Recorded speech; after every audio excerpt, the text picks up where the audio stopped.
good evening, and Merry Saturday. I hope you're all doing very well. Tonight we're basically just going to be power leveling Astrologian as much as we can. So that means bunch of roulettes. And when we run out of roulettes, then we're basically just going to be spamming the highest level dungeon we can. Hopefully my gear can keep up with that, because it's going to get really interesting and very spicy if we start getting dungeons that I'm undergeared for. Hey Anolana, hey Lemon, hey Zach, hey Gazel, hey Kyan, hey Aradel, hey Ymir, and hey Yisu. I hope you're all doing very well. By the way, Anolana, I don't know if you're already in it, but you know, there is a... I'm just going to... Well, I apparently closed that tab. There is a community Discord server where... I mean, if you want, you get like you can get like a 15-minute warning in advance when the stream is about to start. You are on the Discord. Oh, okay. Yeah, I mean, personally, if I put like a stream coming soon, like 15 minutes in advance, it would be very likely that by the time that the stream starts, I'll be like, oh right, the stream, because you're like starting on something else, so I can totally see it.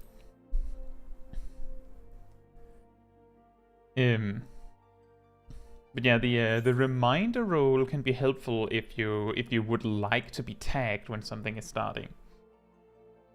But yeah, we're pretty much just going to be doing roulettes. So I think I guess we would be starting with leveling roulette, and then we're just making our way down. Now the big question is whether we will actually be able to do normal raid roulette tonight, because we need to be level 60 for that one. And then we're just going to be power leveling as much as we can. The target is level 70, because we would like to do the Stormblood optional group content, so to speak, with Astrologian. So, like, normal raid, alliance raid, trial series, and so on.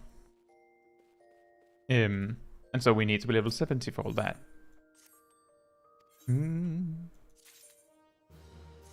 Oh wait, you didn't level up, did you? Didn't even level up. Oh, we have a lot of stuff. Maybe I should see if I can sell any of it. Why is that? Yeah, that makes more sense. Why was it 12,000 last week? How is that? Ah. I mean, I'll set it to a price where I wouldn't mind selling it at, instead of trying to undercut everyone and make it worthless. Actually, anyone curious, it sells to a vendor for 47, so you could buy these 3 and turn a profit. Like a profit of like 50 gil combined, but hey, it's non-zero. Oh, this one too. You could buy these and turn a profit, maybe. Not sure after tax. Market board strats, exactly. But the thing is, something that can easily be forgotten when you're focusing on getting your stuff sold and you're doing the... Why is that worth so much? Is it used for a crafter quest or something? The reason that you're undercutting everyone else, like typically by 1 gil or by a few gil, is because you're basically saying, well, I'm willing to take less than everyone else. And then if everyone else also says that, then I mean, whoever said it last wins, right? But if you're not actually willing to sell it at that, like, low price, then there's absolutely no reason for you to undercut everyone. Like, if you don't want to sell a rare item unless you get, I don't know, 1 million gil for it, even though the current market price is, say, 500,000. If you have the market slot, like you're not full 20 out of 20, just put the item up for 1 million. Maybe eventually it'll sell. Maybe the price will reach that point. The whole point is that you're ultimately supposed to put the item up for the price that you're willing to take for the item. And not necessarily always focus on undercutting everyone, because then that leads to you maybe getting a bad deal. Nikki says Materia 1 is always expensive. Is it because of... I believe there are some like crafter quests where you need like a grade 1 materia and stuff like that. And they're used for a Realm Reborn relics. Oh. See, fun fact, I've never actually finished an A Realm Reborn relic. I've hardly begun one. The only parts I have done are the ones needed to get the trials to unlock Mental Roulette, which I think is very apt off yesterday's video, isn't it? Why are you there?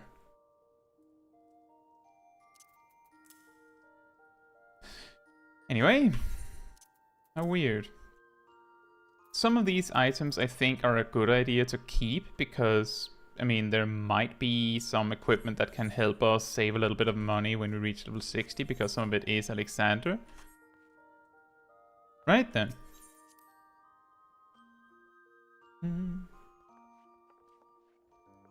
Are you a mentor on Tiny Kai yet? Missing something. I can't really put my finger on exactly what, but something is missing, which is making it a little difficult. Weirdly, when you group, when most of the content you've done with randoms has been as a Dragoon DPS that don't really provide any support, it can be very difficult to accumulate commendations. And then when you do most content with you know, pre-mades, it'll get really, really difficult. Because, well, you know, you need to have randoms in your group to be able to get commendations. Is this the chosen 3 that would like to join me for leveling?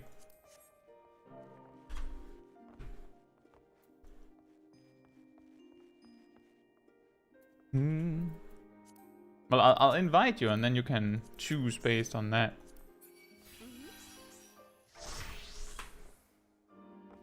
Excellent.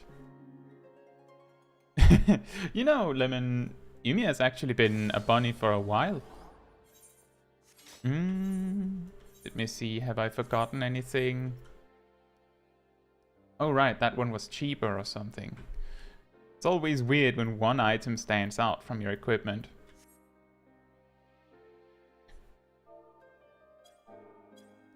Yeah, it is. If you're mainly playing with friends, it can actually be extremely difficult to get commendations, like just in general. Yeah, I think it was like at least over a month ago. At least over a month ago, I believe, Lemon. But you've also been very busy with your own things in your life, right? So I forgot to turn on limited leveling, but it's fine. This isn't too low, is it?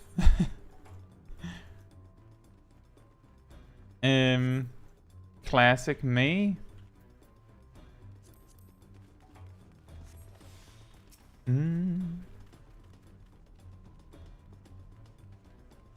A mentor should never have friends, according to Square Enix. Well, there is a reason why the mentor roulette doesn't allow you to bring anyone, right?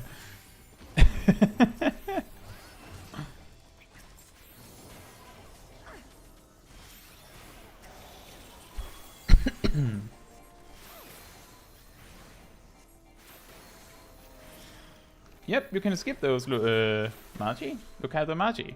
You can skip those, they're not mandatory, and for some reason their aggro range is rather short.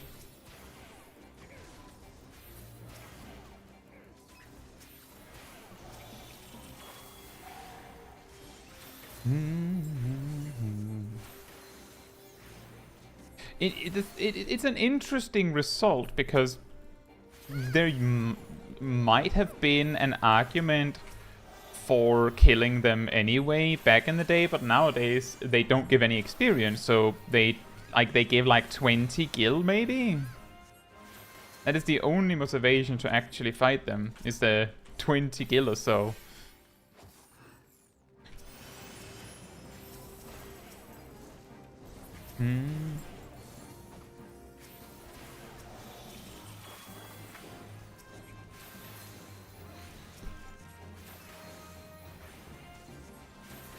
The card order.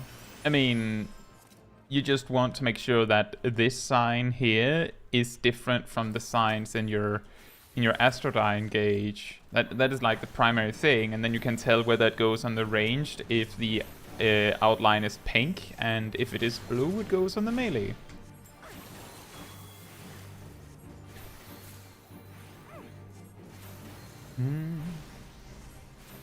Reen says I've got my 4th heal at 75, and I'm not even 1000 commendations yet. Well, sometimes these things can be highly exaggerated.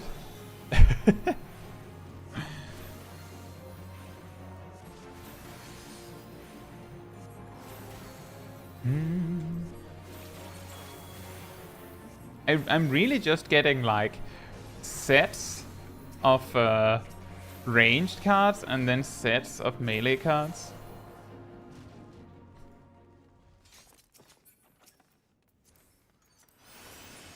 And just for the record, I did see the physical vulnerability. I just noticed that Garzelf was hardly taking any damage. I was like, well, I mean, that's a GCD I don't have to spend, so...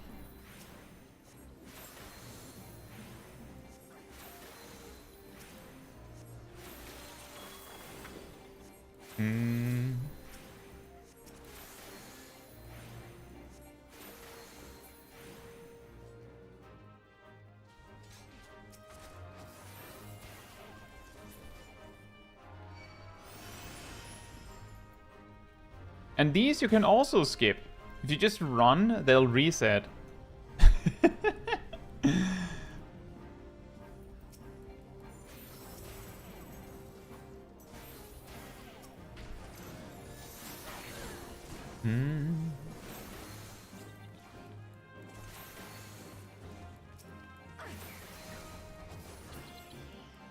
Exactly. Just keep running, lol.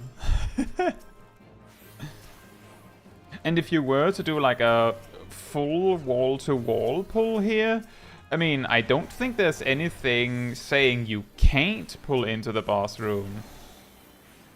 I think most people wouldn't do it, but there's no one that says you can't.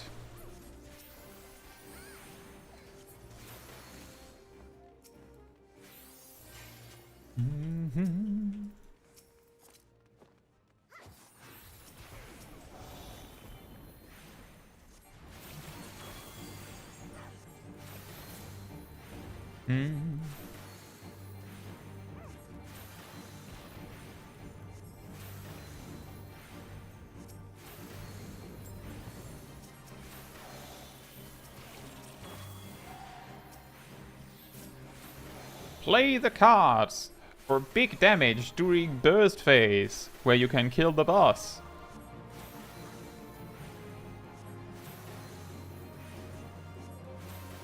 An Ed Sheeran cosplayer. I don't. What makes me look like that? I don't think my hair is ruffled enough for that.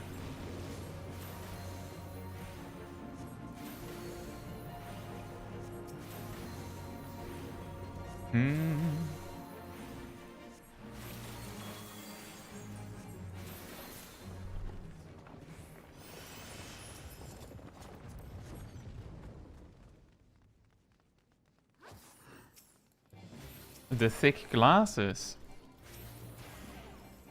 Is that the part that makes it?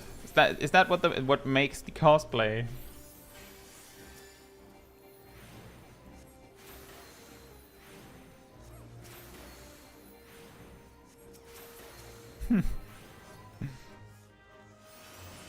I don't even have red hair. It's just the light that makes it look like that.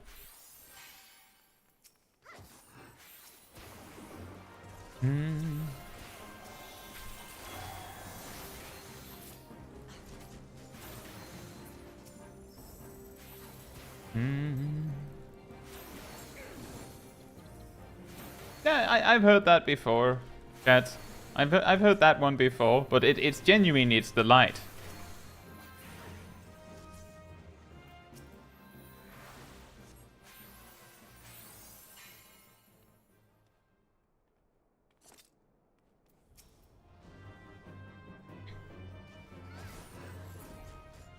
You have lights? Yeah, I know. There's like this big spotlight over there. There's a light behind me.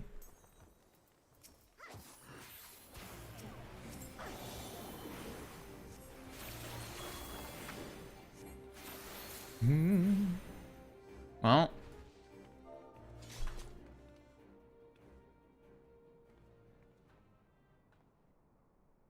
It really takes its It's time with getting up again.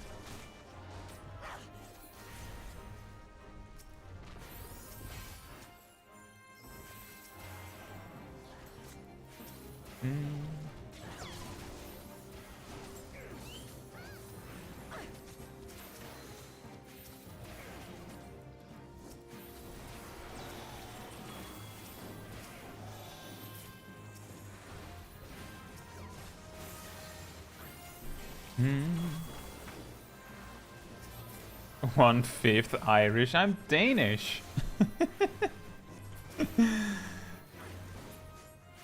I'm a very little bit Swedish, if that works. Hey, Jack. Hope you're doing well.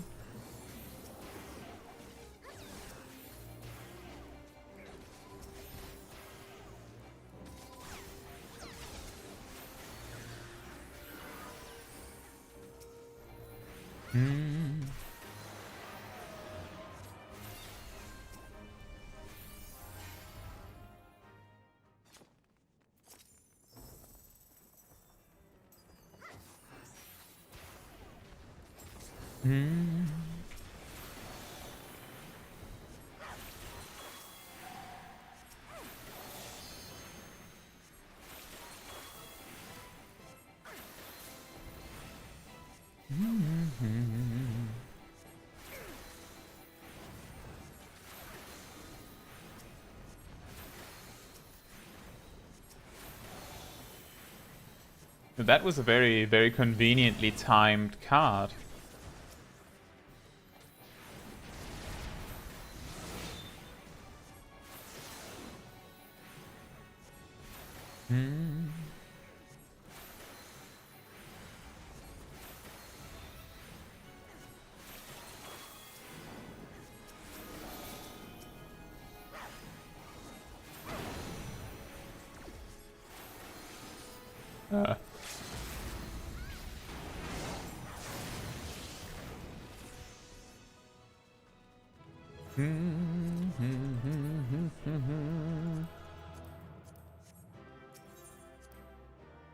You might be right on that, Cats.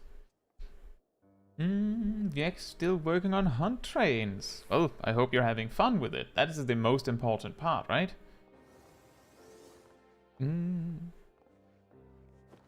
Lemon says, I don't know why I keep thinking I'm hearing battle voice when the DPS are monk and dancer. There are 0 bards, but for some reason I keep thinking I hear battle voice. It could be Peloton. It sounds very similar, but I believe battle voice actually sounds like a shout, a distant shout.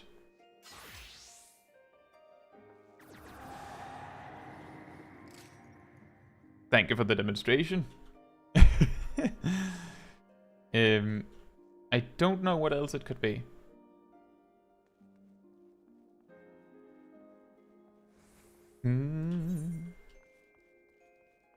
Oh, we can do 50, 60, 70, 80. Yep, Umia, I can't remember when they changed it, but at some point they made it so that you don't actually need to have a song running to use battle voice.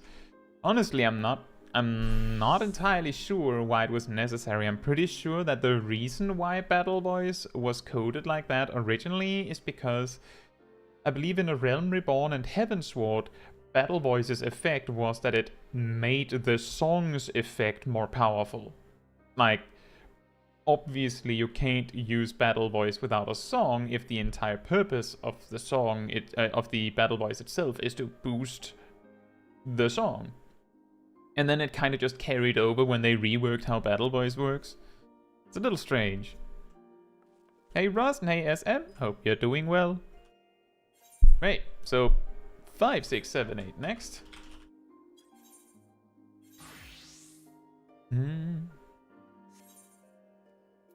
Oop, well.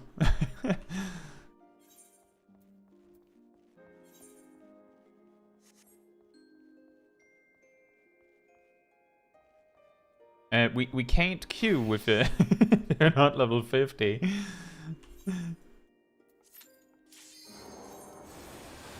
Hey Needleman, hope you're doing well. Oh, we got to level 51 already. Ah, yes. Snow Cloak.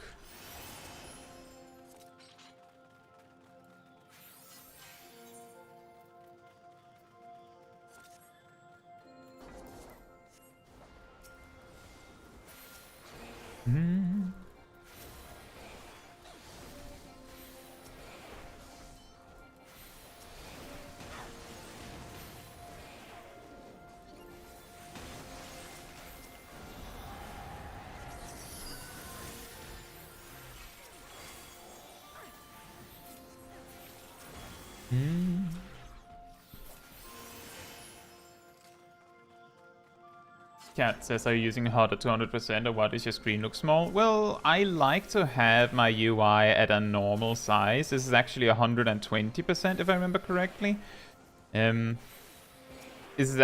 basically the size that the game automatically sets it to when you make a new character when playing in 4K.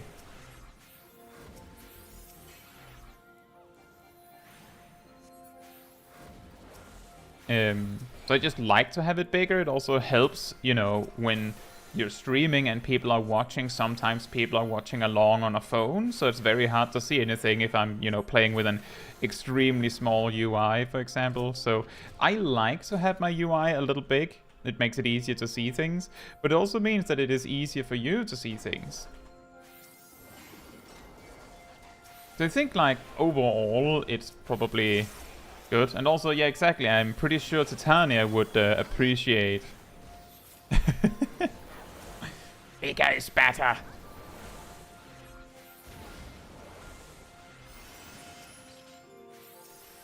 I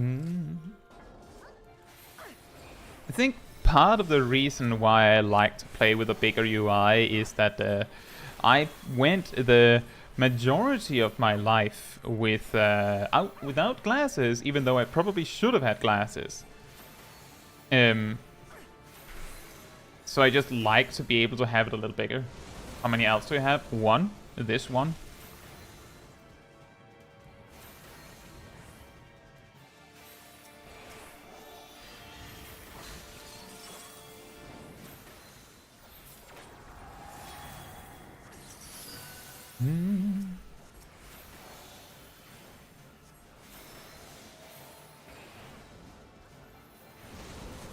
Bruh. I was moving when you finished the cast. Surely that has to count for something.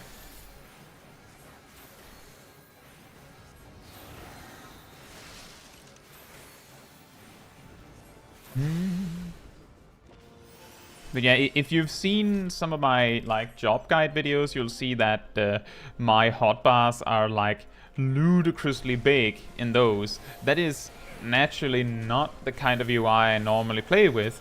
It's just that it makes it easier for you to see what I'm doing when the UI is like excessively large.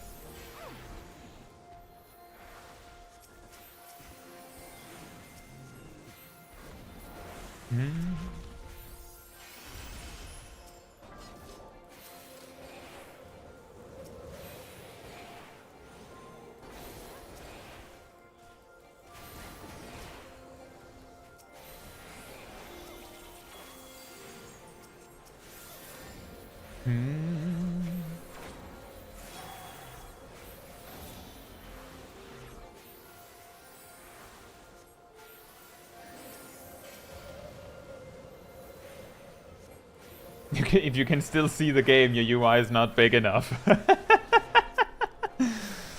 You know, I actually used to play World of Warcraft with so many add-ons on my screen that my raid leader and my like fellow raiders, when they saw a picture of it one day, they were like, "We're not sure how you can see what you're doing, but apparently what you're doing works, so we're not going to question it."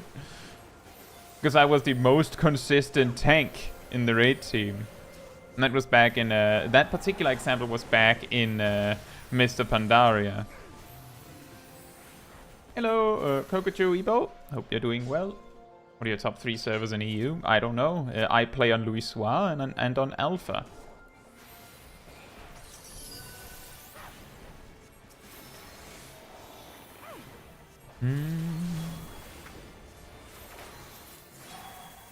Generally, if some players will recommend to you that you should, if you want to be raiding and stuff like that, then it might be a slight advantage to play on light, because it seems like people are more likely to open their party finder groups on light.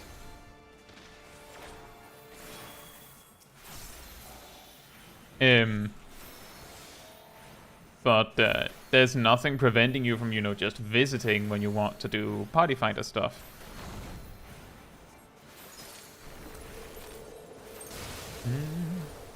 Light, the data center.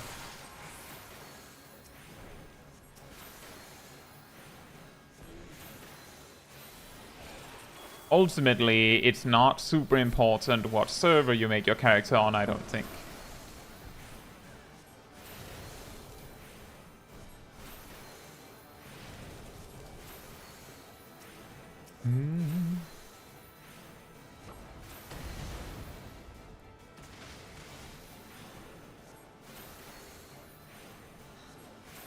The server with most people queuing up to speedrun things. Well, cats, remember that typically people refer to server as interchangeably with world, which means Louis Soir is a world or a server, but light is a data center, and when you queue for stuff, it's the data center that matters, not the actual world you're on. So, for the most part, the queue times on Chaos and Light are both pretty fine. Some would say that there's a slight advantage to being on light, but overall I think what matters most if you're making an alt and you want to like power level all the way is getting the server with, you know, road to 80. That is probably going to matter a lot more than anything else.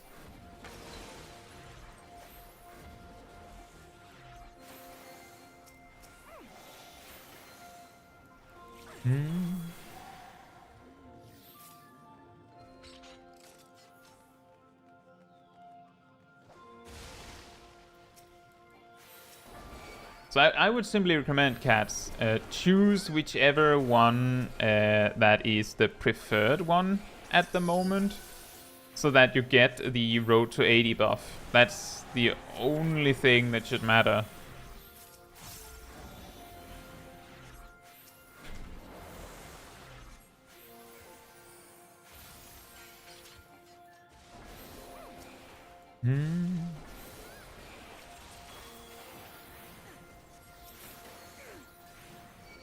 How about some more Spriggans?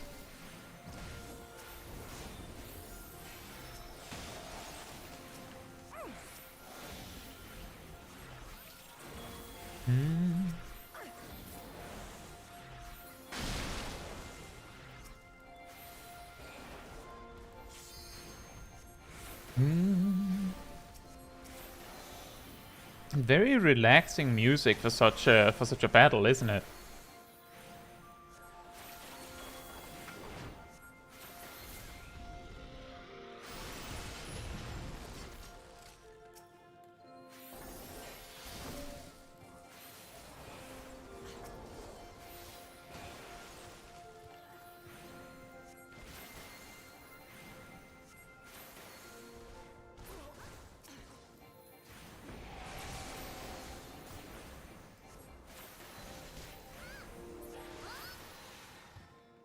The most difficult achievement I have? Oh, I don't actually know.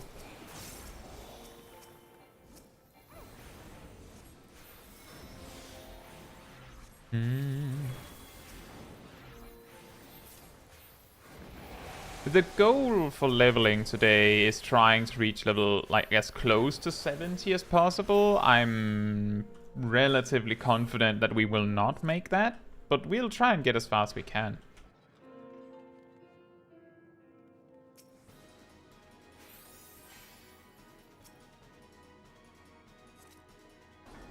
I do not have Necromancer, unfortunately. I have gotten pretty far, but I haven't actually tried that many times.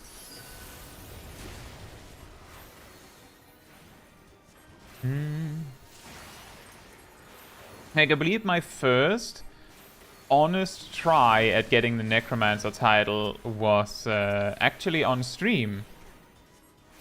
Where we got to, like, floor 170 something, I think.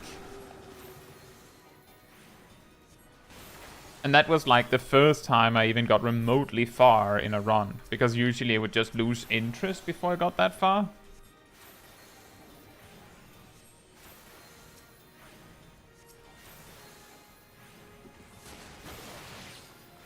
But it is like a huge time investment before you actually get to the part that, like, matters when you're doing Necromancer, I feel. Like, you spend hours on over 100 floors that hardly make a difference in, like, in the grand scheme of things, but you have to do them to get to the higher floors.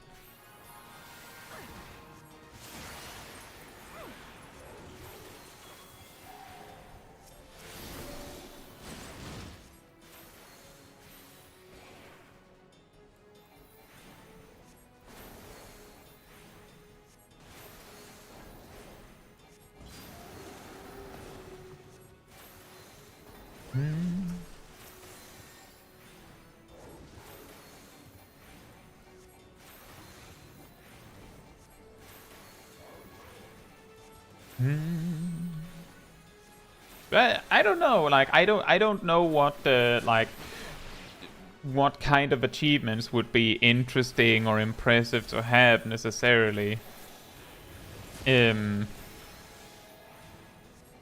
I think it's funny that I have like over 4,500 commendations, but it's not hard to get a bunch of commendations. It's just time consuming. Like, if you have a surprisingly large amount of commendations, that might give a sign that you're pretty good at what you're doing.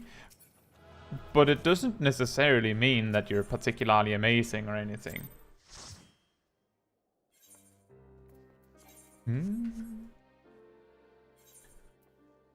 Oh, we have a job quest.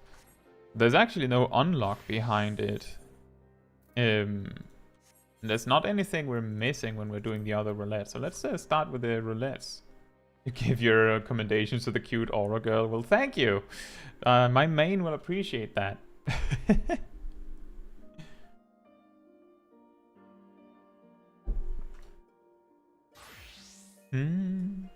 Right, so we're doing trial next. If there's anyone in the chat that also wants to come along for that, you're very welcome to. Otherwise, it'll just be the 4 of us. Just the 4 of us. Oh.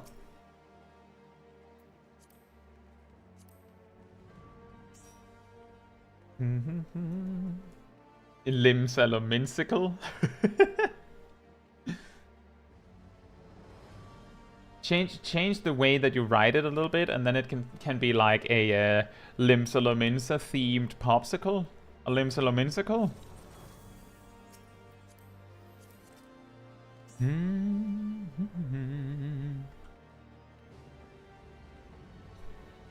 You're on hard times.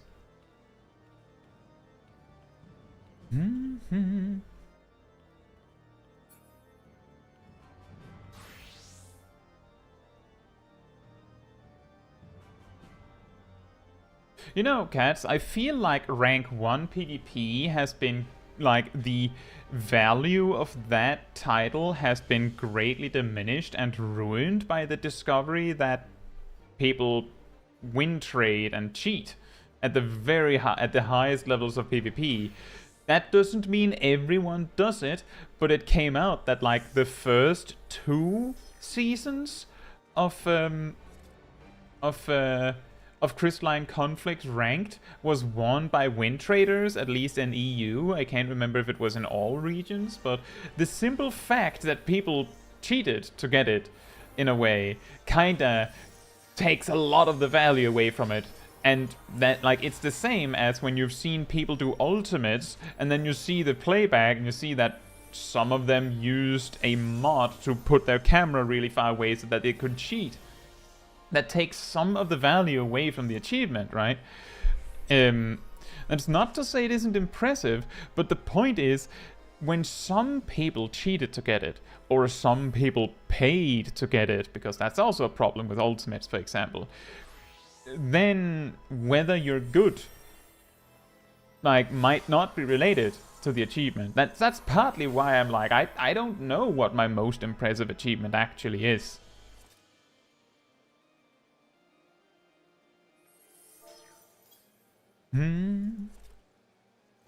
But that's exactly the reason why I'm like, what my most, like, what's my fanciest achievement? I don't know. I don't know.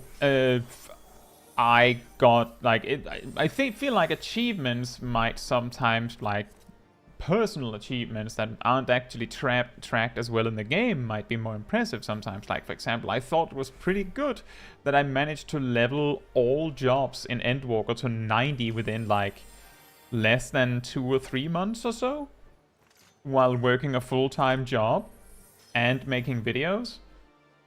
I felt that was pretty well done, but that's not really an achievement.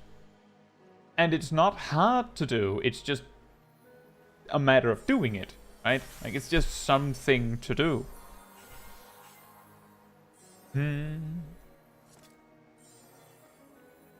So, point is, I don't know what's actually impressive titles. Necromancer is really impressive, because it is hard, but it also has a very, what's a good word for it? Preventative, almost, time commitment. Like, once you've got the basics down of like doing Palace of the Dead, then it's like, oh, you just have to spend the time to reach, like, past 400, past 450, or whatever, when you feel the difficult part starts. And then the difficulty begins. And that's a lot of time that you have to commit just to be able to start.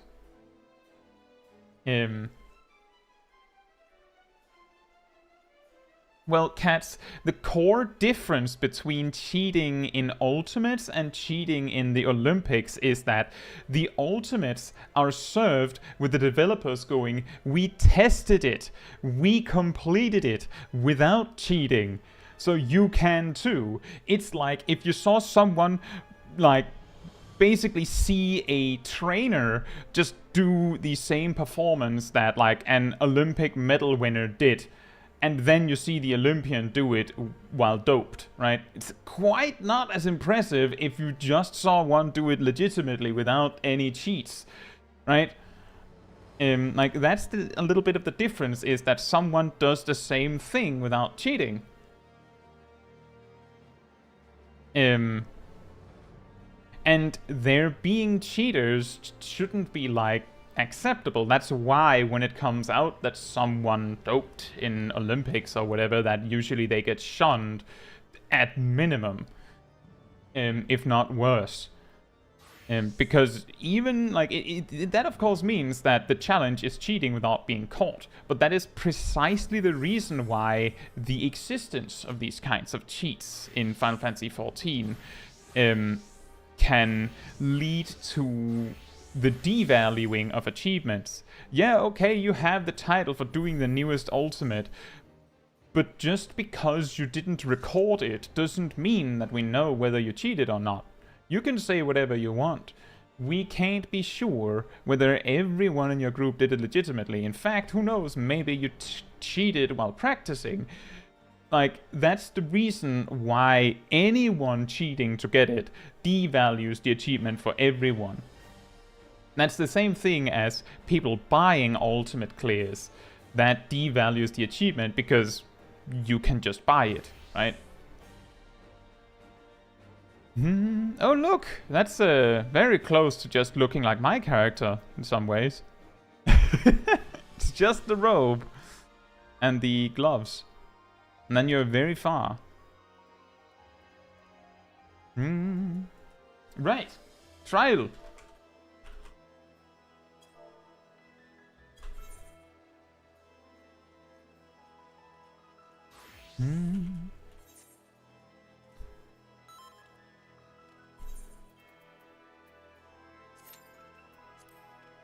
But yeah, my point isn't, I'm not trying to say that, oh yeah, all of the difficult achievements aren't impressive because someone cheated. I'm just saying that because you can cheat with some of them, it makes it harder to determine whether something is impressive or not. Like, even Necromancer, you could just, like, the people that buy ultimate clears, they could pay someone to get them the Necromancer title.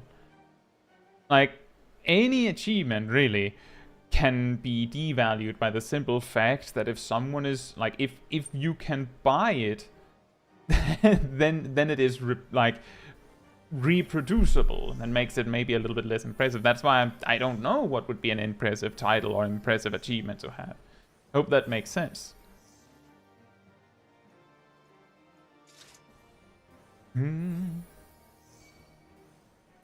And that's also true. Necromancer can also be a matter of luck. I don't know if there's anyone that can like consistently complete a solo Palace of the Dead run, like from floor 1 to 200, like without luck. I don't know.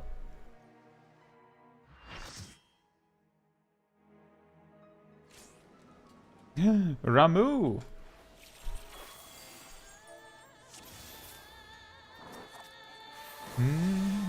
Oh, whoops. Apparently my targeting didn't work.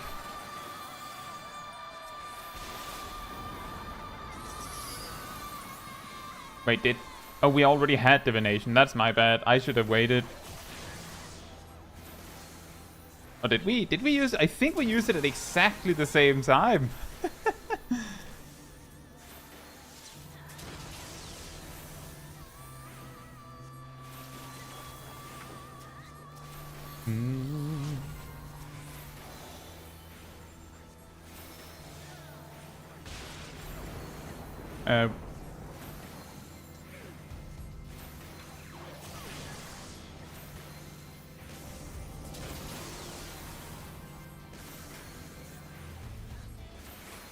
I agree with that, Koja. The thing is, I'm not saying assume that everyone cheated as a default. I don't think that's very healthy for anyone.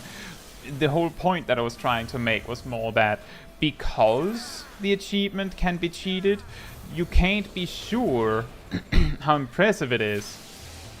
And sometimes achievements can be popular enough that people are, you know, likely to buy their way to them. Which means that they're, like... That doesn't mean that they're more likely to be cheated in general, but it means that they might be more likely to be cheated as opposed to other achievements.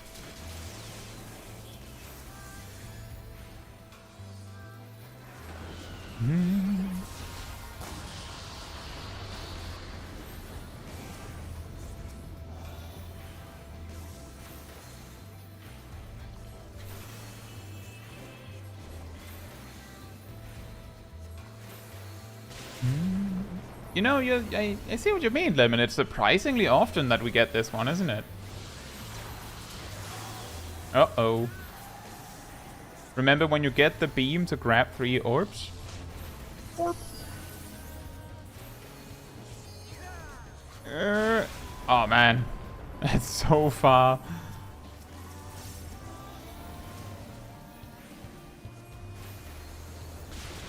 It looks like the ninja was trying the distance method. Maybe if I run far enough away, it'll clear.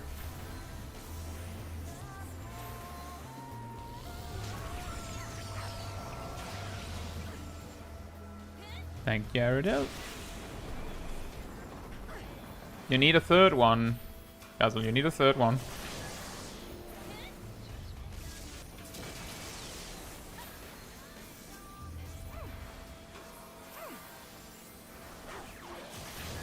Hey, Skeleton Orchestra, thank you so much.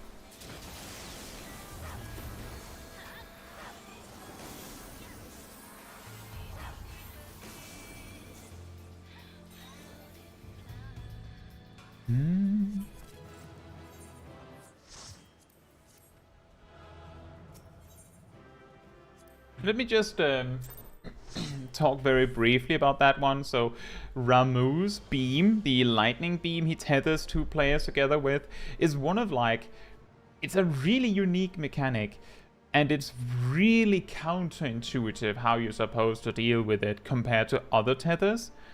To put it simply, the tether itself doesn't actually do anything. What it does is it connects two players, and every time either one of the players uses an action, they both take damage. So the tether is just to say it's you and you, but the tether cuts off if either one has taken 3 of the thunder orbs around the arena to increase their thunder resistance. So basically, when you get this tether, either you or your tether companion has to run a little gauntlet and grab 3 orbs. The reason why it's kind of important that it's only one of you that does that is because if you both do that, then there might not actually be enough orbs for the next tether, for example. But if you can't find 3 orbs, then the safest thing you can do if you're a DPS is like stop attacking. Like I know it sounds absurd, but genuinely stop attacking. Otherwise, you're just going to kill yourself and whoever you're tethered to. So like that's the weird thing.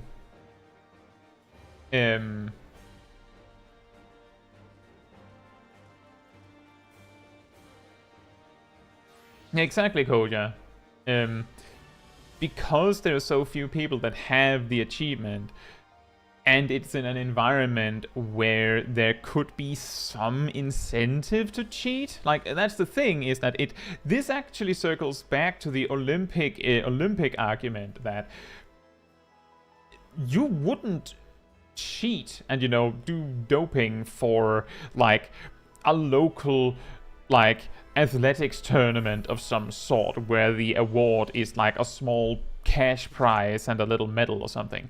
But the value in the Olympic medal is so big that it kind of outweighs that. So you go, well, maybe I should, maybe cheating a little bit is okay.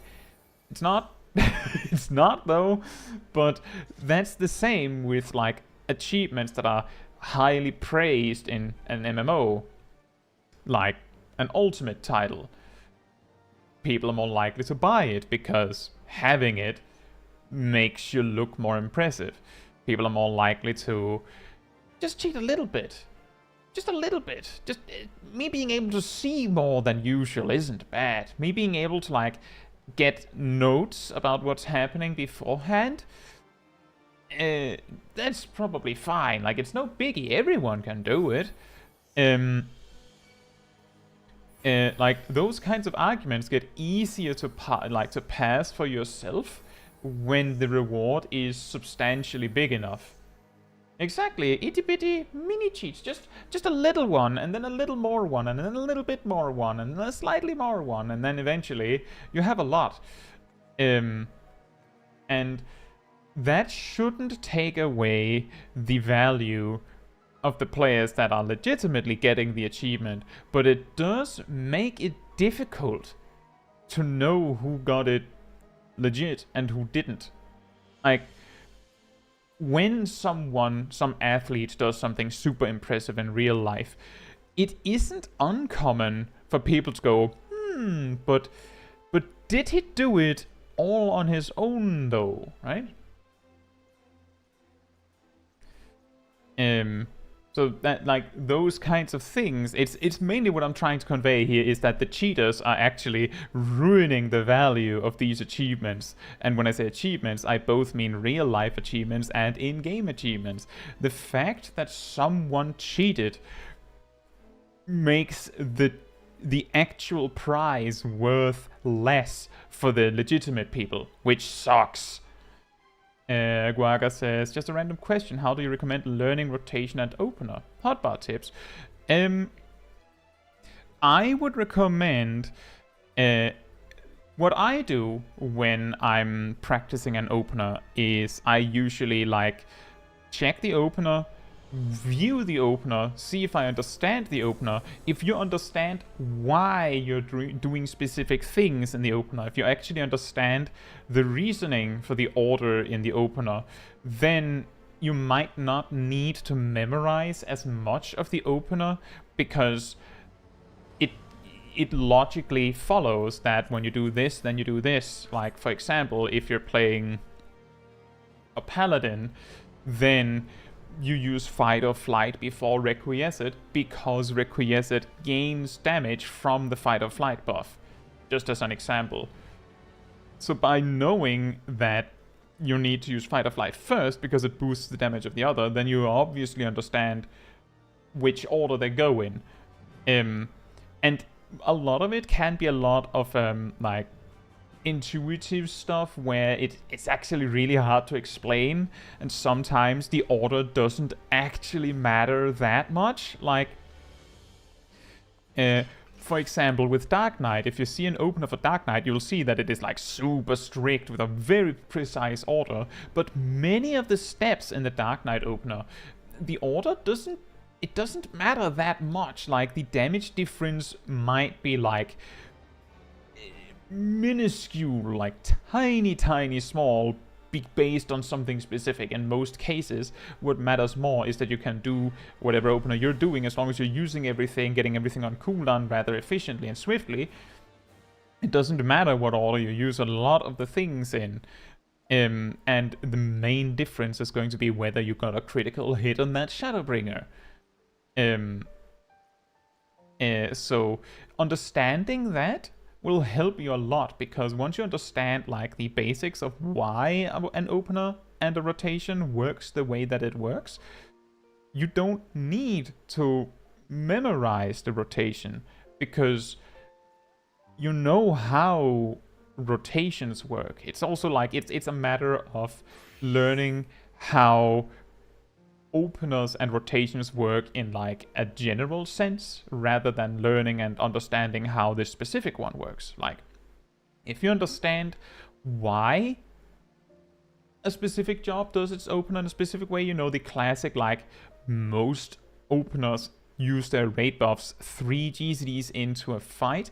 Like, once you understand those kinds of concepts where it's like, oh, well, the reason is that everyone aligns their raid buffs with that timing, so that there's a 15-second window where all the buffs are together. Once you know that, then you might not be able to intuitively, like, just Scouter style, you know, Dragon Ball Z, just see the opener in front of your eyes perfectly, but you might be able to guess a really good opener just from understanding the basic concepts. And when you can do that, then when you see the proper optimal opener, you might go, yeah, I get that. And when you get that, then it becomes a lot easier, because then you don't have to memorize everything. But sometimes it can be difficult. And my best suggestion there is, I haven't unlocked it on this character. I have a video on the subject. Let me find it.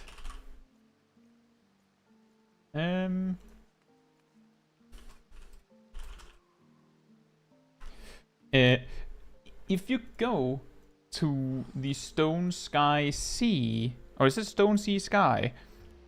You can go in, start your opener, make a mistake 5 GCDs in. If you just exit and enter again, it will reset all of your cooldowns, so you can just try again immediately.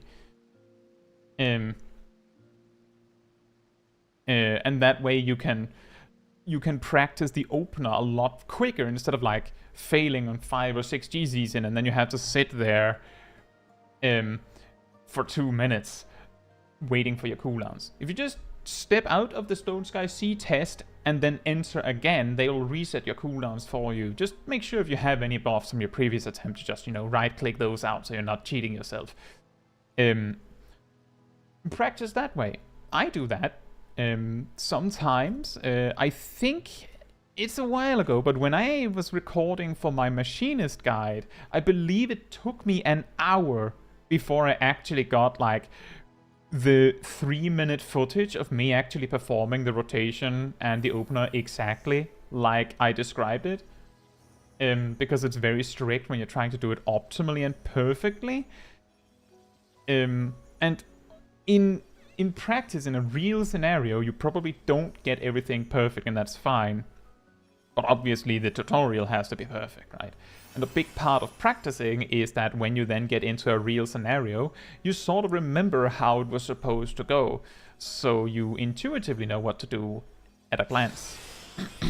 And yeah, Vanil has a pretty general idea on that. The general idea for openers, how do I get the most potency into a set of 15 to 20 seconds in the raid buff window?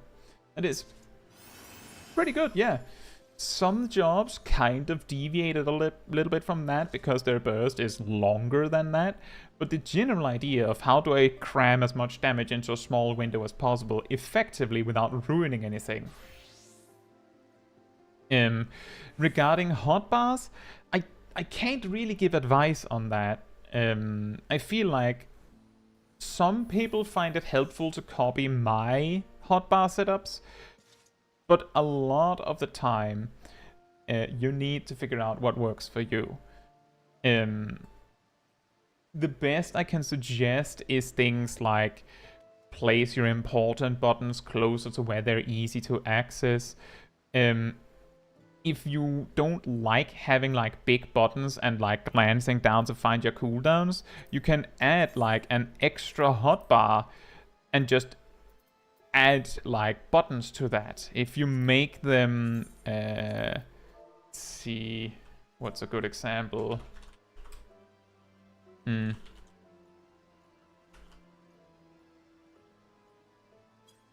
you add them like this, then they don't do anything, you can't use them, but they still track the cooldowns. You just make a macro that just use the mic on. Then you can like place a little hotbar where you can glance to see all of your cooldowns if you like.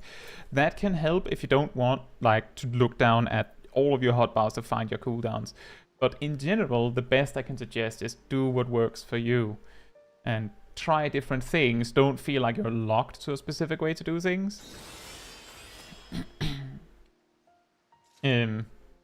Oh, Licky has lost 3 potency per minute. Oh boy. Coaches, is one of my favorite bits of advice for optimizing rotations for a specific fight is to pull up a video of the fight and play along on a dummy. You get an idea of downtime and movement while practicing. That is actually a really cool idea. Like you're just watching, it's like, especially if you can have like a POV of the job you're playing specifically, then you can see like what they're dealing with, what would you do in that situation. That is actually a pretty good idea. I hadn't thought of that, and that's really good. Usually when I'm practicing an opener, I often have the opener itself like written out on another monitor. Which is like, usually it's the pictures that you see in my guides. Let me find an example. Let's say if I was practicing the Dragoon opener, then I would probably have a picture like this on another monitor. Just to remind me, you do it like that.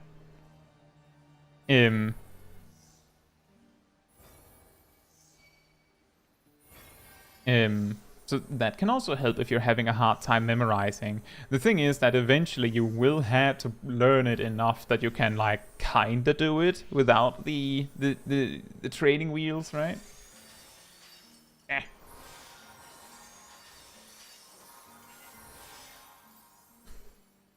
And that's also true, Beamy. That is actually the entire reason why a lot of people recommend off, like that. At least why I recommend practicing on a striking dummy is partly because you want to build that muscle memory. You want to make it feel natural to play the job. Now, Alliance Raid, I think probably about time for Alliance Raid.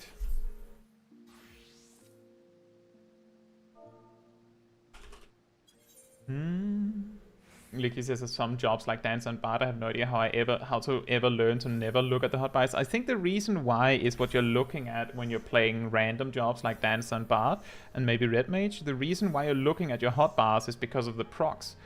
One way you could deal with that is, as I suggested, macros like this one, where you can just track what procs actually are active or not. Jesus says, why is there True North? Because that picture was from my Dragoon guide, which preceded Dragon Sight actually nullifying positional requirements. That's why. So back when I made that guide, Dragon Sight didn't actually do that yet.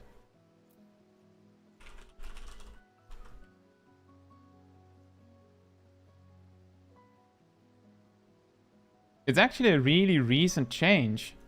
Patch 6.4 now nullifies action direction requirements for self.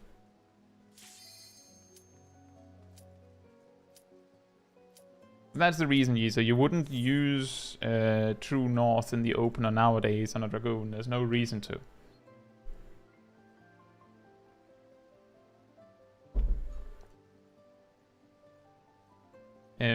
You could do that, Licky. You could also, if the job has like a proc, like an actual buff associated with the effect that enables you to click something, then you can also just like move your buffs to a place where you can easily see that. It would also be difficult with Dancer because either you have to look at the gauge where it's telling you what to press next, or you have to look at your hotbar to see what you have to press next when you're doing your steps.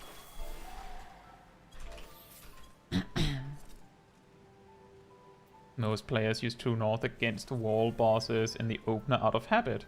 I mean, I also sometimes forget that it doesn't matter with positionals when fighting something up against the wall.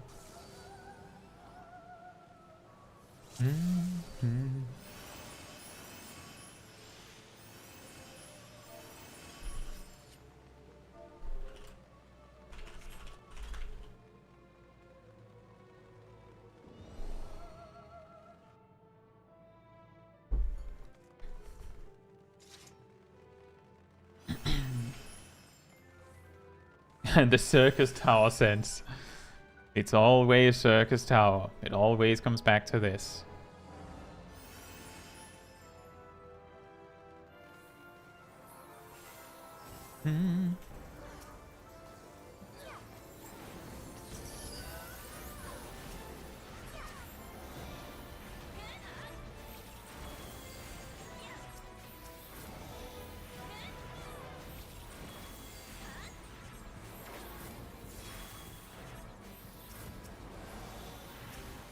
He says maybe you could add all of the changes to your guides in the pinned message. I usually do that. I can't remember if I've done it for the Dragoon thing. I'm pretty sure I did. Not 100%, but I'm pretty sure I did. But I always used to do that. Part of the reason why I kind of stopped is because I noticed that people aren't actually checking the pinned message anyway. So it's a lot of effort for me to keep them up to date. So it's just better to not keep them up to date so that people don't get fooled into thinking that they're up to date, right? The best example I can give of why I don't think a lot of people why I believe that a lot of people aren't actually checking the pinned message is because I still get positive comments, albeit, but I still get comments on like my really old job guides that have a link in the comment section saying you should watch this guide instead, which is up to date. So I have tried doing that, Isu. It's just that most people don't actually look at that. Like by the time they've watched the whole guide, they're not like, that's when they look in the comment section and maybe go, oh, I should have watched this other one instead. And then they just don't. So I tried.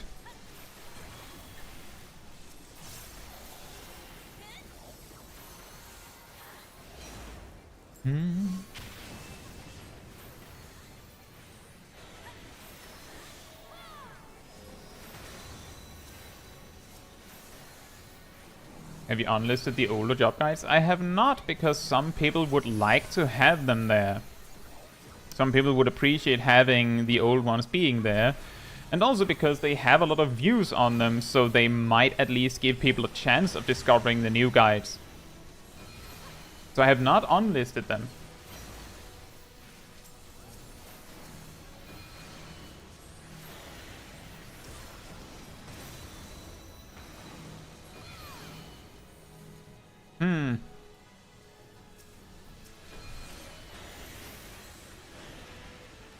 But you can see in all of my older guides, there will always be like you will see right at the start of the video, there'll be like one of those like iCard bloops popping up saying you should watch this guide instead.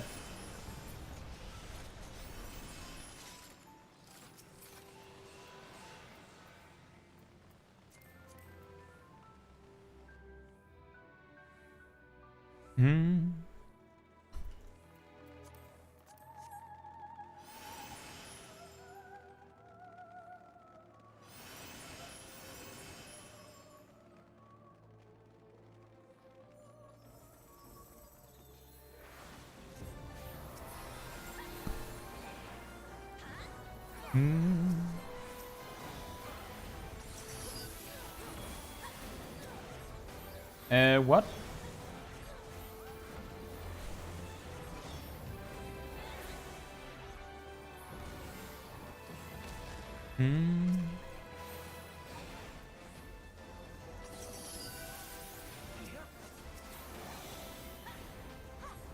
It's better to do sword stance first? What do you mean?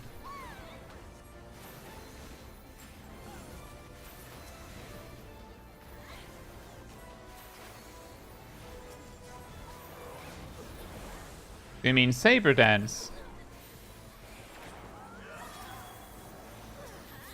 Oh, whoops, there was already a card on that one.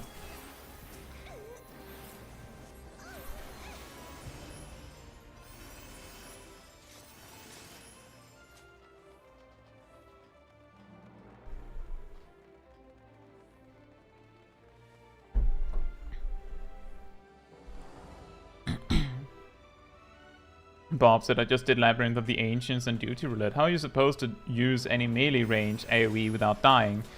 It's a little chaotic. I would recommend just being careful you're not in front of too many mobs. That's my best suggestion.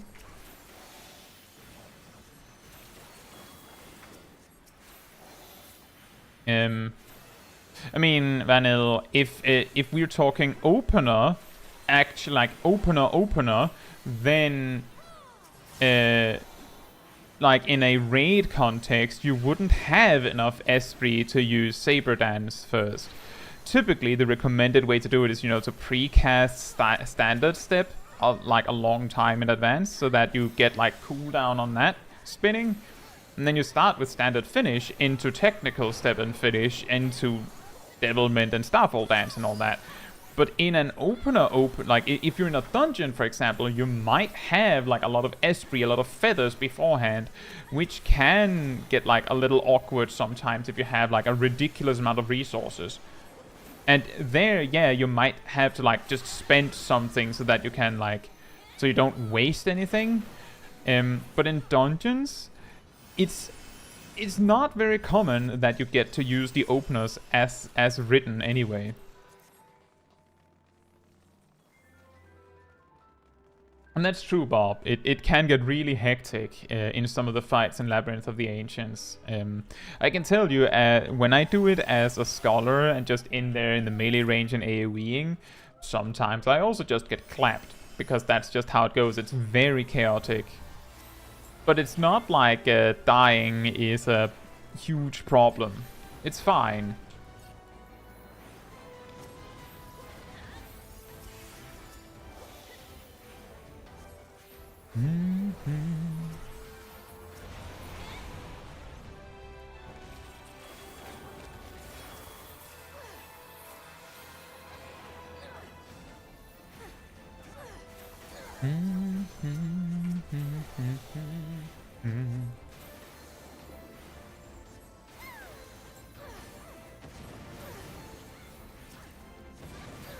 But I think dungeons are actually a really good example of... I've talked about this before. When you're in, like... If you're in a coordinated group where everyone's actually doing the opener properly, doing your opener properly becomes more valuable. If you're in, you know, normal raid of some sort, and everyone's kind of just pressing their buttons all willy-nilly, it's not unusual, for example, to see a dancer precast technical step instead of standard step, which places technical finish like a good 5 seconds or so earlier than you'd normally expect it. And that can apply for a lot of jobs. In that you might have very little reason to actually, you know, postpone all of your cooldowns and buttons, those like 3 GCs in when you're in a random, uncoordinated group. But that can also apply in a dungeon if the rest of your group's cooldowns are completely all over the place, because, you know, they were spent on trash packs. Then there might be very, like, because people choose to use their cooldowns differently, you might have vastly different timings on cooldowns over the course of a dungeon. And that means, for example, that maybe there is a benefit to not opening with standard finish into technical step and devilment as a dancer in a dungeon, for example. Maybe you spent it on a trash pack. Maybe you didn't.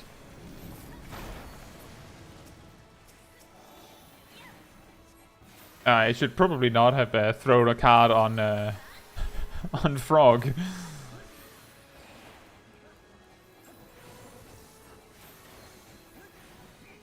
It's going to be a very powerful fire breath.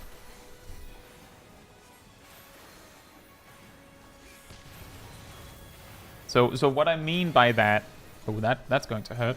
What I mean by that is that while it is very easy to like go, this is the optimal rotation and just do the optimal opener and rotation every time, once you step away from, you know, optimized groups that are actually coordinating their cooldowns, the importance of using everything precisely on cooldown changes greatly.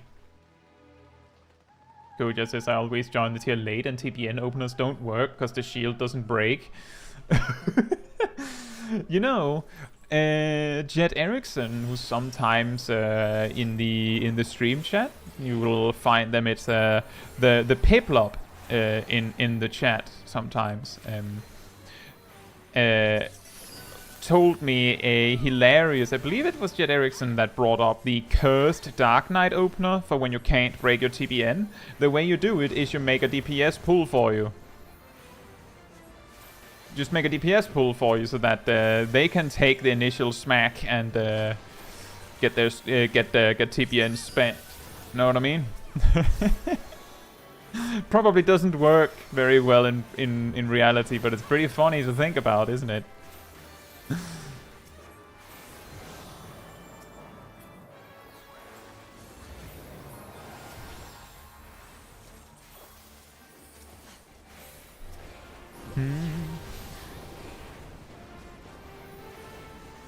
You just have to convince one of the DPS to do it. Can you pull the boss for me? What? Why? I want the boss to hurt you. Well, why? Why me?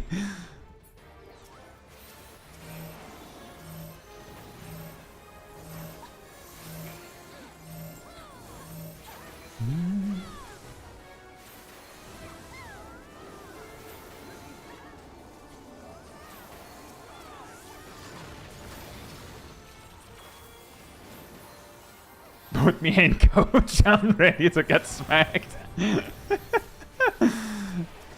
Put me in. I'm ready. I can take it. Dragoon using feint because they don't have a defensive cooldown.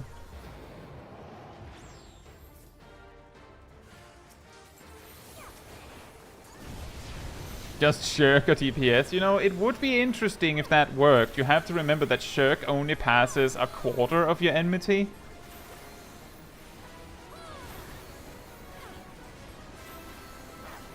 So you still, like, unless the DPS has, like, is very close to beating you, you actually can't Shirk to pass aggro to DPS. Not alone.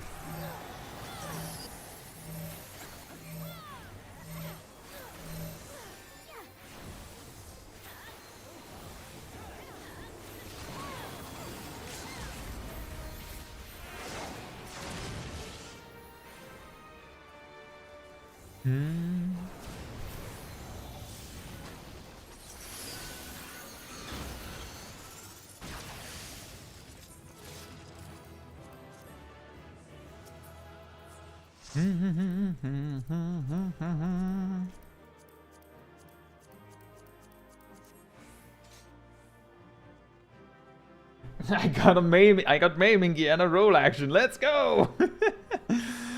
I feel like we sat down and calculated on this recently and discovered that Dragoon doesn't actually have that much more, like, survivability with the maiming gear. Like, they have slightly more physical defense, and that's when you realize that you're fighting a savage boss, you know, one of those whose auto attack is magic or something. Could you imagine?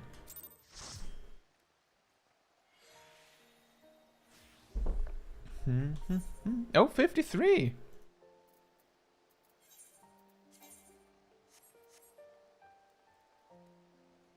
In 90 EX3, me and my co-tank made White Mage take a tank buster 6 minutes into the fight with Shirk.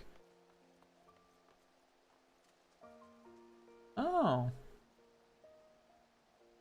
Yeah, if your co-tank is with you on it, if your co-tank is in on it with you, and you both have approximately the same amount of enmity, then if you both Shirk the person, then, I mean, if just to take like a literal number example, if both tanks have 10,000 enmity, and the healer has, just for the sake of example, because we actually want this to work, right? If the healer has like just 3,000 enmity, unlikely if the tanks only have 10,000. If the healer has 3,000, then if both of the tanks use Shirk on the healer, then they'll go to 7,500, and the healer will go to 8,000. But the healer would need to have 30% of the enmity the tanks have. The tanks would have had to, like, carefully manage their enmity for the entire encounter, or regularly, like, Shirk the healer throughout the fight to, like, help them keep up.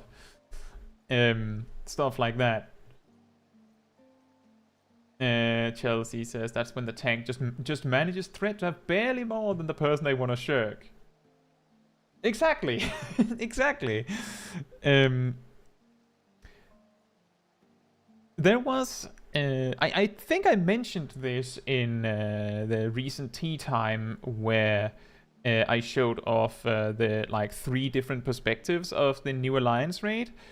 When I tanked it, I accidentally over-aggroed one of the other tanks. Like, normally I turn on my tank stance just to make sure that I'm, like, on the top of my party. But, you know, I have to turn it off again to make sure that I don't over-aggro whoever decided to main tank. Like, I'm usually respectful like that. If the main tank isn't making any mistakes, then all the power to them. They can have the main tank role. I'll just be a glorified DPS warrior. It's fine.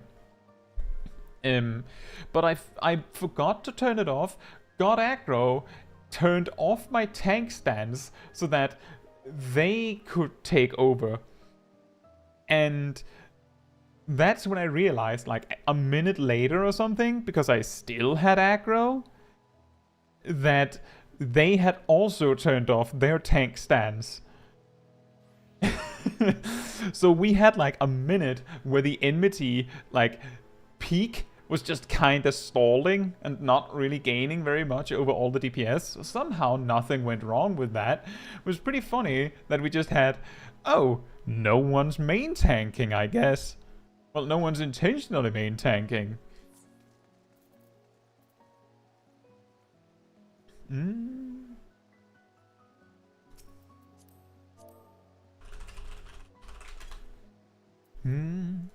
Shirk should not be targetable at random players. I think the reason why they made it only 25% is specifically so that it's difficult, like really difficult, to meme on someone with it. Like, you know how it's very common for players to just say, Lamau, just use Shirk and get the DPS killed or something.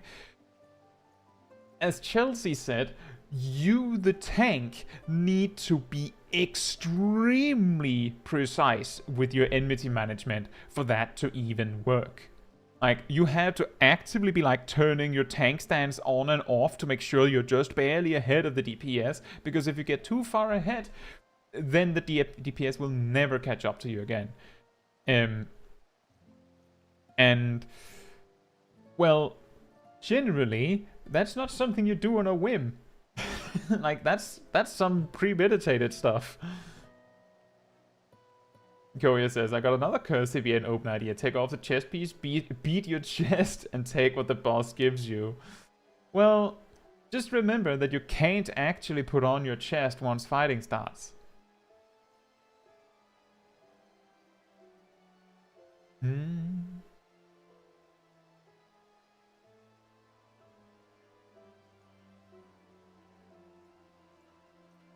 With the raid split? I don't really understand that one, Anolana. If I ripped aggro, you weren't dealing enough damage. Well, that's true. The key thing that happened in that alliance raid was that, well, I was probably the better geared tank. It was Paladin, Warrior, and I was the Warrior. And one of the Paladins typically pulled, so generally I would let them. And then, like, after my opener, so, you know, 1, 2, 3, inner release, 3 fell cleaves, 2 inner chaos, primal rend, 1, 2, 3, fell cleave, another inner chaos, and then I turn on Defiance. Like, I give the main tank a massive opportunity to take the lead if they want to. But if I have a significant, like, gear advantage, so I'm doing more damage, or they're doing the rotation wrong or something, then, I mean, I only gave them the opener to get ahead.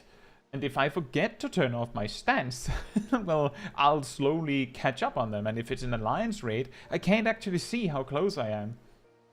I can only see on the gem that it starts turning yellow and orange.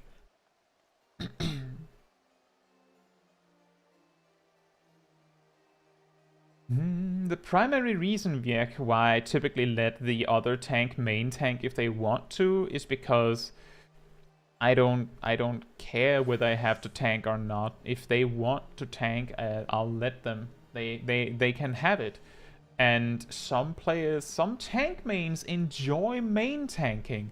So if they really wanted to main tank, alright, go for it, man.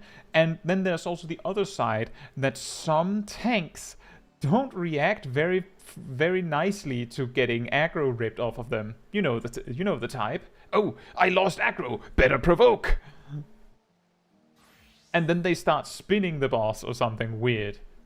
So it's just easy to just hands off and go, no, it's fine, I'll let you. That's kind of what I allude to in my 6 tips for tanking guide.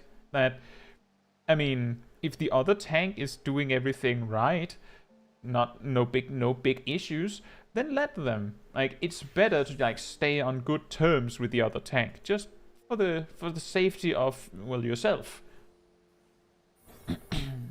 And Alana says, just meant a fight where the tanks were supposed to be split into different areas. Oh, that's always fun.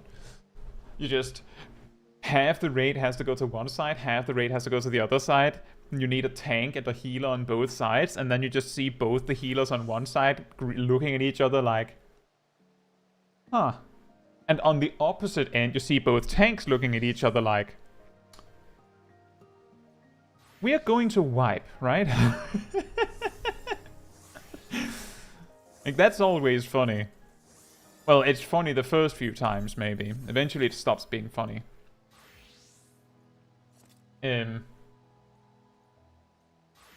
Vanilla, I suppose raid split would be what we call light parties in many cases. in Final Fantasy. In World of Warcraft, you have to remember your like mythic raid team. Like either your raid group is anywhere between, I believe it's 10 or 30 players on retail, or it's mythic and it's 20 players, which means that, you know, parties wouldn't really work in the same sense as it does in Final Fantasy XIV.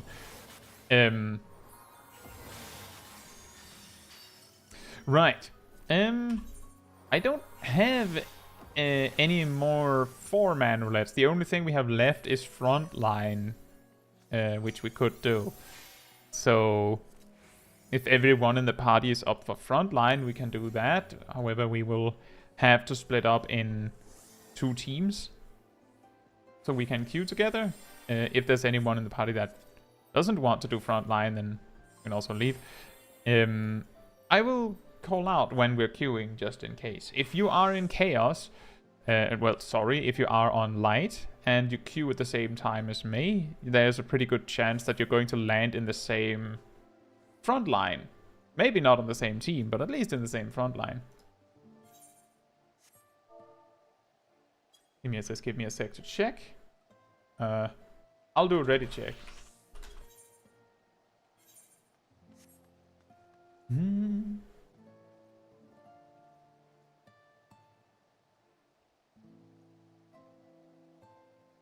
It is quite funny when players complain that the other tank taunted when you didn't.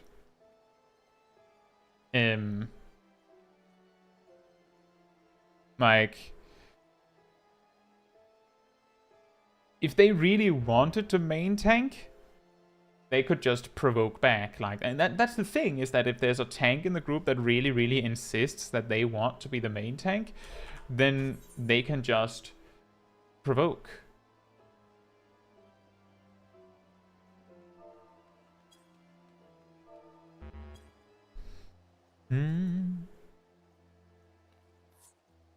Obviously, there's the opposite side of that coin. That is that if you're thank you for coming, by the way, Ymir. If your co-tank who just over-aggroed you also wants to tank, then they can absolutely see it. If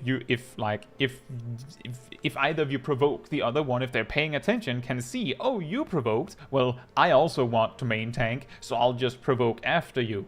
That is one of the most effective tricks to deny someone the ability to steal aggro from you. Like, if you just provoke after them, you will always stay in the lead, and there's nothing the other tank can do about it other than out-damaging you. Also, hey, Kids and Echo. Exactly, Viek. Whoever provokes first loses the war.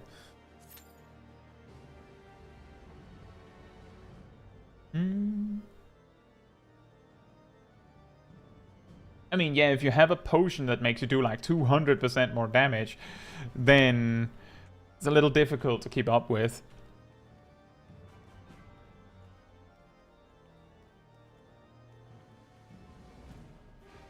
Thank you, Kids and Echo. I hope you have a good evening.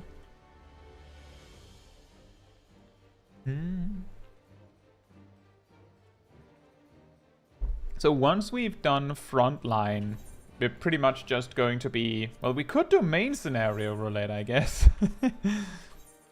But after that, we just have to do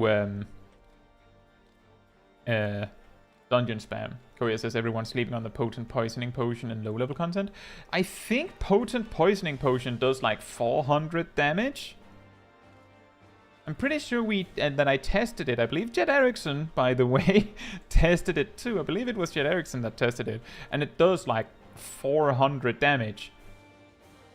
And because it's a potion, it has like, you know, the animation lock of a tincture. So it's like a double weave in one. It's not too bad. It's better than no potion.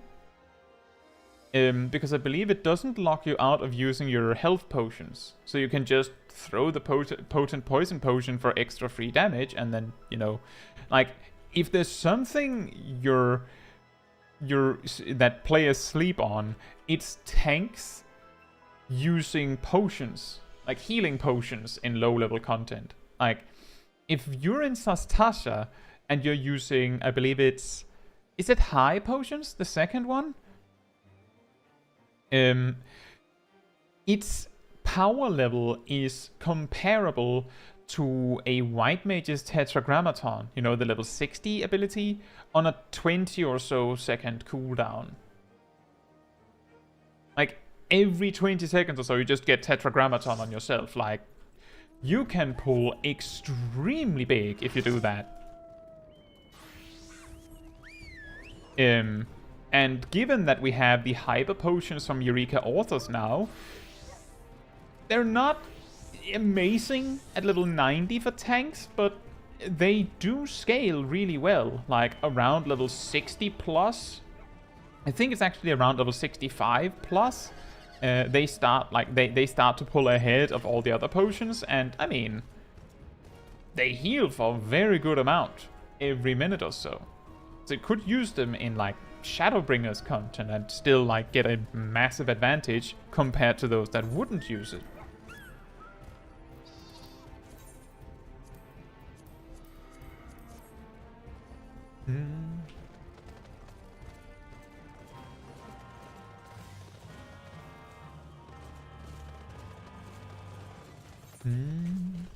I just realized as we ran into the raid that we're in Shatter. Ugh. Put your hands in the air if you like Shatter. I have to be honest, it's not my favorite. Not my favorite.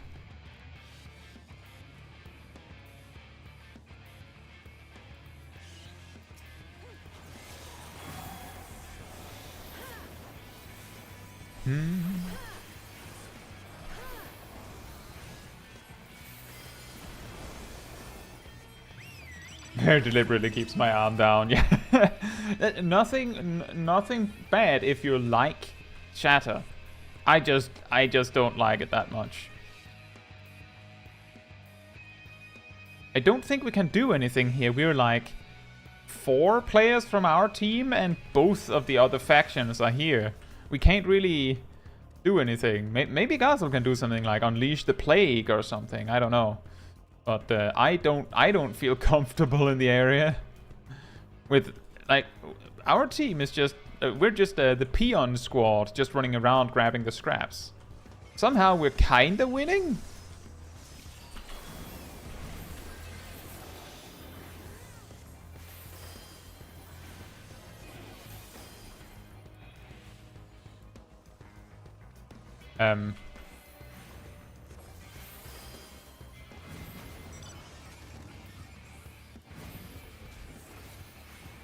This Reaper must be furious that he's getting attacked this... Like, he's all the way up in his base looking for a safe spot.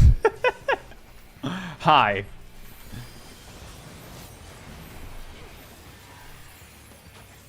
I am very impressed that he's somehow holding on. That was an interesting move.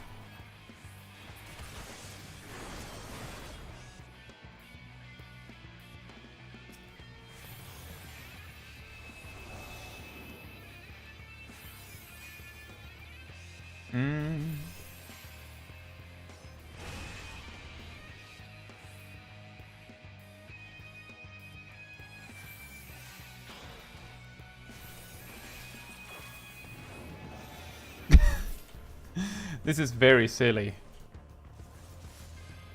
I can't do anymore. They're catching up to me as well now.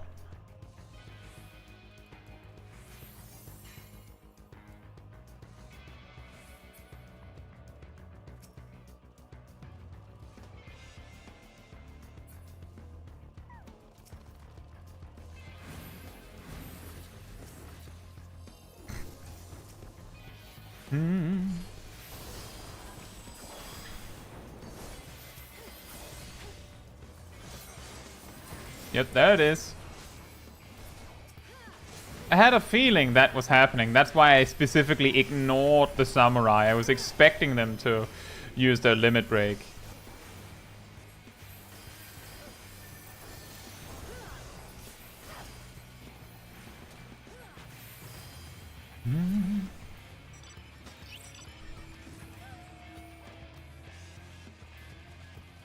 twice a tetragrammaton. That's even better. I just have like a little spreadsheet of my own that I made where I can see exactly which potion is the most effective at specific health thresholds. Like that is of course completely unrelated to tetragrammaton, but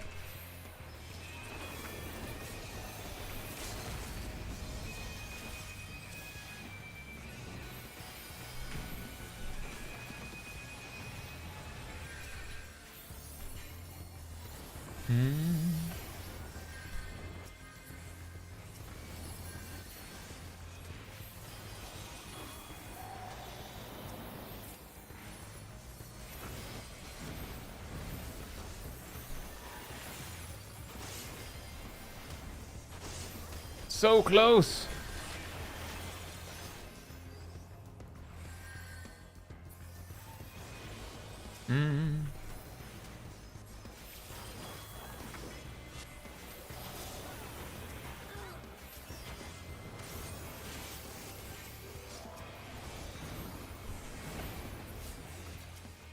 Huh, I didn't expect the Dark Knight to just die. Usually they use Limit Break. Like, perfectly on time. Also, we need to get away. We're going to get smacked from both sides if we don't.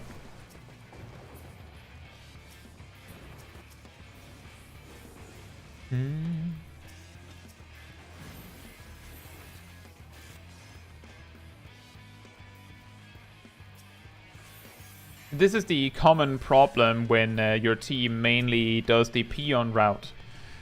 You might win in the early game, but once the other teams realize that you're in the lead, they'll just farm you with all the battle high they've built up.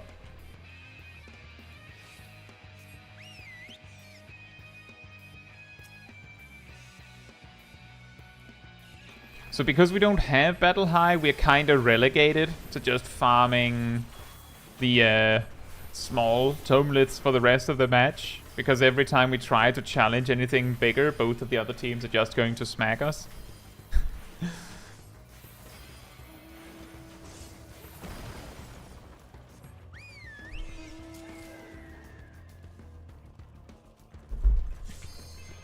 That's not exactly the explanation, but that is part of the reason why I don't enjoy Shadow that much, because it's very easy for a new player in PvP to get it wrong. It's even easy for a veteran player to get it wrong, what you're supposed to be doing with your time. Because there is the very, very clear option of just carefully farming the small spots where you're safe, but usually it's the wrong choice. It feels like it's the wrong choice. Like I think every time I've been on the team that prioritized the small ones, we've lost.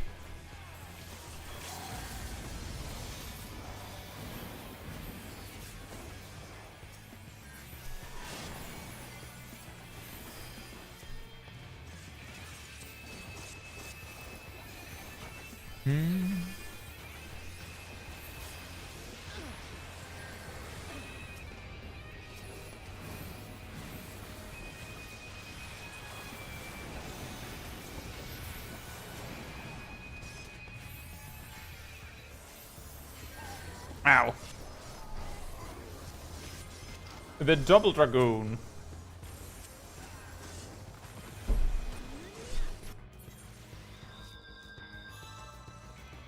Yeah, I also have like a whole supply of potions, but I generally only bring them out for solo stream. Not that I couldn't use them in low level content, it's just so rare that I land in low level content where it's super helpful.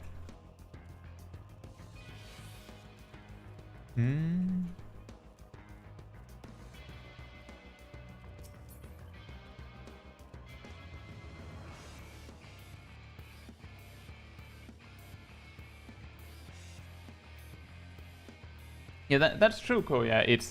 It's complicated because if like for example, if we have that crystal, then our team has the worst escape route. If we get this crystal, we have the best escape route. And if we get this one, we have the furthest travel time.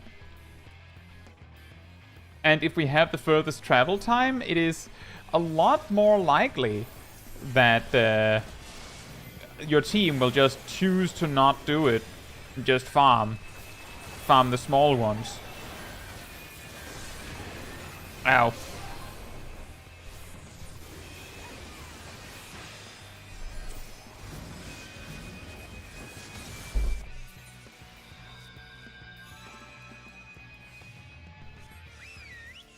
A little disclaimer, I'm not very good at Astrologian in Frontline.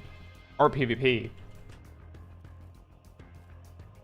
I haven't played it very much.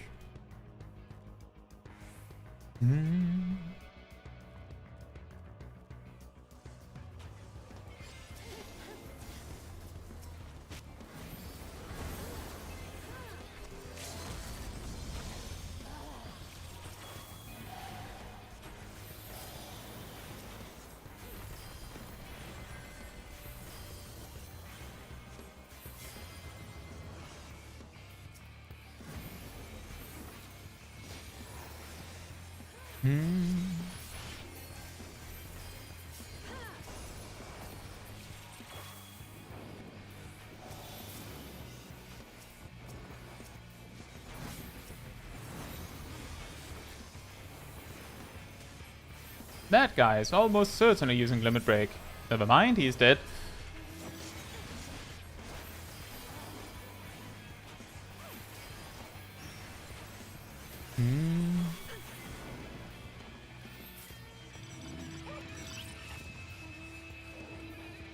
How are we still in the lead somehow?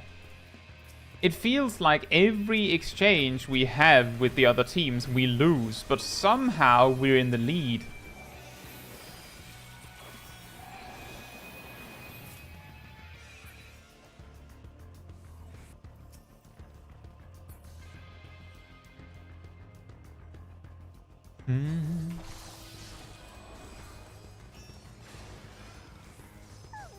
I think they're baiting.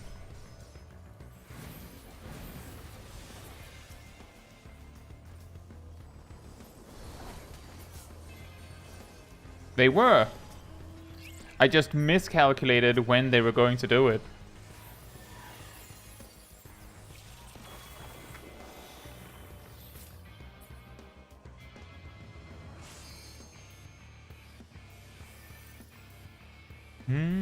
Well, the thing is, Sun Arcana, is that when you get kills, you actually also get points. So, yeah, if both of the other teams are like equally winning and losing in that, then they're basically just trading points back and forth. But if either team is doing better in those exchanges, then, I mean, they'll win.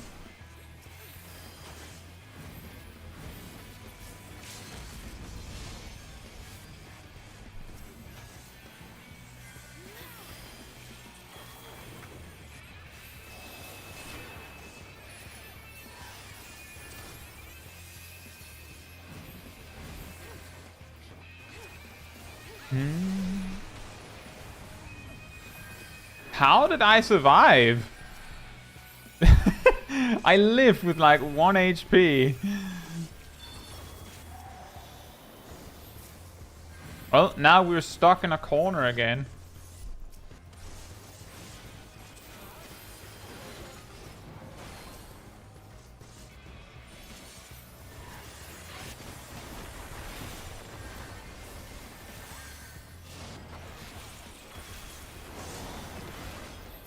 Don't you hate it when someone heals the exact frame your ninja limit break?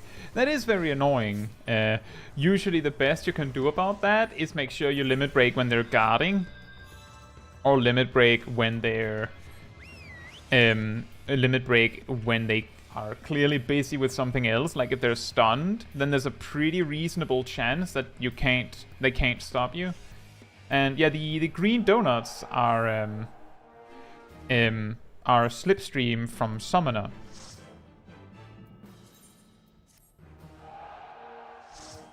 For some reason, they put down donut AoEs in PvP.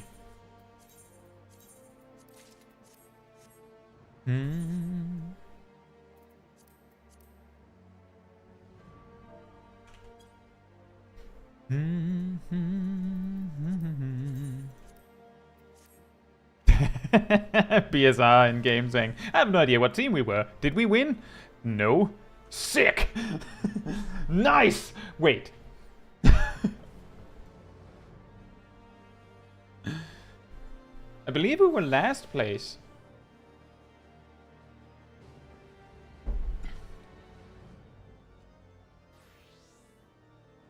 The Slipstream is very weird in PvP because it's a casted spell, I know, shocker for a summoner.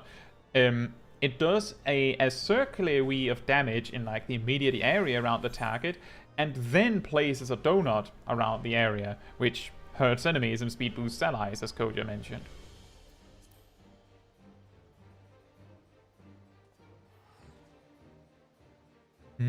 I believe Immortal Flames got 150 points from finishing one of the big crystals. But yeah, basically, as we were just talking about, the two other teams spent most of the match just dueling each other back and forth, while our team were just like, ah, sweet, 50 points! Ah, sweet, 50 points! And just didn't engage in combat. So when we finally engaged the other teams, they were just, you know, big Chad energy with 60 plus battle high points, just doing way more damage and just overwhelming us. Exactly, Ardell. Oh, sweet, a chair!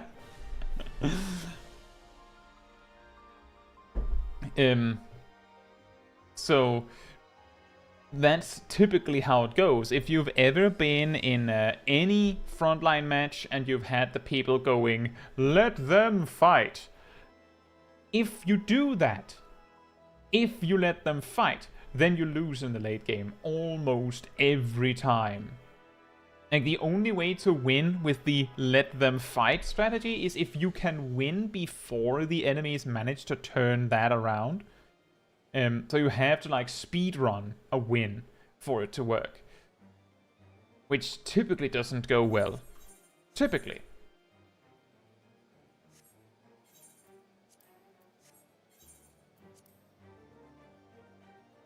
I should spend some of my trophy crystals. On what? Enjoy D&D, Levin.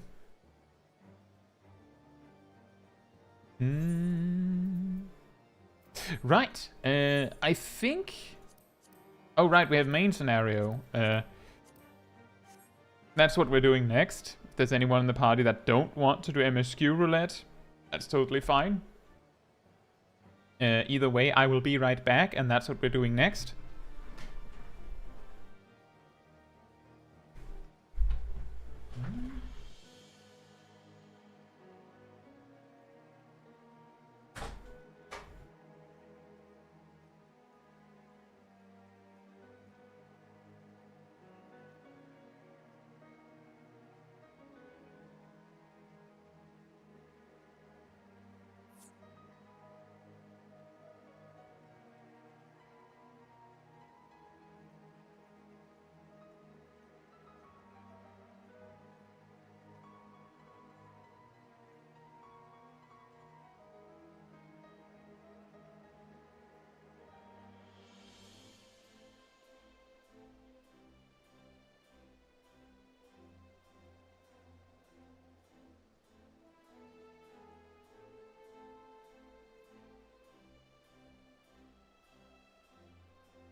Alright, I'm back. Coach says, do you think objective control should grant battle high? No. But there's a good reason for that. There's a good reason for that. The entire point of battle high, at least as I see it, is to incentivize players to actually PvP in PvP, which I know is shocking, to say the least. Battle High, I don't know if it has anything to do with making a comeback, because generally speaking, if you're on the losing team, you're probably the one with the least Battle High. So it's unlikely that'll happen. It feels more like it's what solidifies a victory, if that makes sense. No, what I think Battle High is there for is to motivate that what you're supposed to be doing in PvP is, well, PvP, like you're actually supposed to be fighting. This works. Thank you, Chelsea. This works when the frontline itself tries to do that.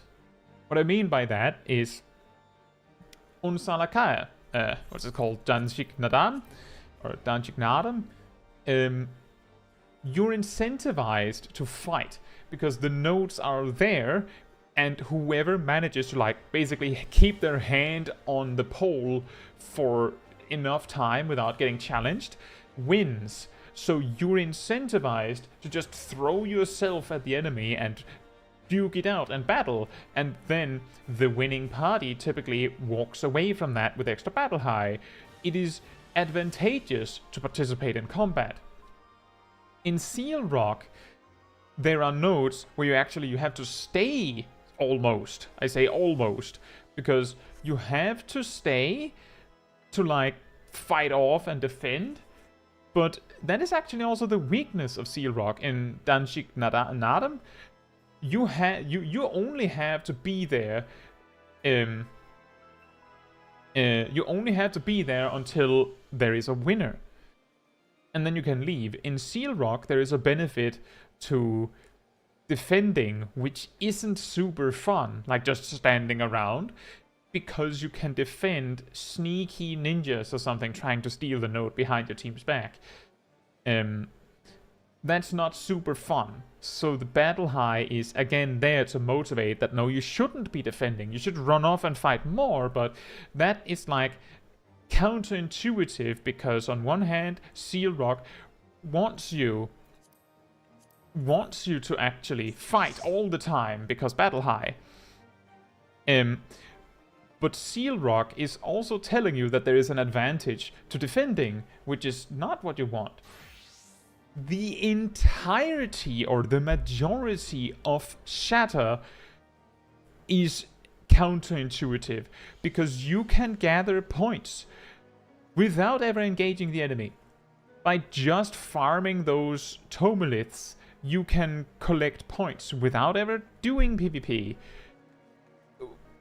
But it doesn't give any battle high, so that's why you should, like, that's the sign that it's not the intended behavior that the developers want. Because if you were given battle high for it, then it would be the intended behavior. They're rewarding you for playing PvP correctly, is what I'm trying to say, when they give you battle high. So the only argument for objectives giving battle high is if that's what they want you to do. Like, if that's the intended behavior, then sure, make battle high be granted by objective. But I don't think that's what they want, which is why my perspective is it's not battle high that's wrong, it's Shatter that's wrong. That's why I don't like playing Shatter. Because it feels completely backwards based on everything frontline. Shatter makes no sense. Exactly, Koyo. In Shatter, when two teams are near an objective, they have to choose between spending DPS on the objective or the enemy, which is really awkward. Like, in my experience, what happens is that the team that focuses the objective ends up losing, because the team that was attacking the other team is now in an advantage. And Bondi, I just want to remind you that Shatter got reworked recently. So it's no longer older than battle high. They changed it. It was still awkward with how battle high is in the old version, but they changed it, and now I know that a lot of people don't like it. Like, it's worse, according to a lot of people, after the rework. Just keep that in mind.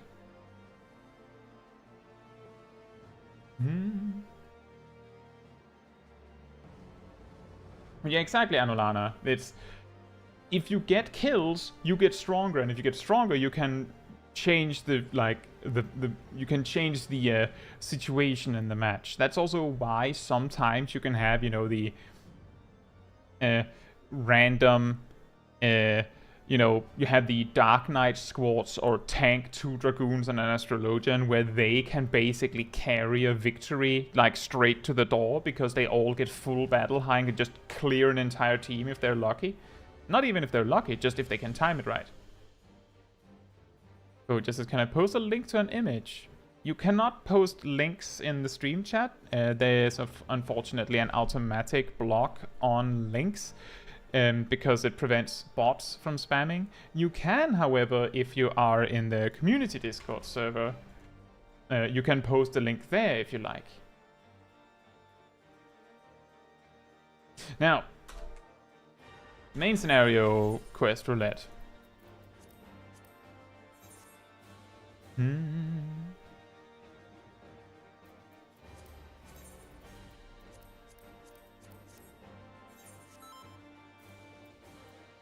Yeah, the key difference between old and new Shatter is that in the old Shatter they were like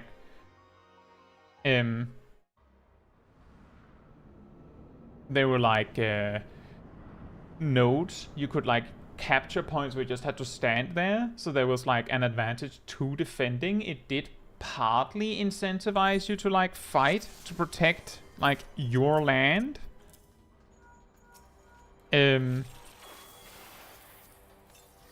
It wasn't the best.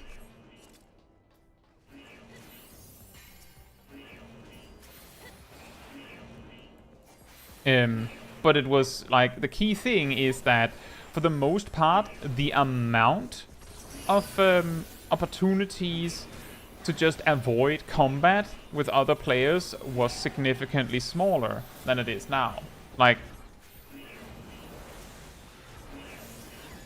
alright, Goja. Perfect. I can try and look at it after this, maybe.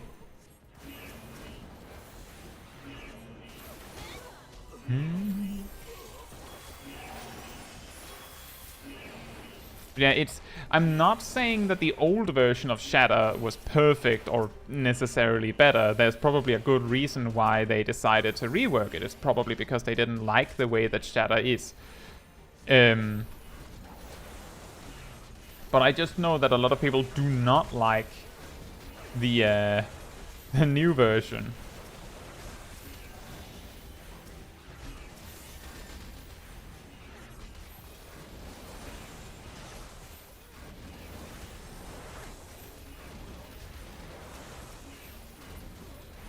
What sounds like it's saying heal me? Heal me.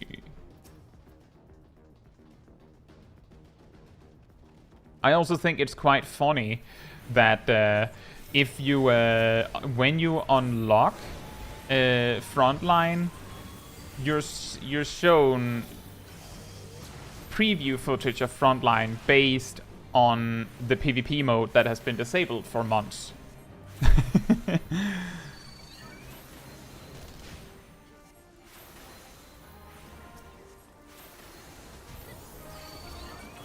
Like, that totally doesn't make it feel like it's abandoned or awkward content.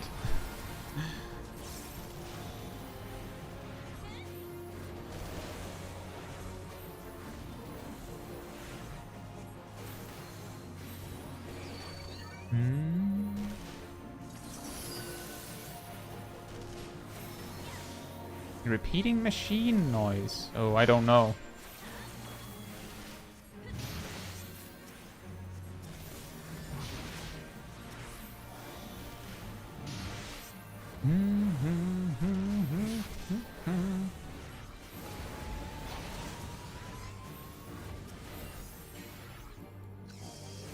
Oh, the alarm. Sorry.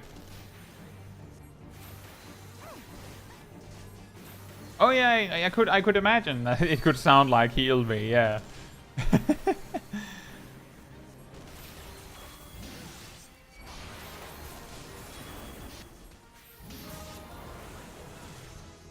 Hey, 54.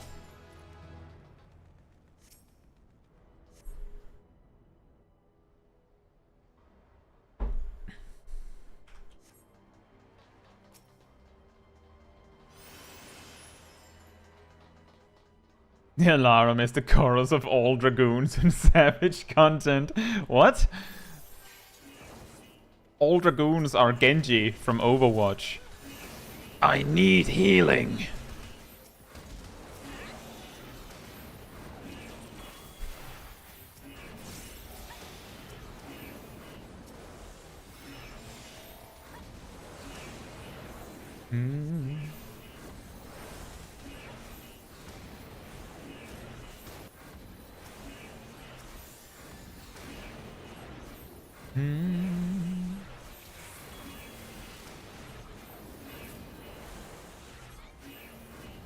You see, that's the trick, Koja. If you play the job yourself, then it's okay.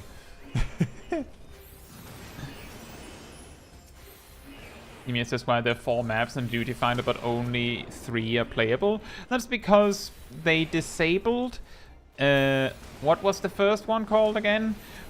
At the same time that they reworked Shatter. I believe part of the reason that they disabled the first one was because they wanted to rework it. And I think part of the motivation for that might be related to the simple fact that there was a lot of knockback spam in the first map. Like, basically, the majority of the PvP happens on a big pillar, and if you can drag someone off the pillar or throw them off the pillar, they will typically die. So there was a lot of Dark Knights, a lot of Warriors, a lot of Monks. There's specifically a spot where jobs like Monk that just have a knockback, they could just retreat around a corner, and if you follow them, they can just kick you off the arena, and then you die. Which is really fun and balanced. So I think they're looking into figuring out, I'm guessing, because we don't actually have any data on that, but I would guess that they're looking at figuring out how to make the map work without, like, heavily favoring jobs that have knockbacks. Because it's a little like, yeah, most PvP seems to heavily, like, most Frontline heavily favors, like, heavy AoE burst. But in this case, it was a little too egregious, I think.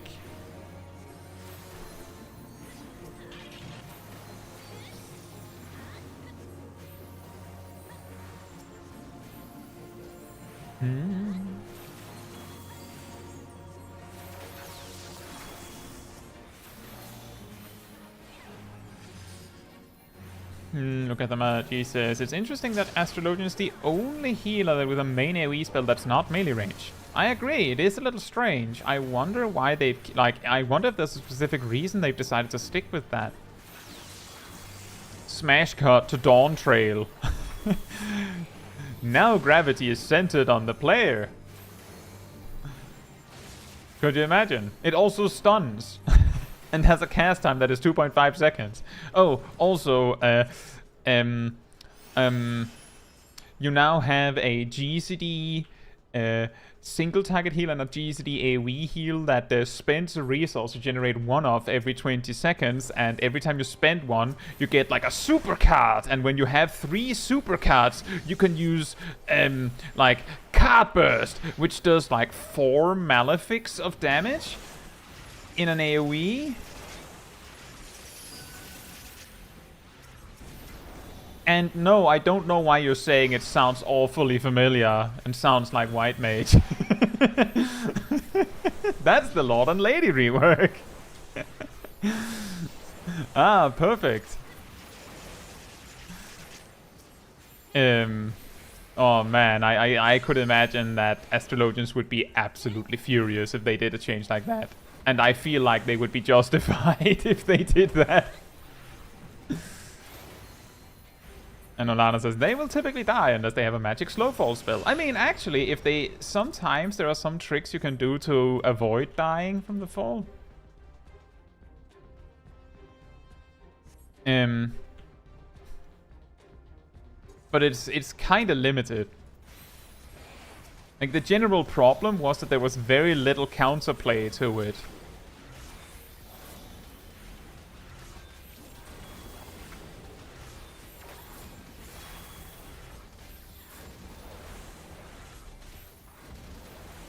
Yeah, I can see what you mean there, Lukatamachi. I can see what you... I can see that would actually be interesting if they made, like, a little bit more difference between the healers.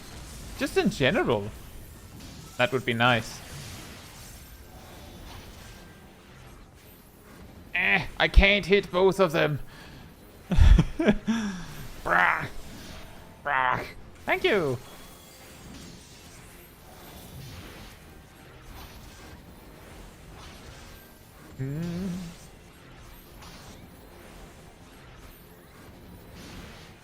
Anolana, in PvP you don't have arm's length.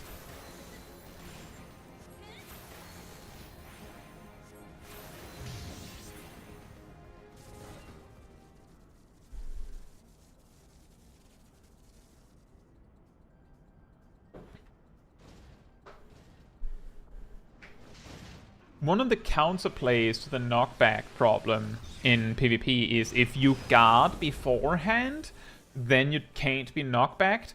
But the problem is, that means you have to press guard early enough that you guard first, late enough that the other person has already pressed their knockback button and can't cancel. And that means that in most cases, what's going to happen is you put yourself in this awkward position where you can just get killed by a knockback. You press guard, and the other person just goes, oh, and just waits for your guard to end. So your only options is to retreat while your guard still lasts, or die. Like, there isn't really any good counterplay. This is the same problem with White Mage's Miracle of Nature in PvP. That's why it is considered so incredibly overpowered. Miracle of Nature is an ability that White Mage has, which turns your target into an imp for, I believe, 2 seconds. This is equivalent to a silence, and in PvP, silence prevents you from doing anything. Like, you can't use any actions except Purify, except Miracle of Nature exclusively also blocks Purify. So the specific button intended to save you when you get debuffed by something doesn't work against Miracle of Nature. The only counter to Miracle of Nature is to be guarding before the White Mage presses Miracle of Nature. I believe when they made the rework of PvP, Miracle of Nature had a 25 yard range. If I remember correctly, it's 10 now. So it's just been nerfed bit by bit, because turns out that just a free, no proper counter crowd control is really good. Really, really effective.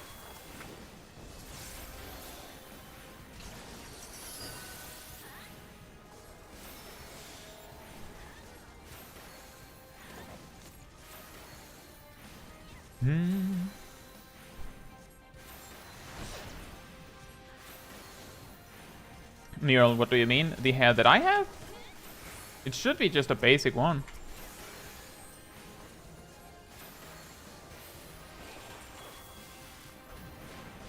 Oh, what do you mean?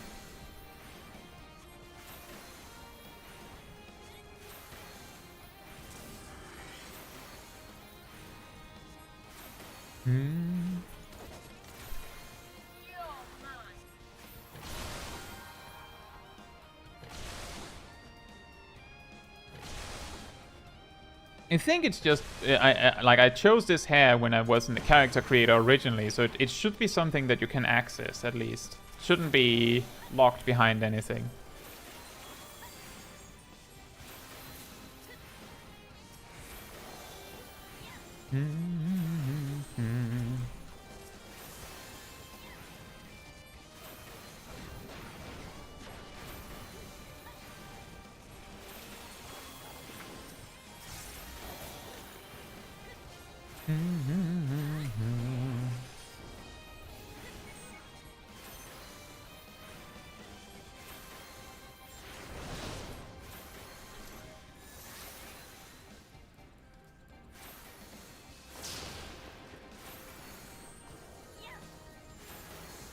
It is quite funny that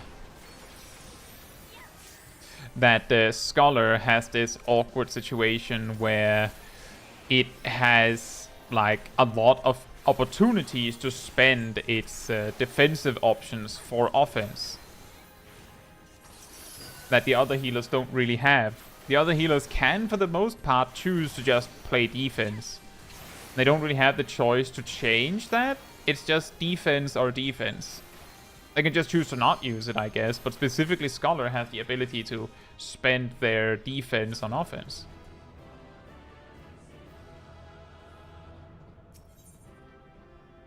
Gleaming says, I love this fight so much still, because it was the one that taught me what the game was really going to be like. Well, I'm glad to hear that, because I guess that means you played the new version of the fight, because the old version, I believe, was a lot more awkward.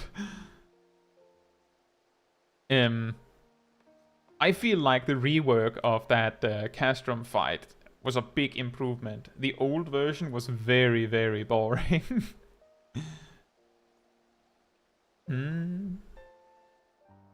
Let's see. I think we should do some job quests so that we don't let that fall behind.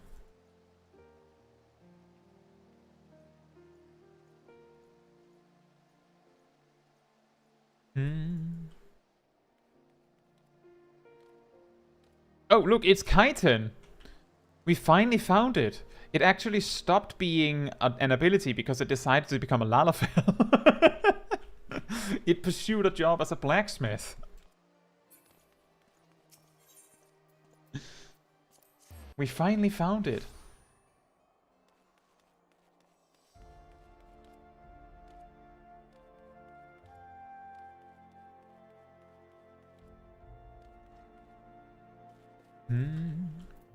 Right. Because Amaji says I'm too new to know it, but what was chitin's function?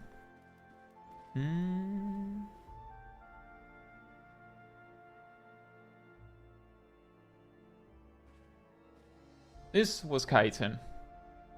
It was a samurai spender that made your next weapon skill 50% stronger. Basically, it meant like the way you interacted with it was every time you were going to use a really strong attack like an Iaijutsu, you used chitin. So it was just like every time you use an Iaijutsu, you had to also have 20 Kenki ready to use chitin. That was ultimately what it did. It doesn't sound like much, but it mattered for... Yes, it also applies to Higanbana's dot. Just for the sake of comparison, Midare Zetsugeka, you know, Midare Zetsugeka, which is 640 guaranteed critical hit potency, 640. It used to be, with chitin, 1200 potency. It used to be almost double what it is now. But part of the reason why chitin was important was because without chitin, I mean, Kenki is just a resource you just use to spam Shinten, right? And that's ultimately what you use it for. It doesn't feel very exciting.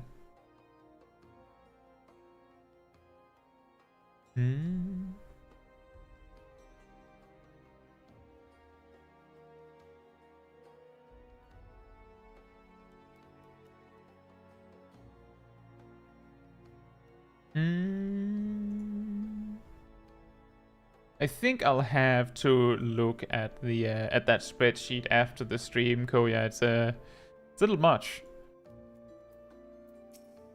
But yeah, basically what I'm getting at is that on one hand, chitin didn't feel like much. On the other hand, now that chitin is gone, it makes Kenki feel kinda pointless in a way. Like, I think it wouldn't surprise me if a lot of samurai would prefer to just not have Kenki and just have bigger potency on their GCDs.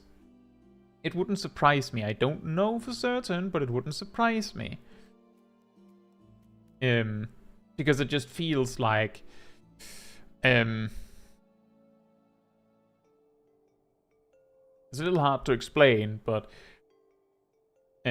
it feels like now that the primary use case for Kenki is gone, it kind of removes the purpose of it. As far as I remember, the primary purpose of Shinten, which is the primary thing you use Kenki on nowadays, the primary purpose of that was to dump your extra Kenki. But nowadays you don't have not excess Kenki, you just have the stuff you spend. So, you know,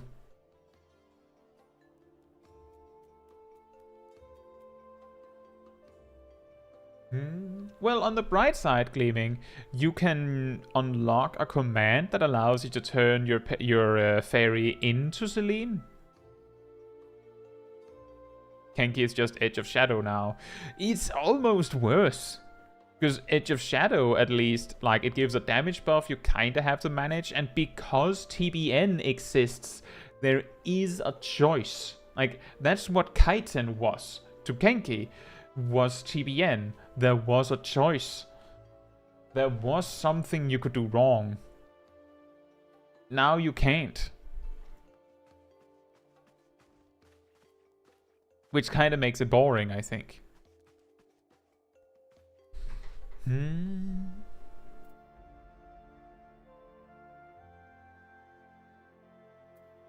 Right then. I think we have 2 job quests. One of them will give us nothing, and the other one will upgrade our Malefic. Yep.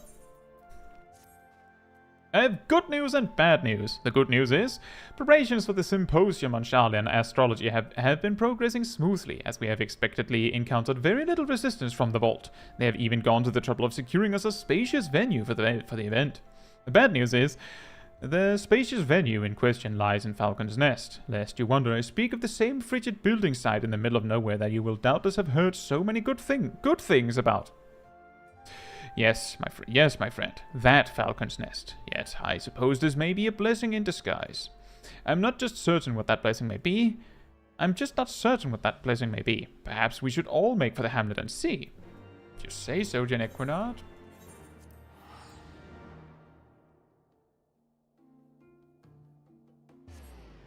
All we know about Dawn Trail in regards to job changes is that I believe Yoshi P, like, a little offhandedly, like, was like, oh yeah, by the way, a lot of jobs are getting significant changes with Dawn Trail, like, to their rotations. But not any detail as to what that means. Greetings, Kaetsu. It appears that not only is our symposium to be held in a tiny hamlet miles away from civilization crawling with people who cannot even spell astrology, let alone grasp how it works, but that no one in the whole town has even been informed of our arrival. The 3 of us have been spending the last spell speaking with whomever will listen, inviting them to attend the event, so at least we won't be speaking to an empty forum. Oh, worry not, my friend. We have saved the Northern District just for you.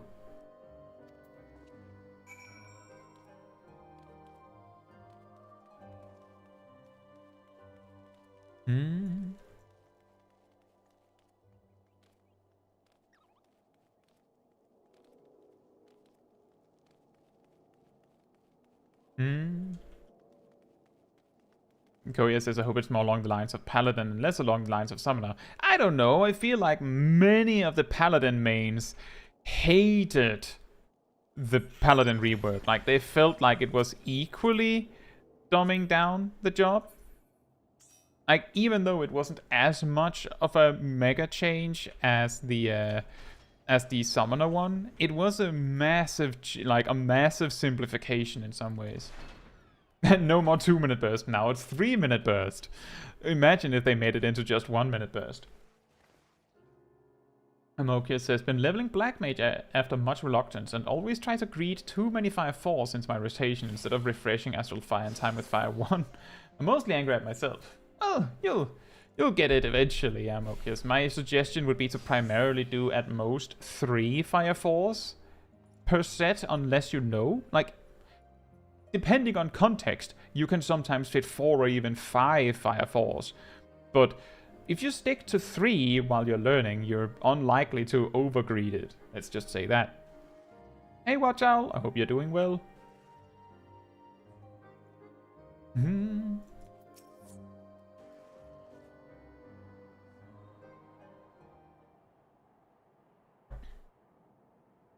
Shaolin astrology, eh? You a heretic? Because you're talking like one. There's only one kind of astrology in Isgard, and it ain't the heathen kind. Wow. Considering as you are an unbeliever, I suppose the knights might allow you to yab and yammer, but cause too much commotion, you'll be disappeared like that other lad. Now, when was that?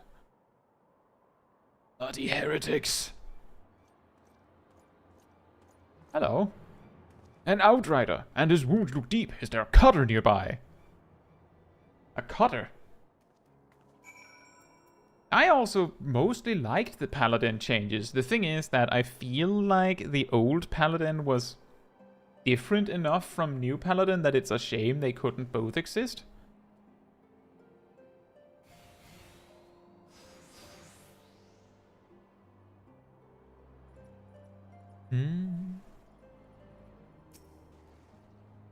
Please, I have 5 children. I'm that father you hear about that doesn't have enough time to game.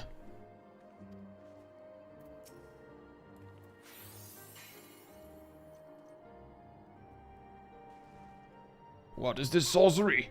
My cots, they knit themselves. Are you a healer, adventurer? If so, I have another request of you. There were others in my scouting party. We were all wounded, some of us more gravely than others. I fear that my fellow knights may be in grave danger. Would you seek them out and tend to them as you did me? I will report to Sir Redwald, but fear that by the time he can muster reinforcements, several men will have perished. Oh. That is a long run. I feel like the most aggressive way to explain how Paladin feels nowadays is that the burst can be simplified to be an easier version of the Gunbreaker burst. If you actually like compare the two, it's actually scary how almost identical they are in some ways. And when I say easier, there's less resource management and there's less OGCDs to deal with, so it kind of makes it simpler.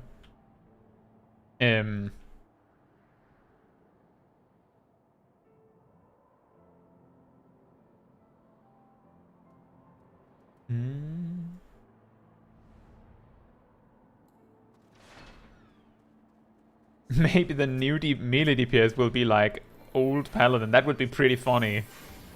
Could you imagine if they did that?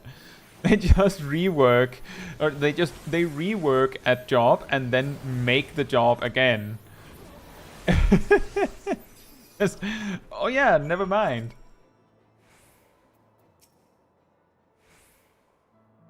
Thank you, adventurer. I shall tell the fury of your kindness when I kneel before her at the gates too. Wow. Oh, have a heal. How did you... It is as if I was never dealt a single wound. What manner of magics do you wield, friend? Have you heard of a healer? Astromancy, but I thought the stars served only to grant us insight into the Horde's movements. Why are there not more astrologians in the field? You and your companions are in Falcon's Nest to discuss that very topic. Perhaps I can persuade others in the garrison to attend. Now, I must hurry back to the hamlet. My captain will want a full report of the day's happenings.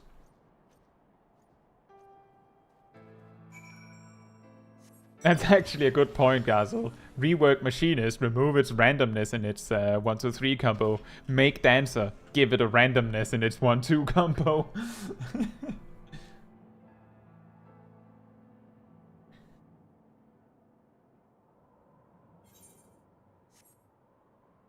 I think, Ymir, something that is often worth considering in those cases is that there's a big difference between what you feel is easy and what is easy.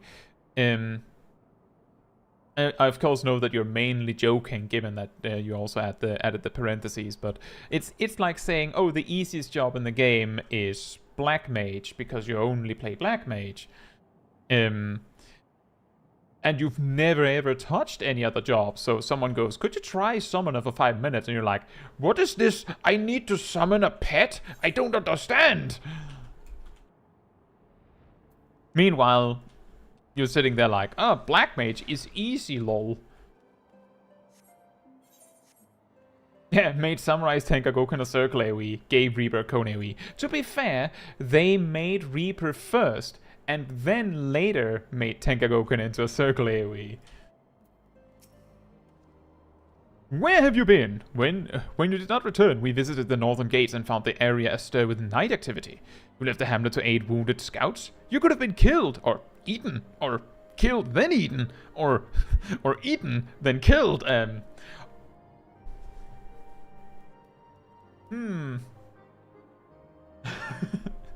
suppose so, Janekronad.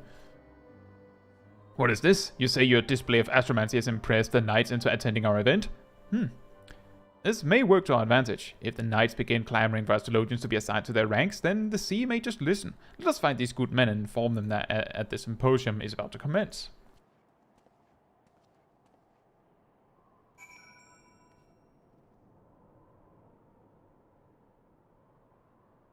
Didn't rejoin a shard in your birth, you did it wrong.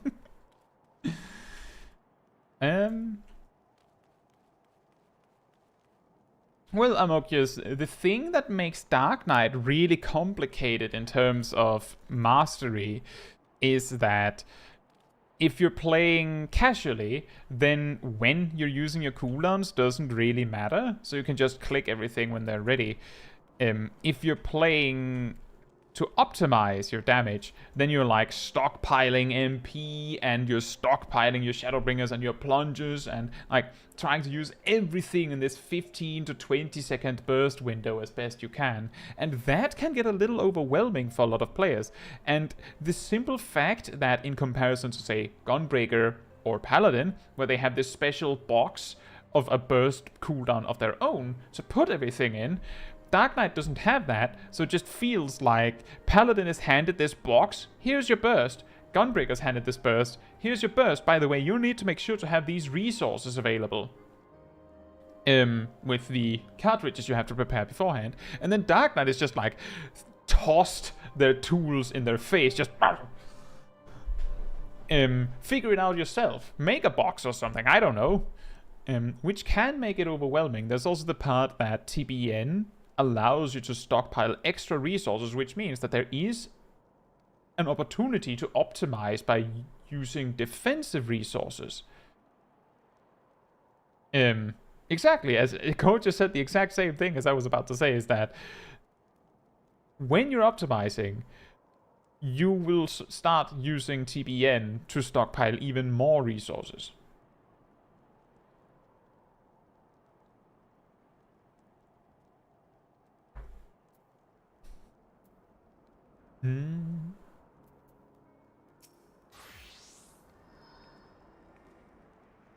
Thal's hoar-frosted balls. What? Not a single person came. I told you this was a terrible plan. Use the confusion from the jam-packed symposium to approach the target, she says. You'll have her out of the hamlet before her companions even know she's gone, she says. Even a blind babe could have seen that no one would gather for a talk on astrology in the middle of Smivane. Hello?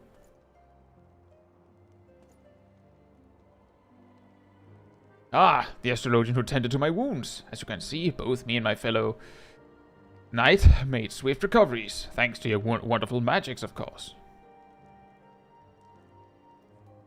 Reinforcements from the garrison never arrived? Reinforcement... Oh, yes, I spoke with Sir Red Wolf myself. Perhaps he felt there was no need for reinforcements after I convinced him what an able healer you were. Yes, that's it. That is it. That is most certainly the reason, yes. And as much as we would like to attend, the captain has already assigned us another mission. I apologize to you and your companions. Perhaps we can make the next symposium. Carry on, then.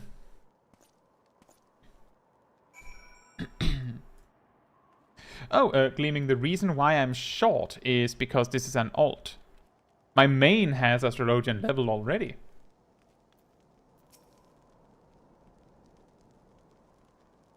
Baloney's baloney. That's pretty good.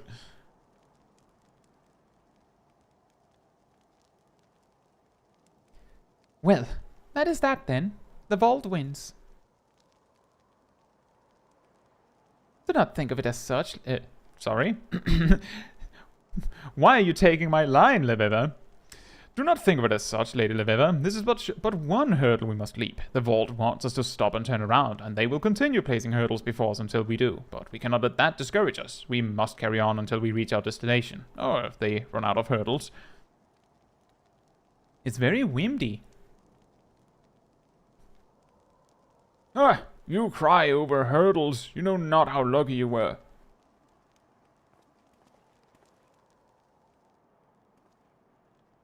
Did you come for the symposium?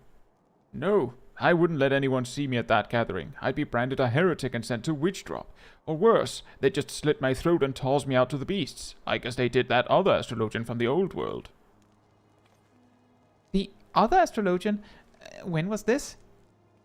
When you reach my age, all the summers melt together. My hair still had color, so it must have been at least a score. Mayhap more, mayhap less. Anyway, bye. There was an astrologian who was, but it was long ago. It could not have been anyone you knew. We cannot dwell on the past. We must needs find a way to interpret the cards we have been dealt, so that they might benefit the present. Our present. No, it could not have been anyone I knew. I never had the chance to. Well then.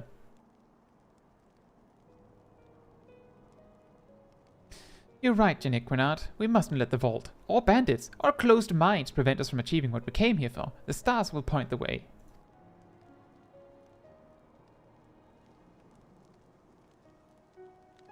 And we will help the people of Ishgard see that as well.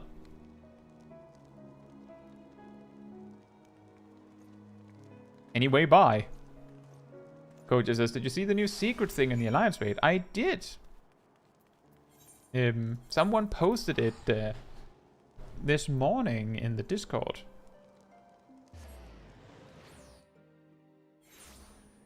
It was Yek.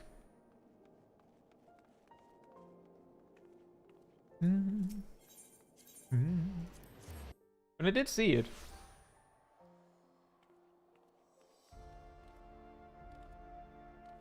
Also, Watch Owl, as I just to be clear, this excessive optimization stuff with Dark Knight is only like something that you'd start aiming for when you're doing stuff like Savage Raiding to like optimize your own damage. But in most casual content, basically all casual content, it's optional. So if you enjoy playing Dark Knight as is, perfect, right? You don't have to be perfect at the game. Gleaming says, how do people find these things? Oh, I'm guessing that the first person that did it, it happened by accident because they think that boss looks cool or nice or hot. Just a guess, you know. And then they just randomly got killed.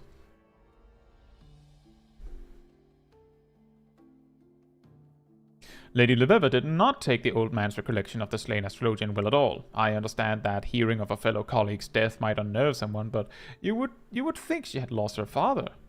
Oh, Janiquinard, what have you done? I will not live down this offense. You see, the astrologian of whom the old man spoke, it just so happens that I knew him well. His name was Ruffin, and he was my friend and confidant when I studied in Sharlayan. My only friend. He followed me back to Ishgard when my stay in the city-state was cut short by the Exodus. His dream was to rekindle interest in the forgotten techniques which gave rise to Ishgardian astrology, but this was a time when the Holy See was even more opposed to foreign ideas than they are now. That evening I discovered him bleeding at his bureau was one of the saddest in my life, but even at the hour of his death, Ruffin remained strong, and he made me promise that I would not let his dream fade because of the close-minded. Not that that has gone particularly well thus far. Yet, perhaps if we reach a greater accord with the stars, they will to show us the way forward. Yes, that sounds likely. I will also mention, Bondi, that because of how the community in Final Fantasy XIV works, there is a difference, a huge difference between what is necessary and what the players think is necessary. If you're in a party finder group, the argument that you don't need to do your burst right to meet the DPS check doesn't matter if you see enrage. The party leader's likely to get mad at you and kick you anyway.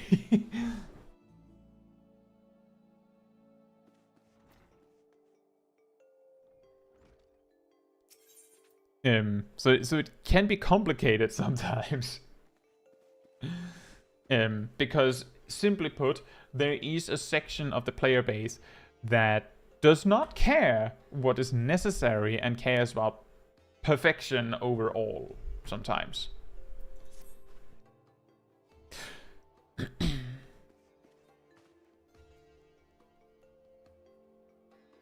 Demi says, I still think you should try your best in optimizing casual content. It's that lax mindset that leads to you getting sages who don't put Cardia, put up Cardia on tanks, put up Cardia tanks who don't mitigate and so on. Well, I mean, there's a big difference between you're not doing your burst perfectly and you're not using your toolkit at all. Obviously I'm not saying don't do anything. What I'm saying is, if you don't know how to stockpile all of your cooldowns and do the perfect burst, that's fine. But as you will see in my guides, I still say stuff like use TBN, right? Use your toolkit. I'm not saying don't use it. I'm saying it's fine if you don't do it perfectly.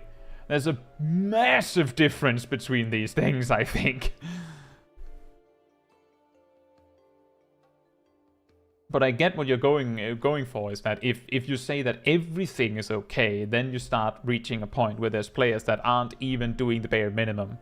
But that is actually not necessarily a cause by the community. That can just as well be a cause by the simple fact, and this is something that we've seen a few times on streams recently.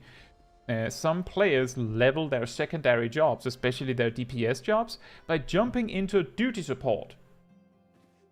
And just like casually strolling through the dungeon while the NPCs do everything.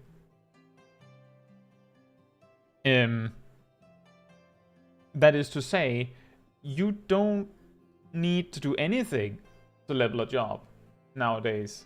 Like, actually, you don't need to do anything.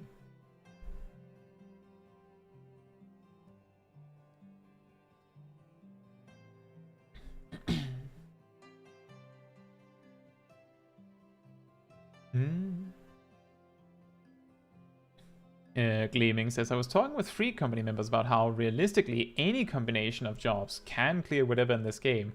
There are some people who worry too much about, oh, Paladin has low damage. Generally, when you blame the damage, the lack of DPS on you having a specific job in your group, that is usually something you start doing long before you've actually mastered the fight enough that the reason why you can't meet the enrage is because a job is too weak. There was exactly something with Abyssos week 1, but nowadays this is no longer a problem. This is actually part of why it can be really scary if a job gets the perception that it is too weak. Because here's the thing, in 6.0, so like right at the start of Endwalker, Paladin had problems with damage output. So much that there were groups that just said no Paladins on P1S, not P4, P1S, there were people saying no Paladins. The thing is, Paladin was perfectly capable of doing it. It was just that their damage was significantly lower than the other tanks. So there was like, it was just clear that it was a disadvantage to use a Paladin. And this has kind of stuck, because then Paladin was not super strong in the second rate tier either. And once the community perception is that a job is too weak, it kind of sticks, and it sticks for a really long time. It wouldn't surprise me if people still think Machinist is terrible. And Paladin is terrible. Like, recently we saw someone took a picture of Party Finder where they said the newest extreme. There was a group that said no Paladins for the newest extreme. Machinist is perfectly fine right now. The point is that right now, as far as balance goes, all jobs are viable. So there's no reason to say you can't play this job. There's no reason to, because all jobs are close enough that most any group composition that is just reasonably balanced should be fine.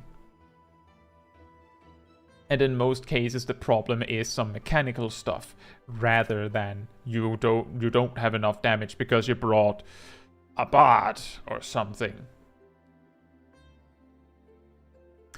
So yeah, everything is viable. Try your best, as I said. Like, try your best.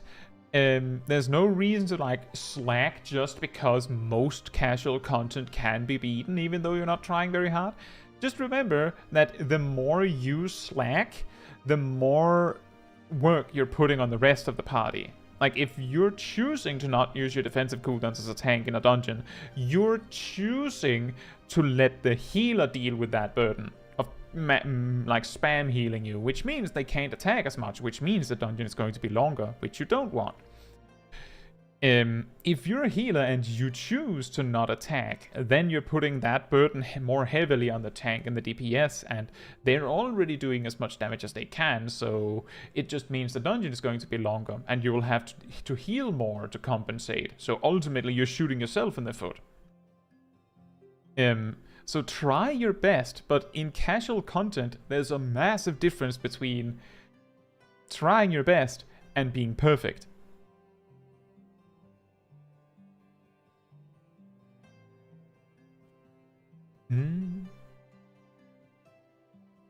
Right then. The Vault went and outdid themselves. The location for our next symposium? The Convictory, our makeshift camp for a band of bickering knights. I've spoken at length with Lady Leveva about how we might handle this second inconvenience, so as not to meet the same fate we did in Falcon's Nest. I fear the worst, but the lady believes that we may be approaching this all wrong, that we should embrace the situation and use it to our advantage. I believe she is merely unaccustomed to the thin alpine air, and her wits are not in order. Perchance we should make for the camp and see for ourselves. Oh, that one.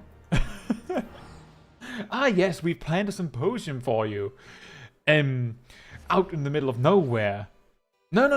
We're not making fun of you. We're totally serious.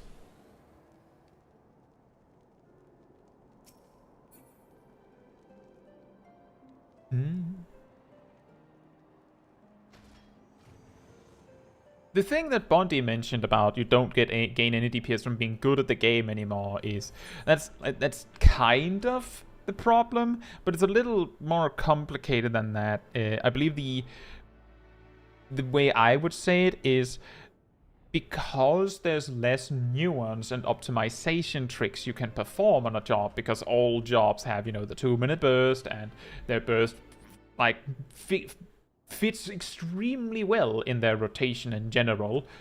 There is very limited opportunities to increase your damage over like what is expected, which means that it's a lot more likely that you're in a situation where, well, if you can't meet the DPS check, there's nothing you can do. Like, if you're already doing your maximum damage, there's no trick you can pull out your sleeve, because everything has been accounted for, which I believe was less common back in the day, but it's always easy to have, you know, rose-tinted glasses in hindsight.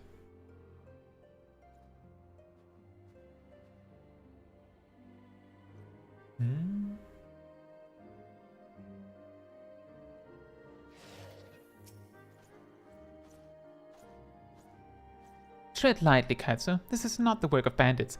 Quimperane's hurts were dealt by the convictors. You were assaulted by the men who want to protect us? This is madness! The Vault led the knights believe that a party of Astrologians would be arriving to aid them in scrying the location of the Horde's next attack. They took out their frustration on poor Quimperane when they learned I can foretell the whims of a dragon about as well as I can those of Janequinard. But no, we must not let this discourage us. If words have no weight with these men, then let our magics do the speaking.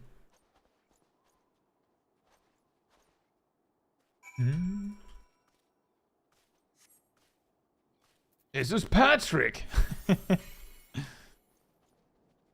What? You're an astrologian? You can't heal people. That's not what astrologians do.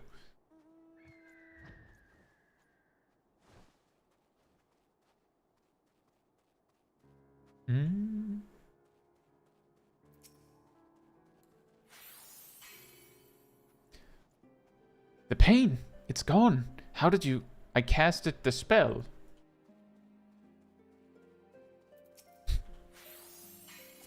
I casted the spell. My wounds, it is as if they were never there. Wait, who's going to believe that I slew a dragon if I haven't the wounds to show for it? I don't know whether to thank you or slit your throat. Though, I suppose I wouldn't be able to do either if you hadn't healed me with those queer magics. So, this day I see fit to forgive you.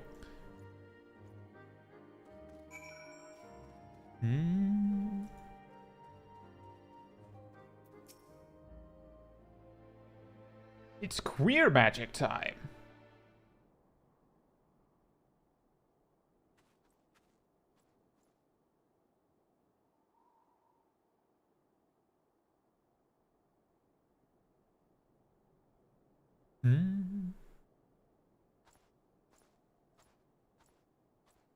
You. Huh? Oh. It's that person again. What is wrong, Leveva? Have you tapped too deeply into your mental reserves? Perhaps you should take a moment of respite. No, it's the knife. That blood is not the knight's. Ah, the loyal lapdog. Without you to state the obvious, where would your masters be, pray tell? You again. One might think these markings would betray my identity, but you Eorzeans have a singular capacity to look without seeing. I'm amazed you are not constantly wandering into bonfires or off cliffs. Thank you for hanging out, Koya. Good night. I have grown weary of this masquerade, and I'm done with entrusting my fate to this realm's blundering mercenaries. My name is Celia, and I'm here to take the Lady Leveva into custody, so that she can be transported back to Sharlayan and tried for her crimes. Taken into custody? On whose authority? On whose authority is my hair clipping? You're here without permission of the Forum, performing acts which amount to treason. Your grandfather has already been detained and questioned. I'm giving you the opportunity to turn yourself in and put an end to this farce, once and for all. Do as I say, and no one will be harmed. Yourself included, Lady Leveva. You just stabbed her. No one will be harmed, aside from the knife wound in your chest. But, Lady Leveva, I thought you and your grandfather were dispatched on an official expedition. It seems that Leveva has not told you everything. Did you know that it was her father who was killed nearly 15 summers past? 15 summers past, Janiquinard. Your adventurer friend seems already to have put two and two together. Why she didn't tell you earlier, I cannot fathom. What else are they leaving you out of, Janiquinard de Durandare? But silence! This is my final warning. When you see me again, you will either give yourself up or you will die at my blade. Think on that, Leveva. I mean, you've done this move like 15 times at this point. Caetsu, Lady Leveva's wound is deep. I do not believe I can heal it on my own. Lend me your aid. Do you want me to cast Aspected Benefic? Oh, this is going to be hard. Ah, let's see here. Time for my signature move. 2. Cast Cure 1. Actually, Smol Kai cannot cast Cure 1.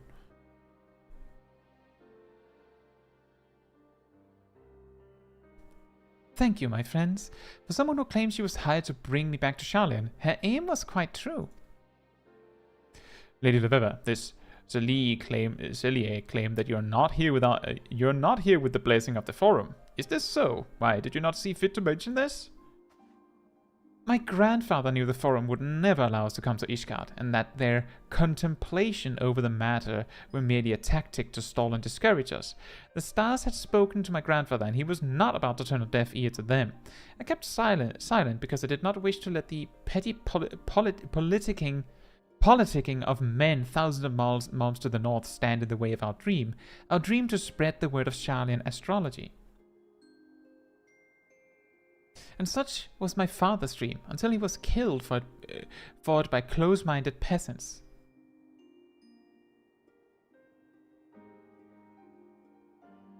But Rufin never once spoke ill of those he wished to enlighten, even at his end.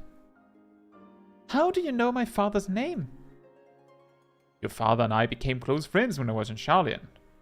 When the Exodus forced me to return home, he asked if he could accompany me, saying that he wished to try and convince those who once believed in the star's power to look to the skies again. And we did for several moons. My countrymen were deeply skeptical and slow to warm to the idea of heathen magics, some way even rude, but he never gave up on them, right up until he was... I was there during your father's last moments. I heard a commotion come from his room late one night and went in to check, only to find him bleeding and slumped over his diary, which he was writing when he was attacked. With his last strength, he handed me the diary and asked that I do not blame my people and that I continue our work. I believe this belongs with you now.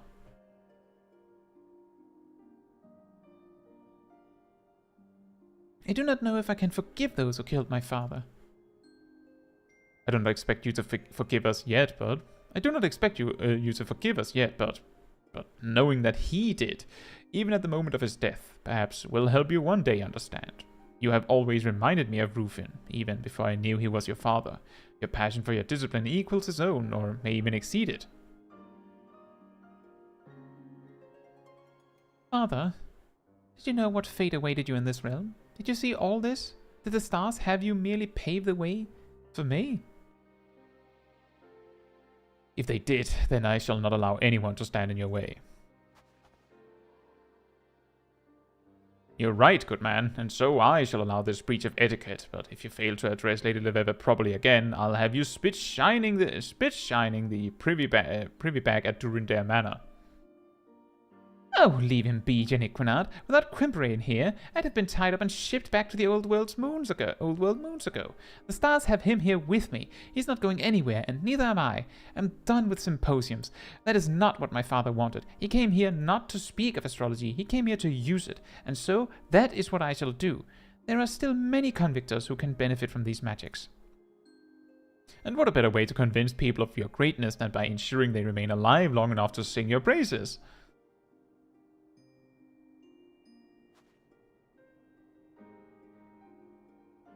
Jenny, will you tell me of my father?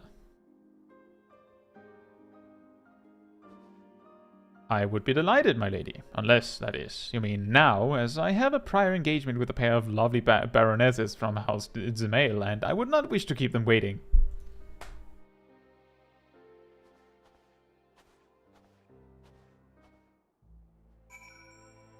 Bruh. What an incredible way to ruin the moment, Jenny Quinard.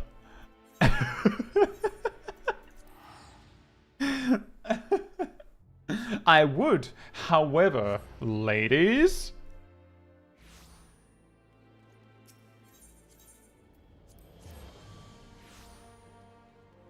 That would be pretty funny if the quest was instead, oh, for Leveva, you specifically need a critical hit with Benefic 2.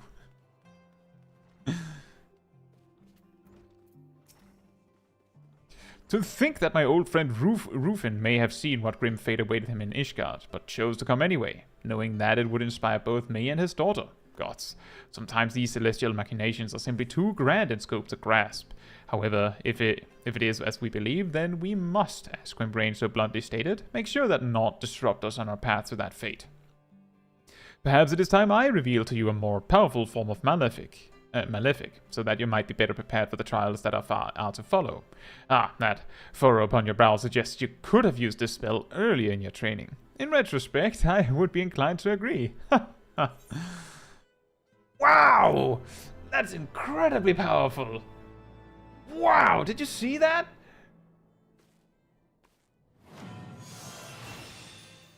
Malefic 2! A more powerful Malefic! It's a 10 potency gain! 10!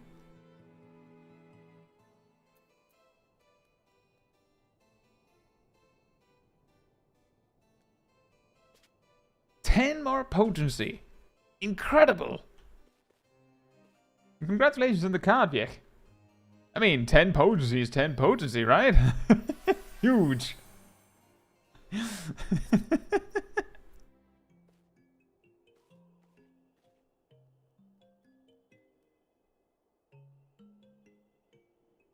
It's just so funny how low that is. Combust 2 does 500 in total. That's double digits. That's technically double digits, yeah. Oh, apparently I also got a card.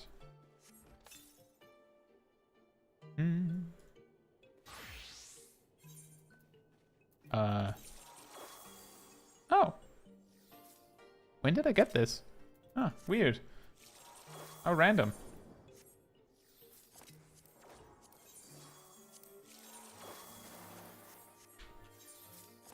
Oh boy.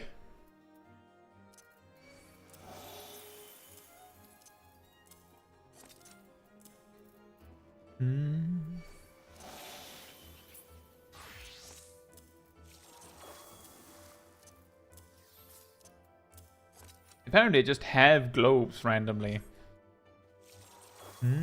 I believe Sage's doses 3 caps at like 320 or 330. Something like that. Right, so I think what we have left is basically just queuing for the highest possible level dungeon that we can.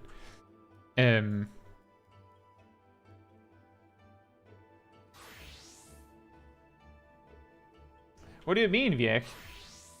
Is your Conjurer level 1? Layer 3 is 310.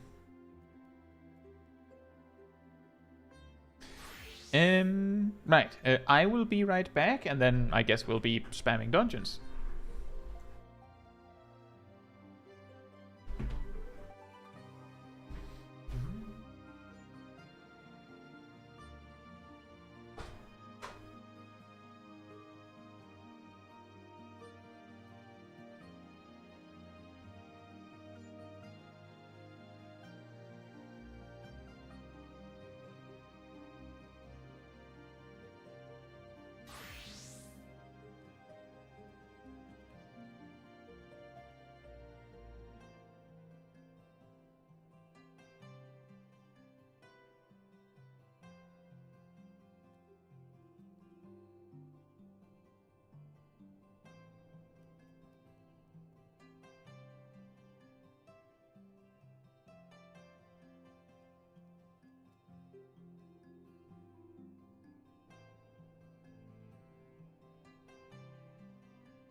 Alright, I'm back. And Lana says, what music is this? This is the music that plays in Ishgard. Sage having the highest personal damage of the healers feels weird. Well, let's take a look at that.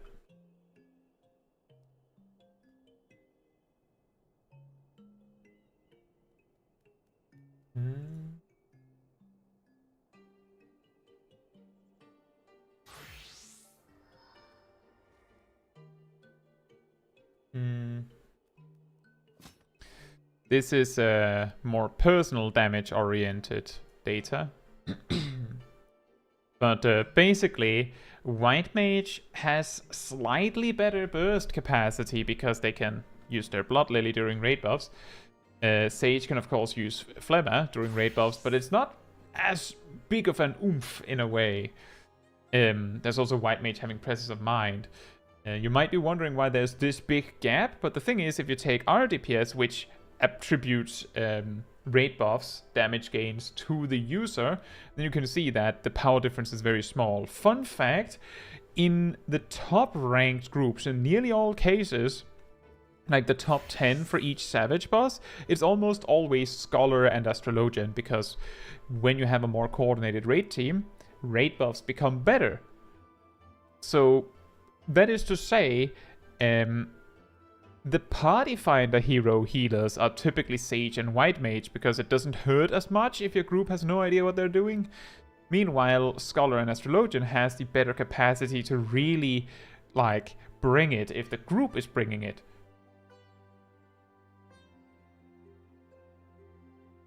But that's kind of how it works.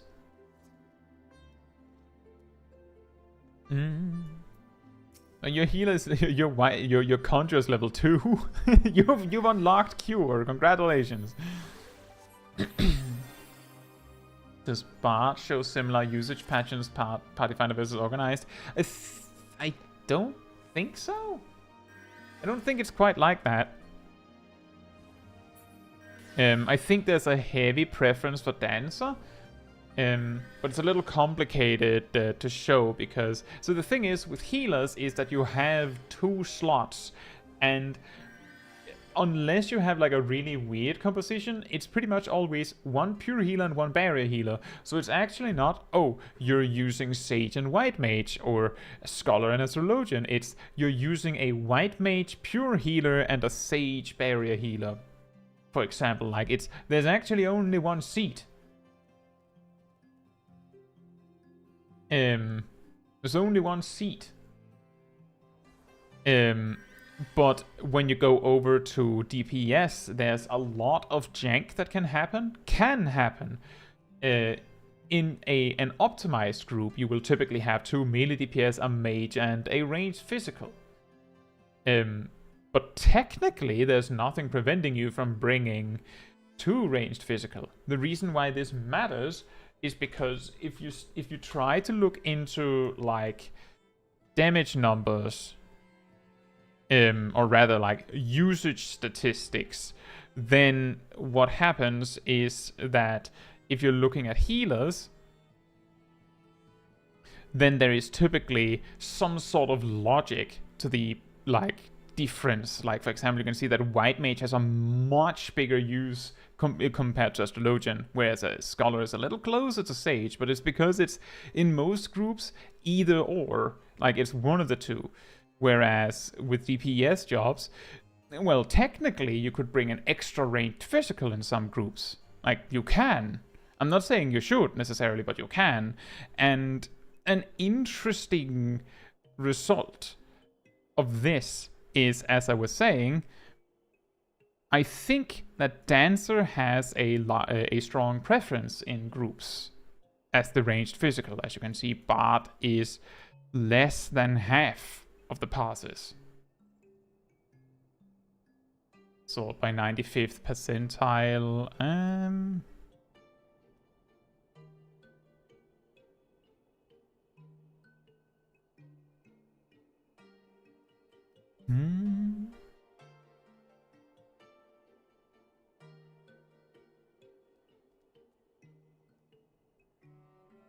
I don't know what you mean by not even close, Bondi. I don't know what you mean by that.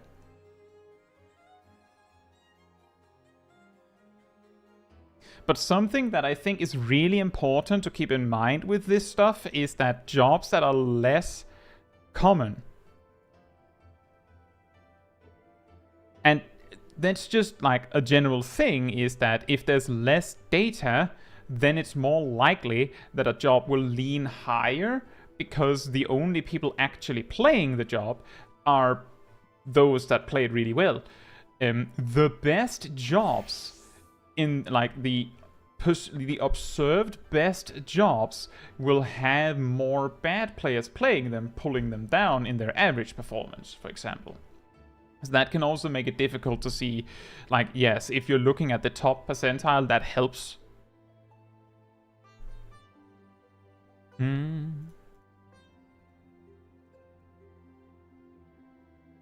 Okay, yeah, I can see what you mean, Bondi. In 6.4, the power difference was, or the score difference was much bigger. I can see what you mean.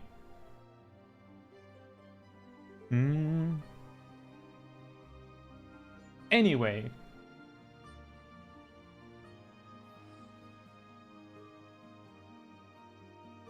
It does make sense, now that I think about it. Of course it makes sense, because Bard has 2 raid buffs, whereas Dancer only has 1.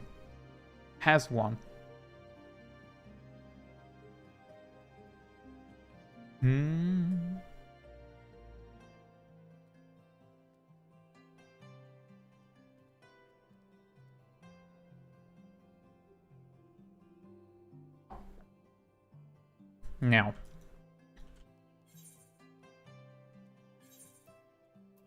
I need to repair my gear.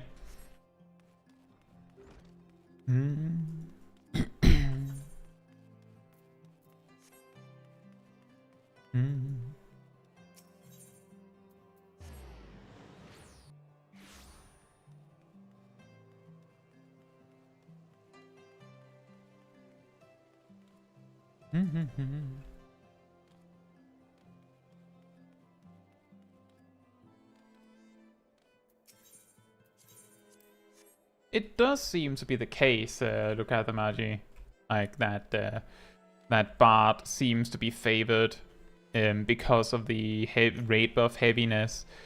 I think the comparison with Dancer is more that there's a lot more passes of Dancer because it's considered like one of the easier jobs. That is like a pretty common thing, is that the easier jobs, regardless of their performance, like pulls ahead heavily in usage. Like this would be the kind of argument why there might be more passes of Warrior and Paladin versus Dark Knight and Gunbreaker in some cases. The same might apply with Sage versus Scholar, because a lot of people find Sage easier.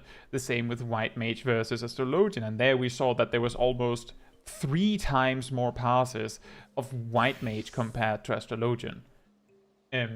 So often the difficulty of a job makes a huge impact. Thank you, Jollies. Thank you so much. And Bard is certainly really hard to play. So that would also disincentivize players from playing it if they don't really love it. Like, if it's not their favorite, they wouldn't play it. And you can see it reflected in most roles that the easier jobs in the specific category tends to have more passes, often completely unrelated to its performance, as long as it isn't like much worse than the other jobs in the particular category. Specifically because why would you play the harder job if the easier one is good enough, right? Now, dungeon time. Well, the highest I have is Smol, so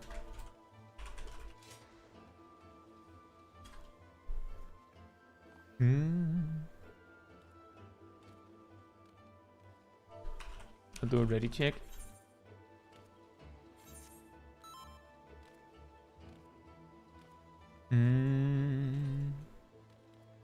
Mimia says, could I join?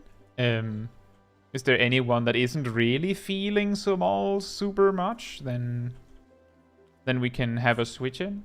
Oh, Aridel left. Then yes, you can, Mimia. On that character?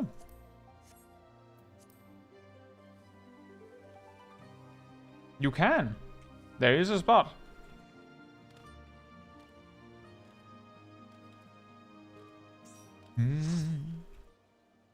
But the reason why I'm talking about this thing where the stronger, the perceived stronger jobs get a lot more attention.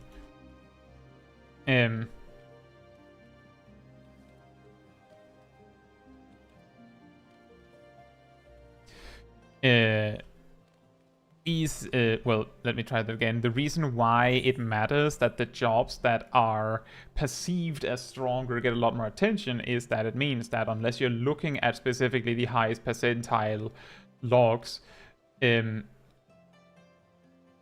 even then, that is also affected, because you have to remember, if you're looking at the 95th percentile of logs, you're still looking at the top 5%.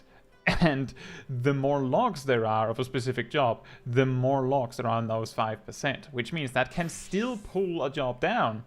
It can.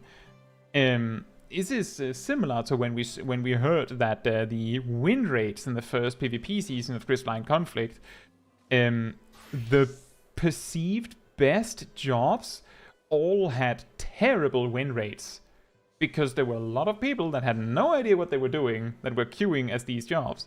Meanwhile, the jobs that were perceived as really bad had good win rates, mainly because there was no one playing it except for those that mained them, so there was only the good players.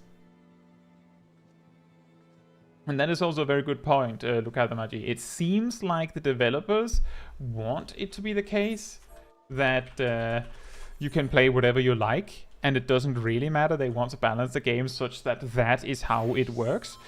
And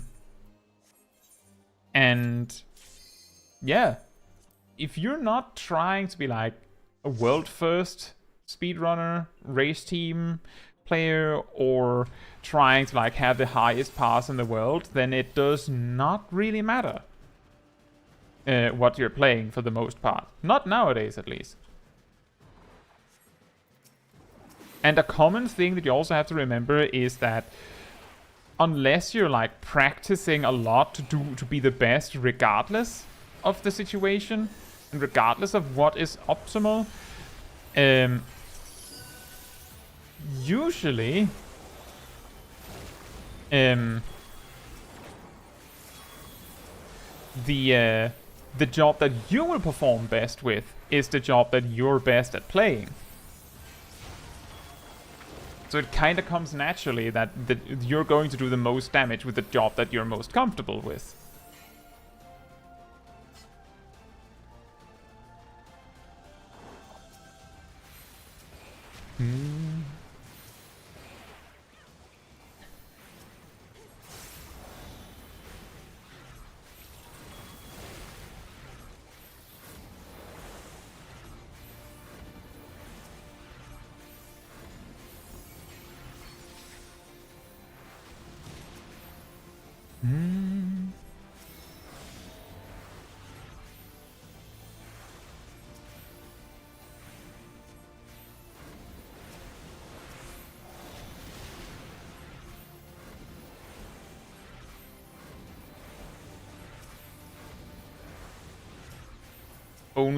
Only warrior as in 8 warriors?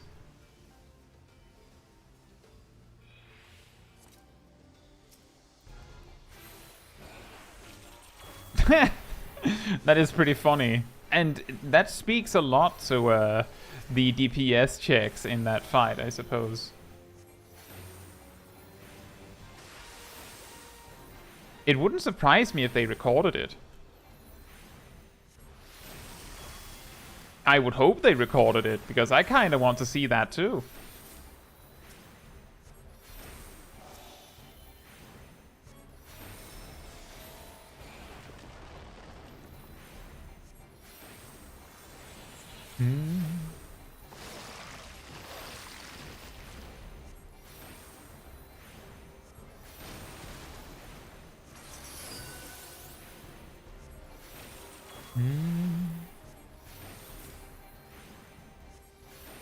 This boss spends a lot of time not doing anything.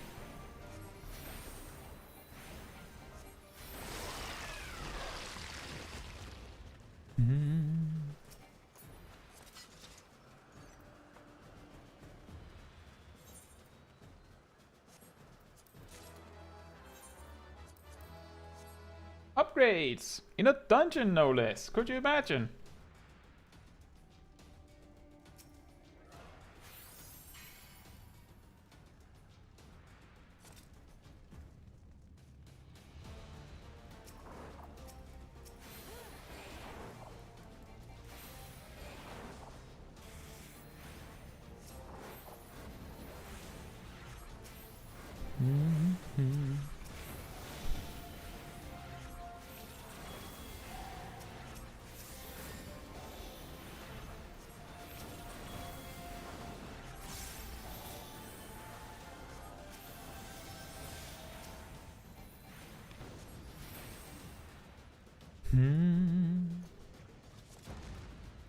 And then the dragon slowly descends and knocks you away as it lands.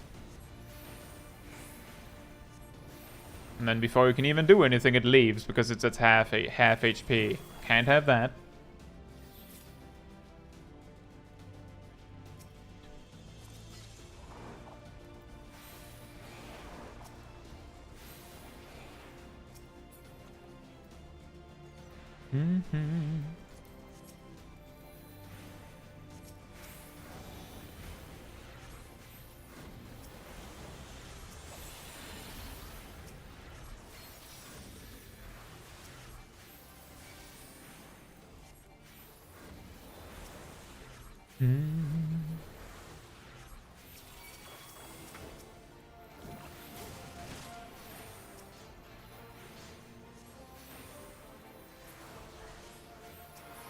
I mean,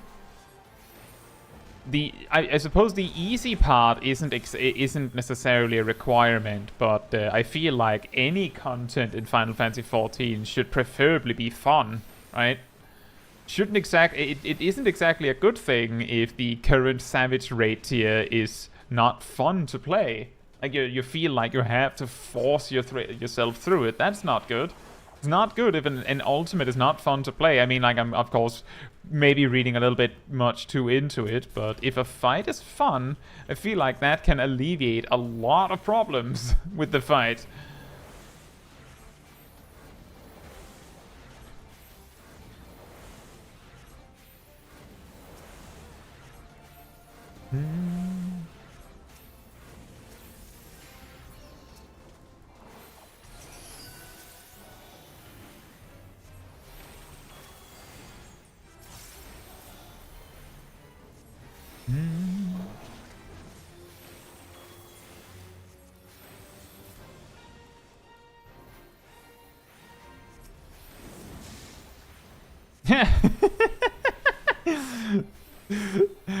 That AoE is in my ley lines. I don't care.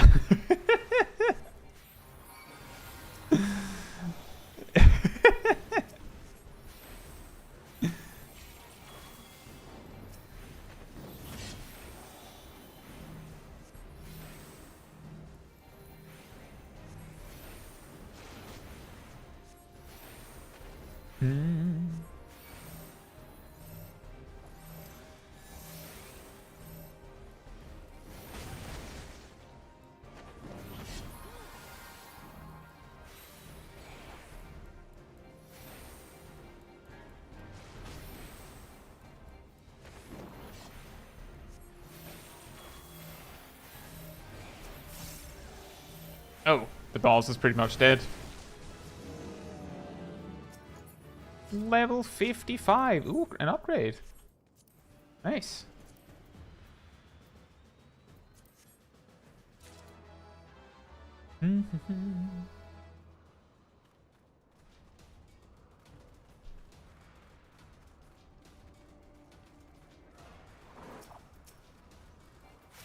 I could imagine that the Hades minimum item level no echo would be fun. I mean, we did it on stream quite a few times, unsynced, no, granted, but we had a lot of fun with it despite that. Even though there was one person in the group that actually bought the mount with the totem, so we spent a lot of time there.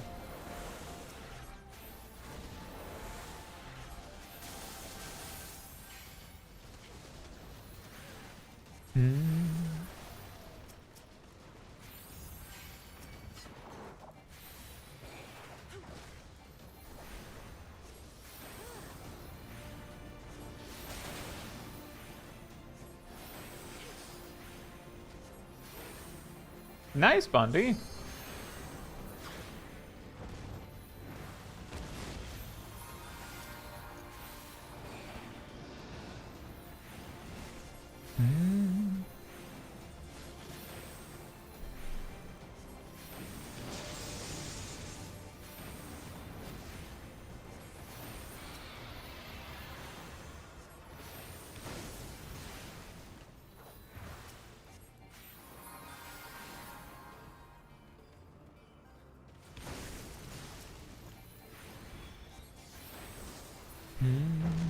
This part of the dungeon is always a little awkward with cooldowns, I feel. It feels overkill to use anything, and then again, it always feels bad to not use anything.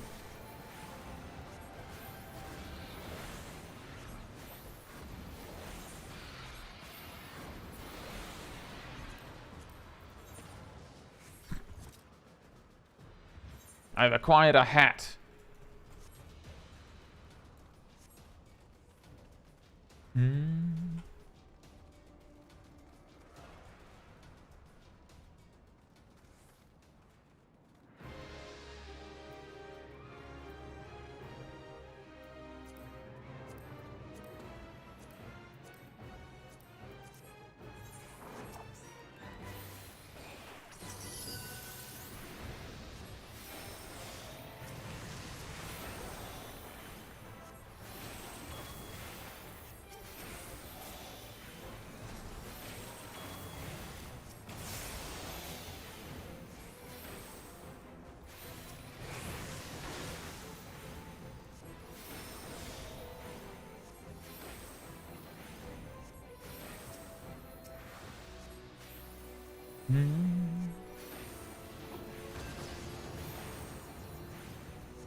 I think it's quite interesting with that Gleaming, because I actually notice a lot that people say, like, they might say that everything's easy, and simultaneously they don't remember, like, details about bosses and trash pack pulls and old content. Perhaps that is related to that thing with them saying there's too much to remember.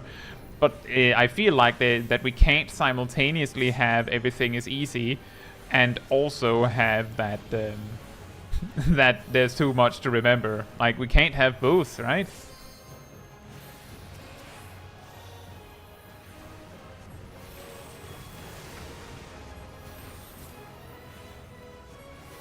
And then there's also the there's nothing to do, which is an interesting discussion, I feel.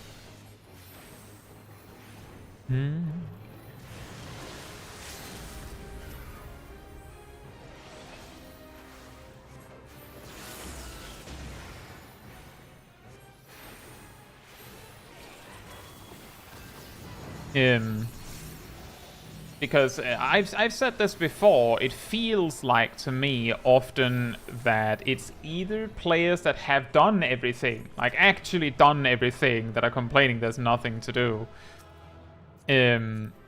Like they actually did everything and now are complaining that they've gone through these insane amounts of playtime to do everything.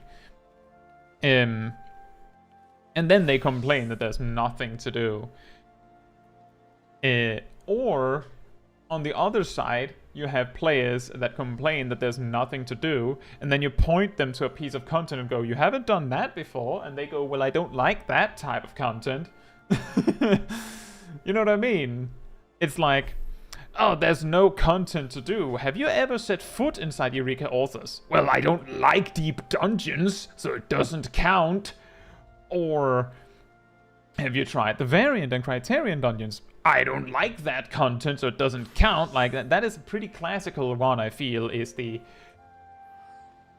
there is no content, parentheses, that I want to play. Like, I've seen that a lot. Or I feel like I see that a lot.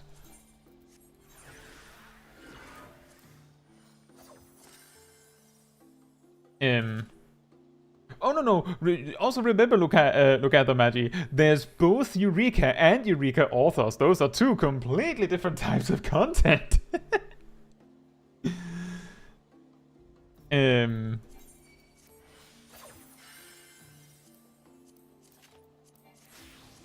Just in case there was any confusion. But yeah, that is a pretty typical MMO problem, Sunthrone, because that's actually a really difficult and very common problem, I feel, with MMOs. Either the MMO decides to focus wholly on like being really good at something specific, and then it kind of alienates all the players that like these other things that the game also does or used to do but has kind of abandoned. But they really make the players that like this specific type of content, they are really happy, like they're eating good.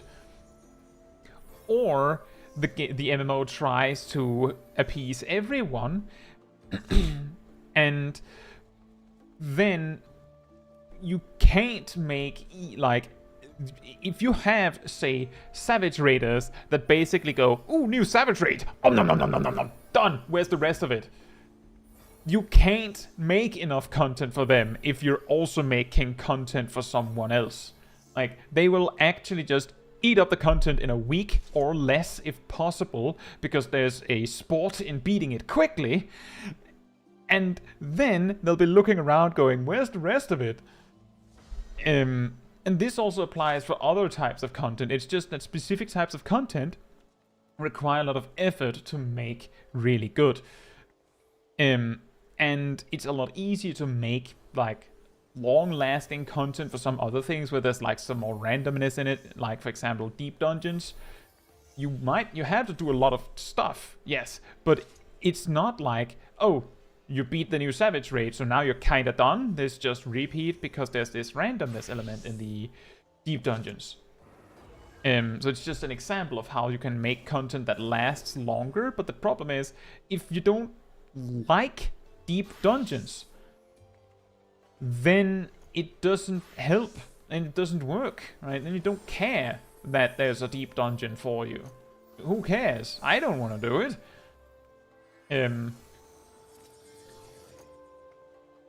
Let's see. Gleaming says, I can respect there is no content that I want to play. But do you remember the guy that was like, you saying I should take a break is just shielding the devs from criticism? I don't remember that, but I have heard that one. The thing is, Final Fantasy XIV's progression structure, is such that when a new raid tier comes out, the gear from the previous raid tier is no longer important for the most part. And when I say for the most part, is technically if you come back late enough, then the relic weapons might be relevant. In which case you being behind on that progression path might be inconvenient. But for the rest of it, it's basically, well, by a crafted set, now you're kind of caught up to where you could have been if you had started raiding today. Like, the only difference is that you haven't actually done the raid and the weekly stuff. But it's not like, for example, in World of Warcraft, where I don't know how it is right now, but it has absolutely been a thing that if you go away for a month, then you're behind the like item level curve, and then you have to catch up again. It's not really a thing in Final Fantasy XIV. So the argument, go play other games, is more reasonable because Final Fantasy XIV's patch structure, the patch cadence, is such that you can quit the game once you've done everything in the current patch that you want to do. And you can just come back when the next patch comes. You can do that, and you'll be mostly fine, probably. And I say probably, because if you come in a little late, you might have a hard time finding a static to do Savage with, if that's how you want to do it. But the general idea that the game is structured in such a way that you don't get punished very hard for falling behind means that you can safely take a break and play other games. The general counter argument to the take a break, play other games is, well, I'm paying sub for this game now and there's nothing to do in it. But the key is that you can quit the game for 3 months if you want to. Now, you play a month of the new patch and you run out of content. It stops stop paying sub money for 3 months. You can do that. And then when a new major patch comes out, you can buy a month of sub and do the new stuff. Yes, you can't actually get full best in slot in a month unless you're really, really lucky. But you don't need best in slot, especially not if you intend to quit after a month. So the argument that it's shielding them is complicated. There's also the part with the house, yeah. That if you own a house in the game, it might be a problem, because if you quit for 3 months, you might have a hard time with that. But I mean, if you have a house in Final Fantasy XIV, then you're invested in the social aspect of the game, and a really incredible well of entertainment in an MMO, which is in all MMOs, or at least most of them, is glamour and talking with other people. Which I know is absolutely absurd, but here we are. So there is the argument that you don't need a house, and if you do need a house, then you're invested in the game for other reasons than where my content, right? I would at least think so, and if you aren't invested in that, why do you have a house? What are you using the house for?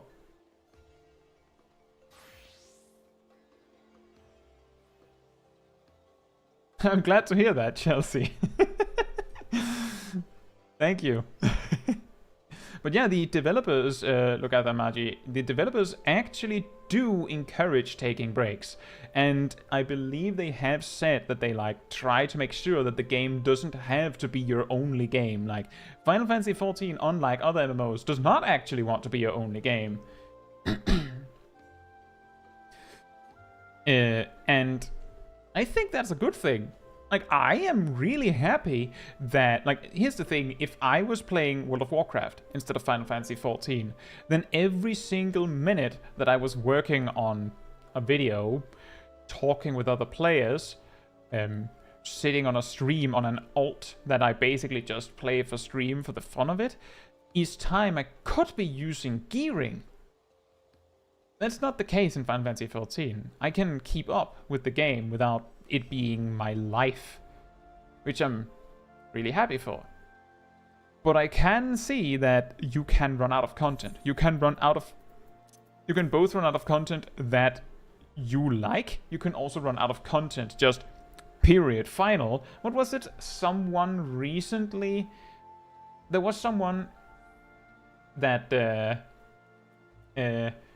got every single achievement in the game that was obtainable, right?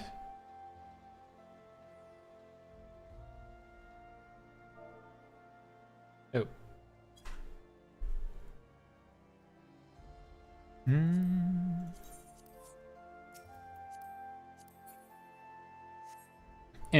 And now, see, here's the thing. That guy has an argument for saying there's no content, because he actually did everything, right? He actually finished his plate. He has a really good argument to say there's no content. I did it all. And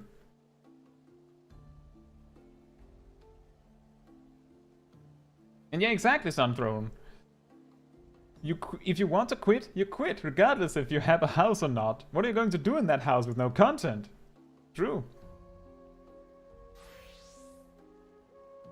But yeah, my perspective, as you can probably imagine, is that I feel there's plenty of content. My primary complaints about the game are generally more far-sighted. You have seen my concerns possibly through my video about the 2-minute burst, where I said that I feel like the 2-minute burst is too limiting of an environment to make interesting and unique jobs, interesting and unique encounters. It makes all of the jobs feel very samey and stuff like that, which can be concerning because a part of the content is also mastering the game. Like, mastering every job is technically things you can do in the game. And I'm hoping I'm not the only person that thinks that, because I did see some comments that said, no. I like it this way. When all of the jobs are easy and simple and almost the same, I can easily switch between them, forgetting the part where if all of them are the same, what reason do you have to switch between them, right? Like, if all of the jobs eventually do the same, then it means that the only difference between monk and samurai is whether you have a sword or not. You can, yeah, exactly. Part of the problem with the current balance is to avoid... what I'm getting at is what Chelsea said. You can't have unique synergy between certain jobs. Why not? Because if you have unique synergy between certain jobs, then those jobs might pull ahead of the pack, and if they pull ahead of the pack, then they'll get chosen over the other jobs. The problem is, if you remove all these kinds of synergies, what happens instead is one job is better than the rest, and you'll just use that one. Like, the fewer knobs you leave to turn on and adjust, the less things people will compare on. If all jobs can attack from 4 miles away because the boss's hitbox is, hurtbox is extremely big, like a weird disease that has been spreading in raid content recently, then there's no difference between being a melee and a ranged, which means that if the melee does more damage, you'll bring an extra melee. If all jobs have good 2-minute burst synergy, you'll just bring the ones that do the most damage. So on and so forth. So by removing all of the unique synergies and the more fancy stuff, instead of having these jobs have the best synergy, so we'll just play those, we have these jobs do the most damage, so we'll just play those. Which is the same, like it's basically the same conclusion from a different data set.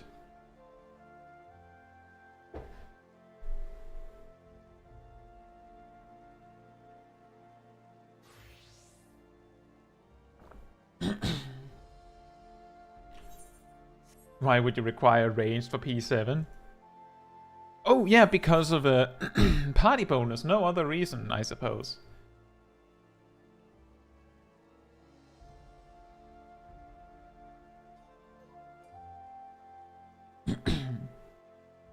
And that is also a very, like, Sunthrone also brings up a very good counterpoint to that, man. Hey Raven, I hope you're doing well. I feel like it's been a while since I've seen you in the chat. In WoW, instead of having, here's the list of specializations and classes you can play, and they're all different. You have, yes, they're all different, but here's the cutoff line where the specializations are no longer viable. Here's all the specializations, all of them unique and very different, but half of them aren't actually viable, so you can't play those. As slight exaggeration, of course, but my point is, in Final Fantasy XIV, we have this thing where, as it is right now, remember, the game changes. But as it is right now, you can play what you want. All jobs are viable. But many of the jobs are very similar in some ways. And hopefully it doesn't become more samey. Hopefully they move a little bit away from each other while still keeping this balance. But I would say, I agree, it's worse if there's if there were jobs that weren't actually viable.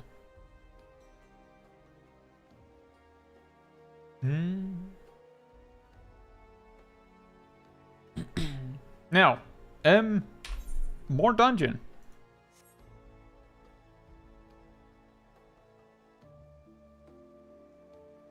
Bondi says, I don't really understand why we're so desperate to make every single job perfectly balanced in all scenarios and function nearly exactly the same when you can play all of them on one character. I'm guessing that what the argument that you're posing is, why does it matter that some jobs are weaker? You can just play the stronger jobs when those are stronger, and then you can just, when new balance patch comes out and a different job is on top, we can just play that. The argument for that is, maybe I don't want to play Black Mage. Maybe I don't want to play Summoner. Maybe I don't want to play Red Mage, if Red Mage becomes the top at some point. Maybe I don't want to play Gunbreaker. Maybe I don't want to play Dark Knight. Maybe I prefer the other job. And one of the biggest strengths of Final Fantasy XIV is choice. You can be whatever you want. And you can do that at a whim, because you can play everything. The reason why there is this hyperfixation on trying to make all jobs equally perfectly viable in all content, I don't think it's exactly that. It's more so that, and I talked about this in a video a long time ago at this point, about how good jobs become bad in hard content. Back when Warrior and Paladin and Machinist, and to some degree Red Mage, had problems with the second raid tier, I brought this up. Remember that while Machinist was bottom tier for this raid tier because of balance, it was still the one of, if not the best at doing deep dungeons. Like, by far. The reason why we can have this kind of split is because the things that make Machinist good in deep dungeons are completely irrelevant in a Savage Raid context. Oh, Machinist has really good instant upfront burst. Who cares? The fight is going to take 10 minutes anyway. Machinist has extremely high mobility and can do it its entire rotation without ever stopping. Yes, but so can Dancer and Bard, and the boss has a hurt box that is 4 miles long, so the melee can too. So why do I care? So Machinist didn't really have anything that was actually useful and unique to compensate for its worst damage.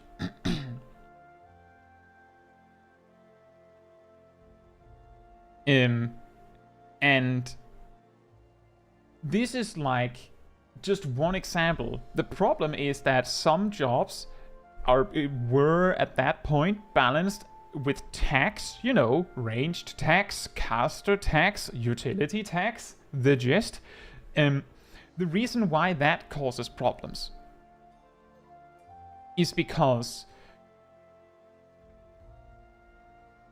if the only thing you look at when you're saying this job is better than this job is this job does more damage than this job, then it leaves very little space for the developers to actually make something interesting. You bring a Red Mage while proccing because res is really useful. The instant res isn't useful, Red Mage does less damage than Black Mage. Again, slight exaggeration to drive the point home. And this happens because in a Savage Raid, in content where you're trying to do the maximum possible damage, all utility that doesn't actually help you win is worthless. So doing more damage is better than having an extra defensive cooldown if you don't need it.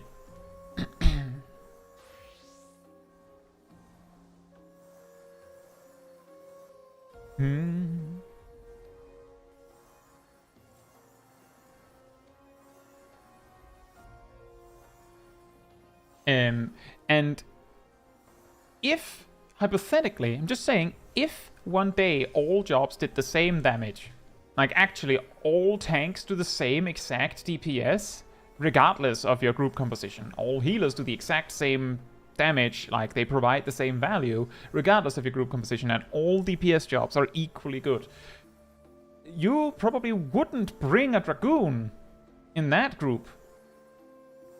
Because it doesn't have any defensive cooldowns. Like, no, you wouldn't. If it does this, if it brings the same value to the table as any other melee DPS, then you would choose one with a defensive cooldown. Because if everyone did the same damage, then we would just look at the next step on the list. Okay, well, if everyone's equally good on damage, who's best on utility? You would also not bring a Black Mage, because Red Mage or Summoner would be better.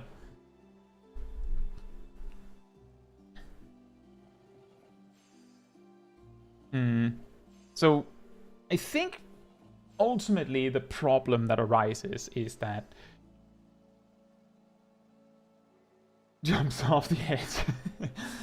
I think the problem, and I think this is also part of what Bondi pointed out this is the first expansion ever that people are locking out jobs from casual reclears. Someone ratings in Stormblood. I think part of the reason for that is because in Stormblood, maybe even in Shadowbringers, jobs were more complicated to synergize with each other. The rotations were much less streamlined, which meant that it was a lot harder to determine actually what is best in a casual context, to the point of, does it matter? If that makes any sense. Like, does it actually matter which one we're bringing? Because maybe this player who's playing like a low tier job is extremely good at it, which makes up for that. I haven't paid that much attention to these specific, like, how group compositions have been working since then. But it is likely that part of the reason why you're seeing casual groups with ridiculous requirements at times is because the ability to determine what is good and what is not has become easier for the common layman to follow, which is ridiculous because, as I've said many times, people don't actually look at logs in a very, very profound way. It is I'm of course again exaggerating to drive a point home, but it isn't unusual that when you're comparing jobs with the average player, those that go, oh, you can't bring a paladin in this raid tier even though it's perfectly fine, they don't see this. They don't see the power difference. They don't see this. They just see that monk is on top and dancers at the bottom. It's pretty common. This was also a problem in World of Warcraft at times, is that you bring the best classes, the best specializations, and, well, even if there's two specializations that are nearly identical in power, if the person isn't playing the one that is higher on the list, then, well, you're not joining, right? You're playing the good one, right? And that's also true, Bondi, because all jobs kind of have this builder spender 2-minute burst. There isn't like a case where, oh, this fight would be really nice if you had like a job that had a little different cadence in its rotation, because all jobs have the same cadence, give or take.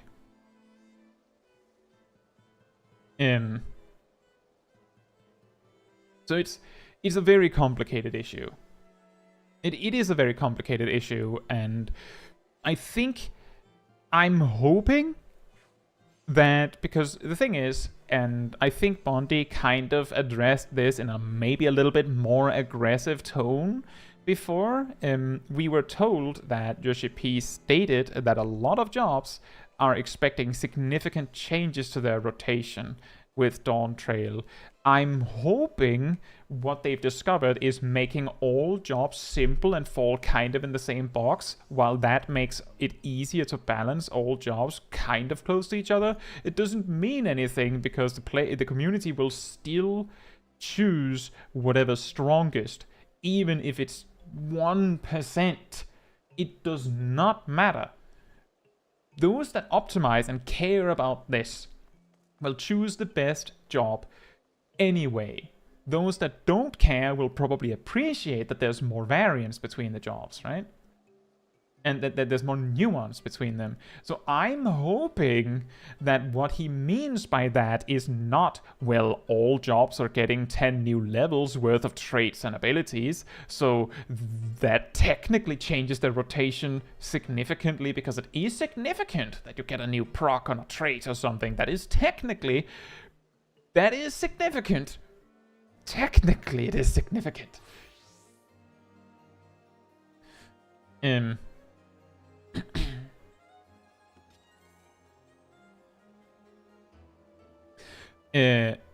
So I'm hoping that he's actually going to, you know, that what we're actually being served is jobs are going to be made more different from each other again, because this experiment of making all the jobs kind of very, very, very, very, very similar didn't kind of work out the way that they imagined. Or maybe it worked exactly like they imagined. I don't know. Let's see. Sugoi Dekai Sukeb said, do jobs really matter if the gear is the same? Isn't it just best to level the class instead of the job? Like leveling all tanks and just going with what's best for the fight? Well, I mean, I suppose what you mean with just level the role instead of the job. When optimizing, yes. If you're trying to be the best, then the best you can do is just level all of the tanks and then just play the one that is strongest for the specific fight. But the thing is, if you are the optimizing type, then that makes perfect sense. Like when I was in a Savage raid back in a Savage raid team back in Shadowbringers, I literally went, all right, well, I'm playing DPS. Let's see, I'm actually playing mage. Which mage is the strongest? Oh, it's summoner. Guess I'm playing summoner. Like it wasn't even a discussion. It was just, I'm the mage DPS, so I of course choose the strongest mage because summoner was the strongest mage at the time. So I just chose that. Like it wasn't even up for debate. But when I'm playing casual content, I'll play whatever I'm feeling at the moment.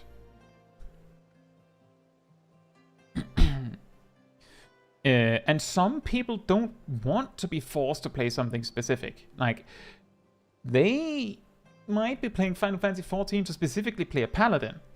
They don't want to play Gunbreaker because that's better this particular boss fight. They do not care. They don't want to play anything other than paladin. They just want to play paladin.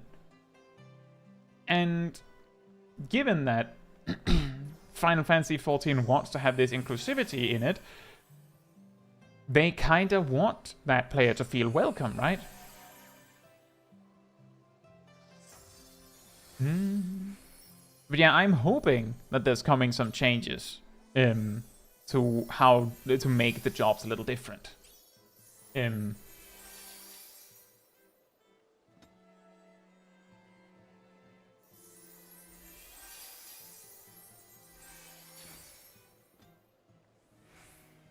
See, Bondi says, before the 5%, of course referring to the party bonus, they couldn't figure out how to balance their classes, and every expansion the community optimized casters out of the meta composition, so they just put the 5% as a band-aid. Well, technically, party bonus existed in A Realm Reborn. It was just that party bonus was really weird and not very helpful.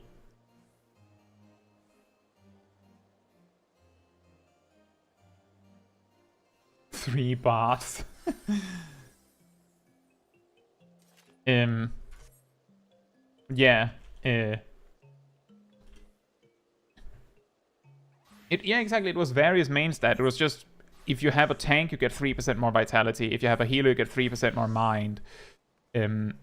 Which of course means that, I mean, the only jobs that cared about intelligence really was mages and I suppose healers in cleric stands or something. I believe intelligence back then also gave you like a little bit of magic defense, but who cares, right? Anyway, are you up for doing the Airy?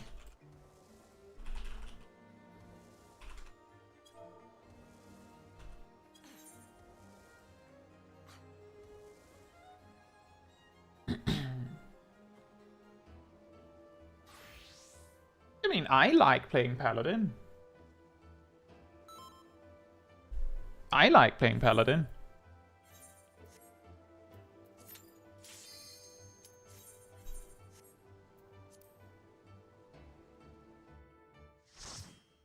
But I could imagine that a lot of Paladin mains from before the rework would say,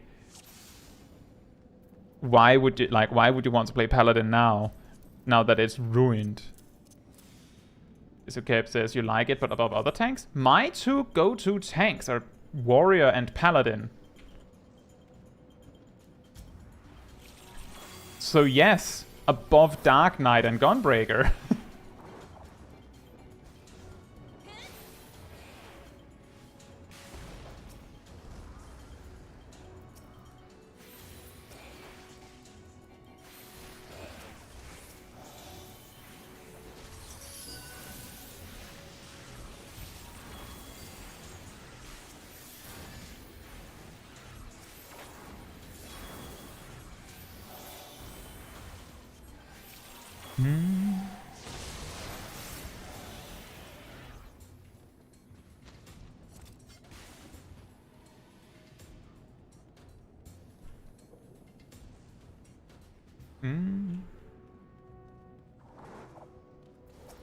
think that's a reasonable take, Bondi. I have something that I will say Bondi has said a lot, because the thing is, if some of you might have mainly been seeing Bondi in this particular chat and feel like they might be very, very negative, but ultimately Bondi has said previously that the reason why they're like a little negative about the game at times is because the game has, from Bondi's optics, as far as I remember, gone downhill a lot for a while. And if you like a game and you're just watching it, like, to put it into like really specific terms, and that you're watching the game die, then like that sucks, especially if you really enjoy it. I think Final Fantasy XIV is an excellent game as it stands, but I also agree that I feel like some jobs might have been more exciting a long time ago. Like a lot of things have become a little too simple in some aspects. But overall, I think the game is fine, and I feel like some people might be like overreacting. But I do understand why some people feel that way.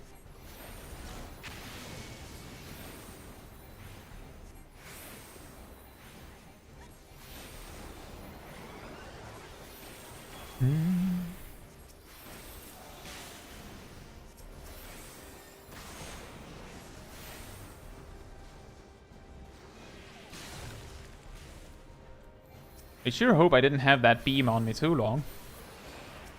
I don't feel like I'm... Oh, it's because I had sprint. I was like, I have a heavy debuff. Why am I running so fast?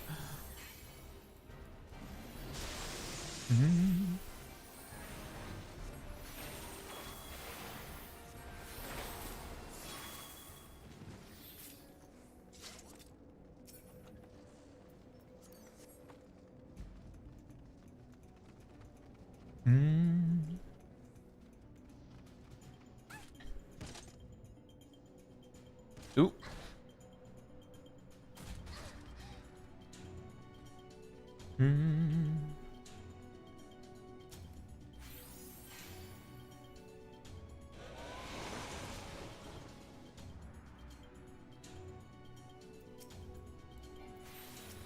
I did get a heavy debuff, but I didn't really see where it came from. I was mostly concerned that that I didn't actually watch whether I had the beam on me, so I didn't really realize how long it had been on me until it suddenly was on me, and I was running with it.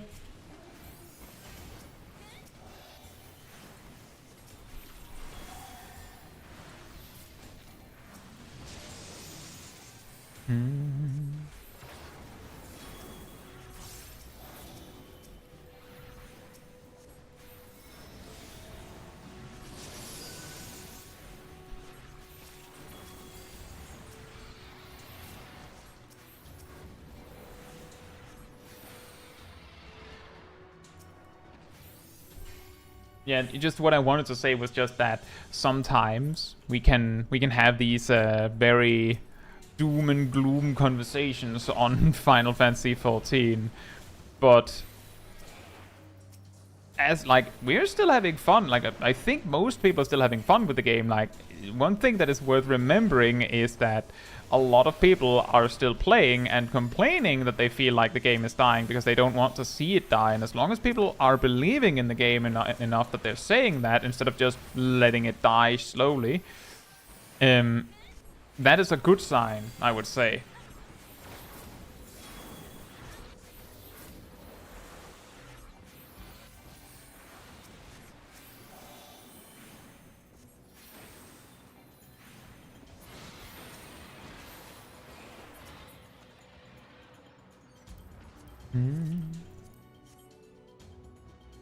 I remember when we had, you know, back shortly before Endwalker, when we had the big World of Warcraft exodus, when people had had enough. Like, that is like when it's gone too far. Like right now, I don't think we're going down such a path. I don't think so with Final Fantasy XIV, but I mean, it can surely change suddenly.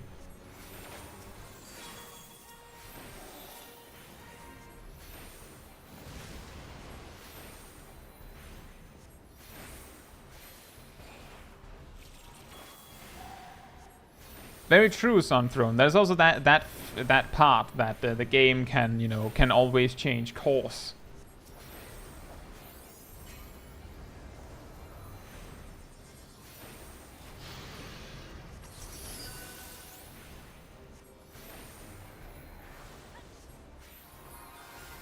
Oh yeah, I actually played Wildstar on release. And I would probably enjoy playing that game now, but it's gone. It died.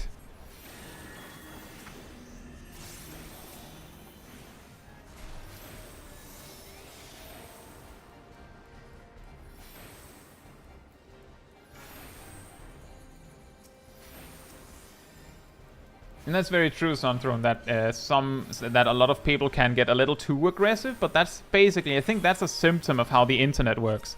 If we just said, I don't think Final Fantasy XIV is doing so well, people don't really listen or care that much. But when you say, the game is dying, then you get people's attention. Like, you know, exaggerated opinions and all that. Look at the magic says, what ended up killing Wildstar? I think it was just that it didn't... I feel... part of the problem is that... and I talked about this earlier, that when a company is making an MMO, they're kind of choosing to specialize in something, and if they focus on that specific thing, they alienate the rest. But part of the motivation to focus on something really specific when making your game is if you focus on that thing heavily enough, you can be the best at that thing. For example, World of Warcraft is typically known to be like the better MMO between Final Fantasy XIV and World of Warcraft if you want to like be gear grinding constantly and raiding a lot, because there is more raid to be had, right? People generally believe that World of Warcraft is the superior raiding MMO. Final Fantasy XIV is more like the superior storytelling MMO in some capacities. And then they have like some... Like, the thing is with Final Fantasy XIV is because of its divided attention compared to other MMOs,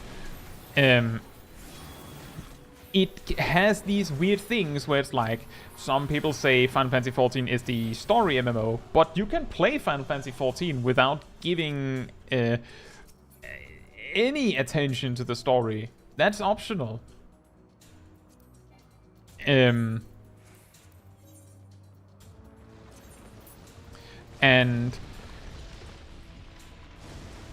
well, I mean, Bondi says, wow, raid design is really lame. I don't know. Well, you did say in your opinion. That means you're totally fine to have your opinion, of course.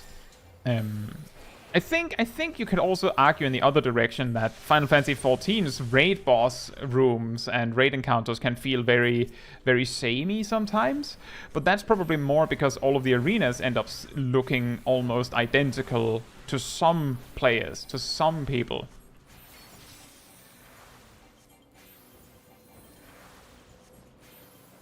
Yeah,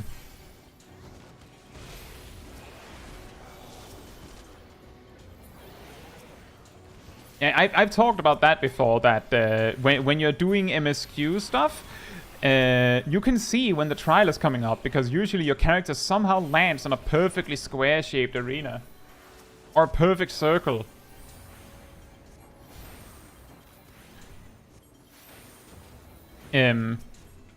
But to what I was trying to start to talk about was, why did Wildstar die? I think it was because I think it was because Wildstar was trying to be classic WoW.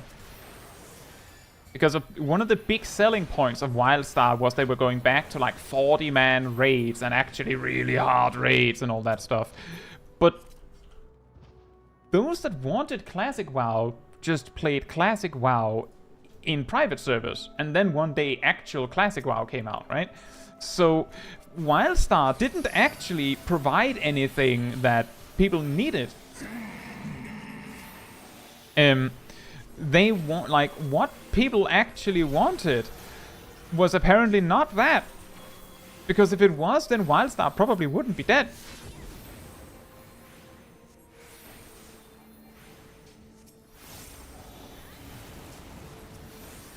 And simply what I'm getting at is the weakness of Wildstar was that it was trying to compete in a space that was taken. And they didn't win.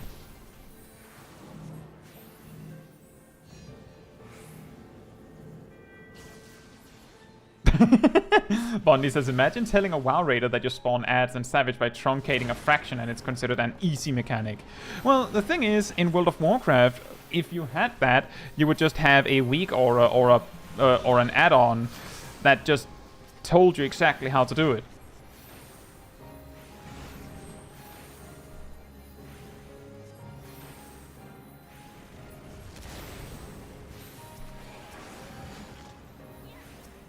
I believe that's in P12S.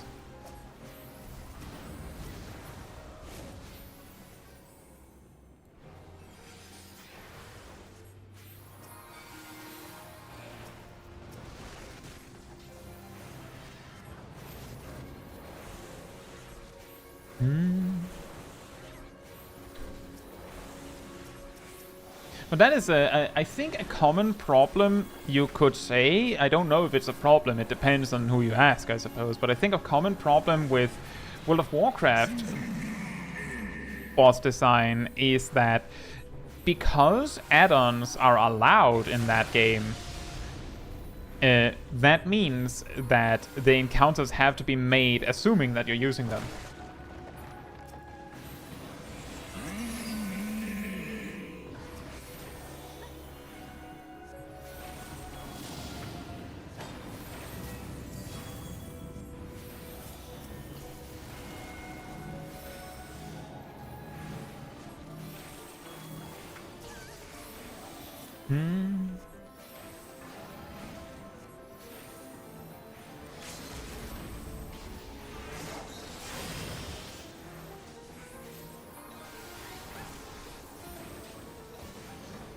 It always confuses me when a dragon puts down a stack marker and then it isn't a multi-hit. What? Where the Akmorn at? Look, it's Muspel! Muspel, I finally found it.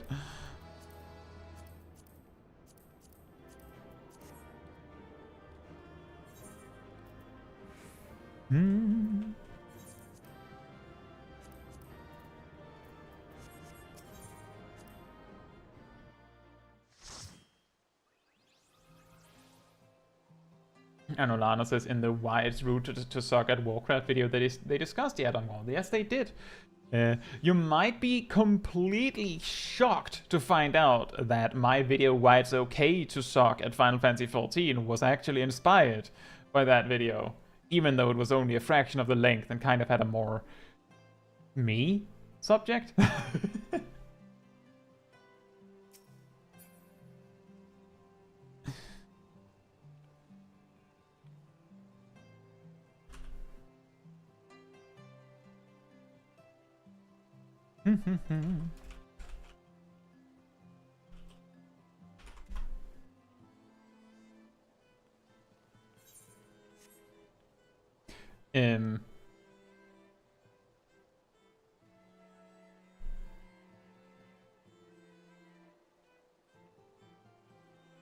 Yeah, it is interesting. I believe part of the argument, like, there's multiple reasons why the developers of Final Fantasy XIV don't want mods, and it's both, I think, because they don't, like, if they suddenly endorse it, then it means that they kind of have to support it. Don't want to do that. There was also that debacle many years ago where DPS meters caused a lot of grief. So it's like, it's complicated.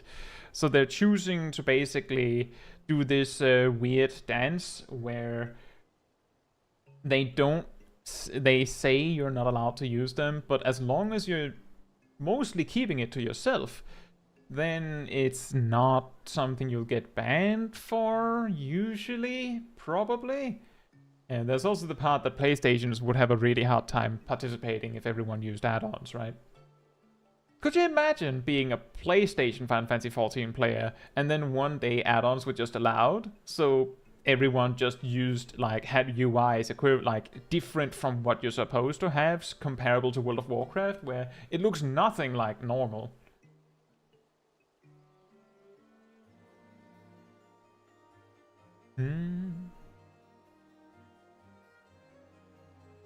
Oh yeah, and Xbox too, that's true. Yeah, the problem is that if you support and endorse mods, then it's not, oh, you can also use mods. It is, so you're using mods, right?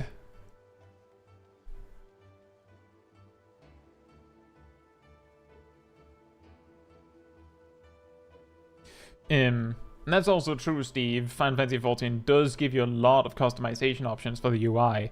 I believe World of Warcraft got that with Dragonflight?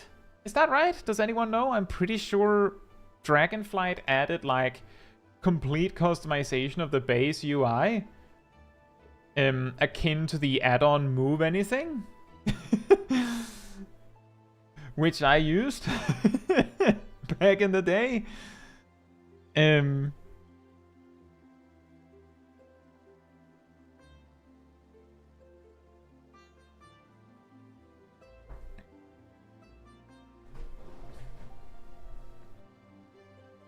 Lokatha Maji, I believe the specific instance that is typically referred to in regarding the DPS meter thing was, I believe it was something like a live stream event where one of, like, the hosts were like participating in an extreme or something, and people in the party were specifically, you know, using DPS meters to call them out for being bad, which, you know, doesn't lead to very nice, friendly discourse. But I can't remember the story that well. The point is that that's basically the concern of allowing mods in a nutshell. Like, by saying mods are not allowed, Fight Club style, it means that you can't call someone out on their bad DPS in-game without risking repercussions.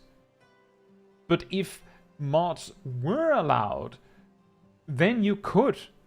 And tell you what, very convenient segue, some of the most toxic, elitist comments I've ever seen in relation to Final Fantasy XIV were put on the why it's okay to suck at Final Fantasy XIV comment section. Wow! There are some people that are mad about the fact that they are not actually allowed to tell other players that they're bad and that they have to uninstall. Because the thing is, they didn't just want to tell people they were bad. They wanted to call out people in the most toxic way they could. And Olana says, I don't know, I get called out for not doing DPS as a healer. Well, let me put it like this. The difference between being able to point to a DPS meter and go, you're doing 2,000 less DPS than expected, so you bad, and going, it looks like you're not using Aflato's Misery during raid buffs. It's not as perfect, right? But it's not unlikely that the players that are pointing out these, like, perfectly sharp 360 no-scopes on your mistakes are doing it with the help of a DPS meter. Like, they're looking at the DPS meter, see that you're at the bottom, and go, how can I explain this without tipping my hand that I'm seeing it in a DPS meter? right? Like, oh, this person is doing 2,000 less DPS than expected. It's probably because X.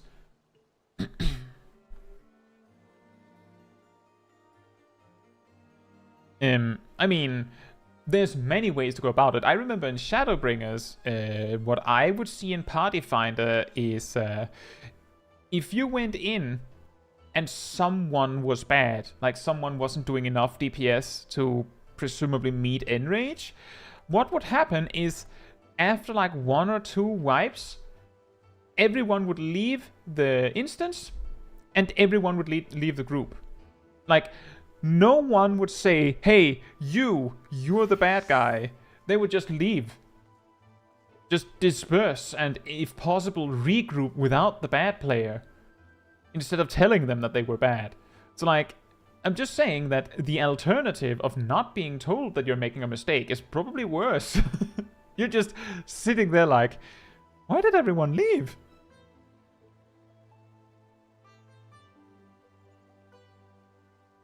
Let's see, Steve says, I'd like a DPS meter even if it's only your damage so you can better tell if your rotation is improving. Noble, I like it. The problem is that people would still use it maliciously, or they would try to. Like, if you can see, like, if you have an in-game DPS meter that tells how much DPS you're actually doing, then the people with an actual DPS meter can see how much you're doing also, because, you know, they have a DPS meter on their end that can see you, and then they can just go, we're not meeting Enrage. Hey, Steve, how much is your DPS meter saying you're doing? And then, if you tell the truth, then they'll just go, oh, well, that's not enough. That's not good. They'll just use the DPS meter to know exactly who to ask. Oh, this person isn't doing enough. Let me ask him. Does he know that he's bad? I didn't turn it on for this fight. Then they'll probably just go, so why not? Could you turn it on for the next pull? And then you go, no, and then they go, why not? And then, well, then you have to come up with an excuse, because there's not really a good reason why not, right? It's right there, you just have to turn it on, right? So that's, like, the thing is, if there were any sanctioned DPS meter whatsoever, there would be ways to abuse it to, like, use in a toxic or negative way. So I think that's part of the reason why the closest you get to DPS meter is Stone Sky Sea.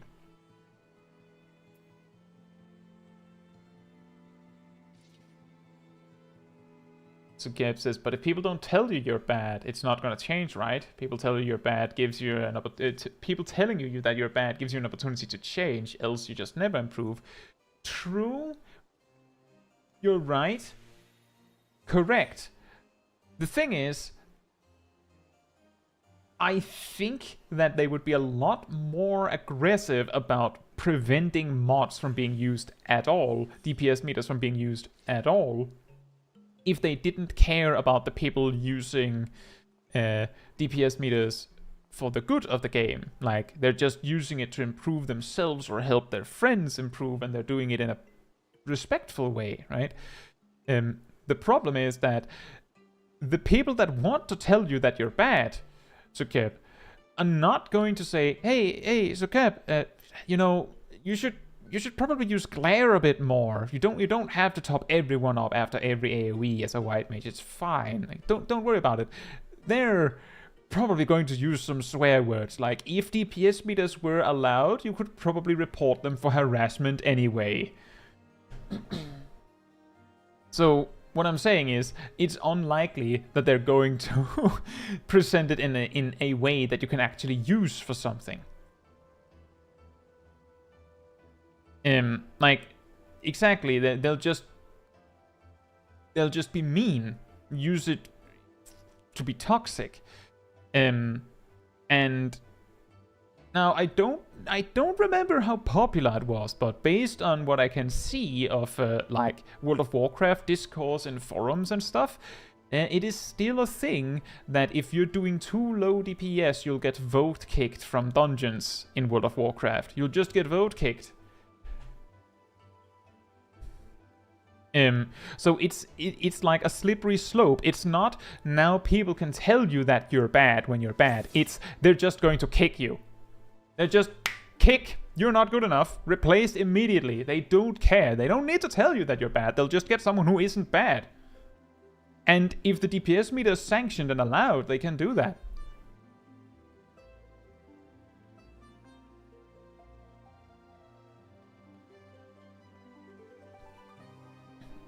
Anolana, I have actually read somewhat recent stories of new players in World of Warcraft that have been removed for not doing enough damage in leveling dungeons, primarily due to them not having heirlooms.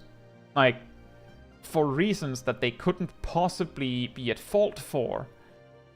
The thing is that, and this applies in Final Fantasy XIV and in World of Warcraft, there are a lot of players that don't mind. They don't mind carrying you. They don't care whether, like, if we can beat the boss, if they can beat the boss regardless of your performance, then they'll just let you be. They don't care. Some will even help you. The problem with this full complete barrier on DPS meters, for example, to avoid toxicity, is that the part of the player base that is going to use it in a toxic way isn't like a huge amount of players, hopefully, but the amount of toxicity that is being held at bay by making this stipulation is not certain.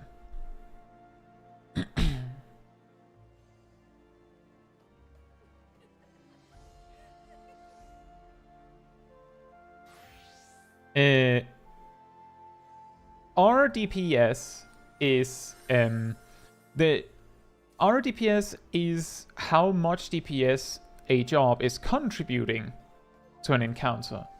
Well, this means that if you check your DPS meter, you'll probably see that the Dancer's really far down on the damage and Samurai's really high up, especially if the Dancer's using Devilment at the right time. Our DPS actually takes the damage the Samurai was rewarded for things like Devilment and Technical Finish and these things like raid-wide buffs, and awards the damage to the Dancer as if the Dancer used part of that Medara Setsugeka, as if the Dancer used part of that Hisatsu Zenye, as if the Dancer used Ogina Mikiri, at least part of it, so that you can see how good this job actually is and how much it is actually offering to the team.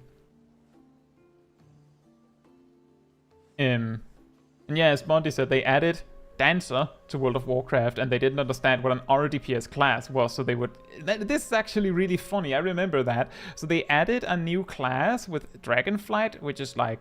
Oh, what was it called? Evoker? And at some point in Dragonflight, they just added a new spec to it, which was a support DPS. Meaning that its personal damage was... not great. But it basically made everyone else just do crazy amounts of damage. And I believe Augmentation Evoker, as it is called, yeah, was so good that in any Mythic Plus group, so that's the difficult dungeons in the game, wanted one. Like, it was always better to bring one than not bring one. But your average guy just looked at the DPS meter and went, wow, that Evoker is doing ridiculously bad damage. Weird. Look, I'm having one of my best days ever. I'm doing so much damage. It must be because I'm crazy good. I must just have really good procs. That must be it. It's not the Evoker. We should kick the Evoker. And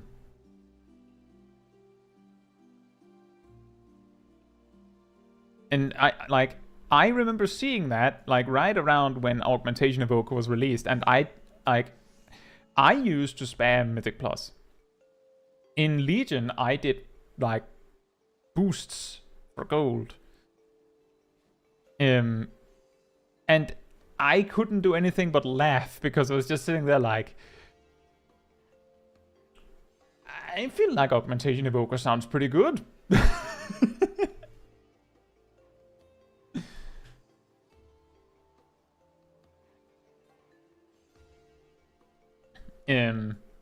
So it's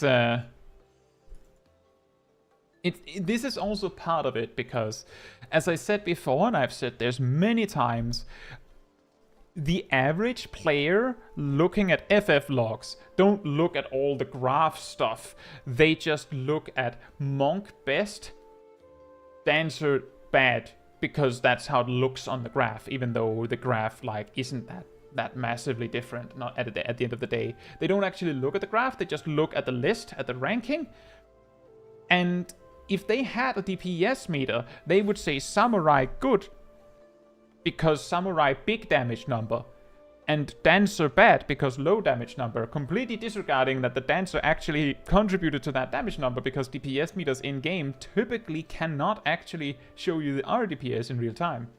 And so Kev, this is an alt. This is an alt. My main has Astrologian level 90.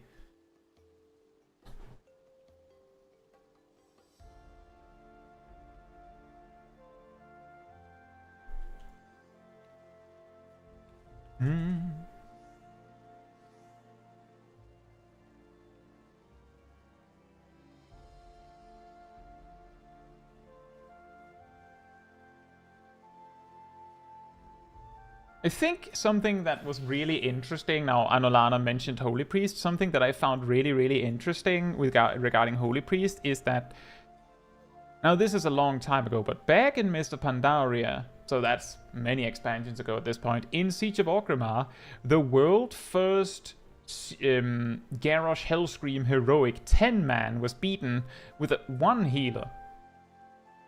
Only one healer.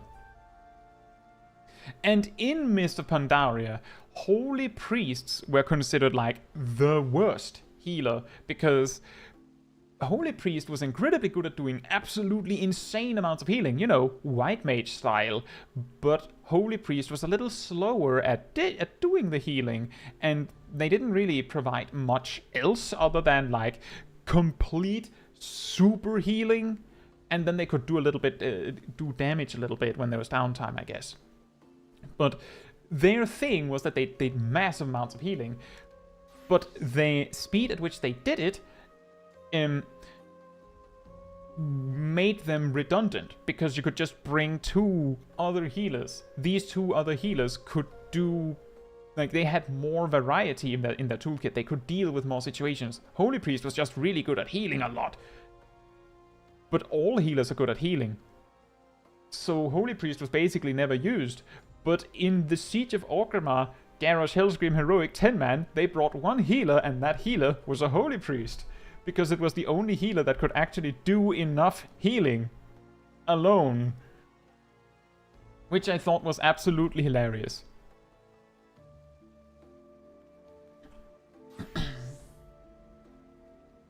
Gleaming says, do you think the graphics updates will let me preserve my low graphics settings so my game runs well? I hope so.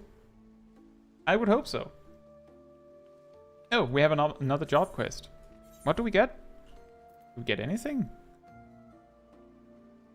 What's with Astrologian and not getting anything? Oh, job quest. No reward.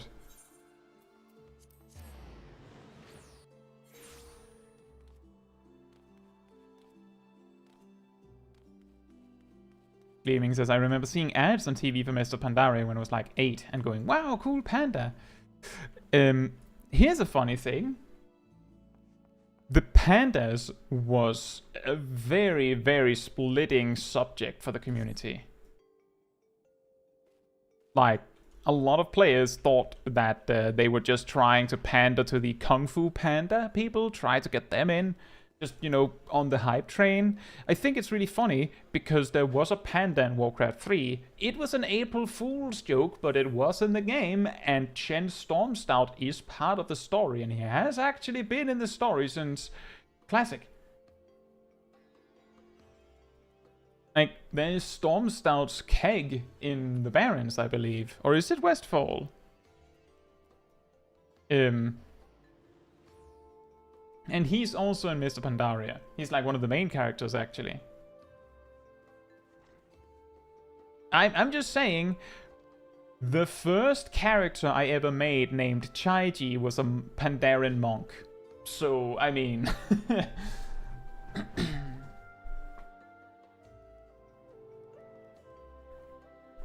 in Mr. Pandaria.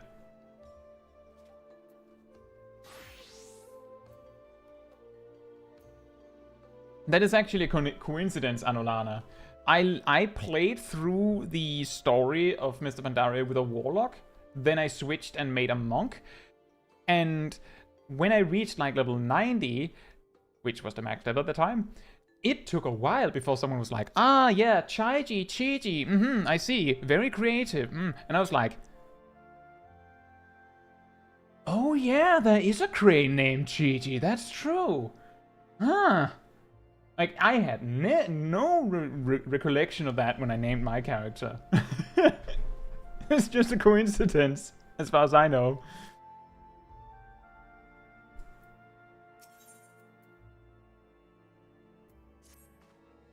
I am happy to report that Leveva is fine and well, and hasn't been attacked by bandits, dastards, curs, Sharlayan spies, or disgruntled knights once since her last encounter at the Convictory. After restoring health to all the convictors so they might return to getting wounded again, she journeyed northwest into the Dravanian Forelands. Wait, what? After restoring health to all the convictors so they might return to getting wounded again. She journeyed northwest into the Dravanian Forelands. If that journey was without incident, she should be in Tailfeather now, tending to the chocobo hunters there. Might I suggest that we go and join her? Kaitsu? Why is that on the second on the next page?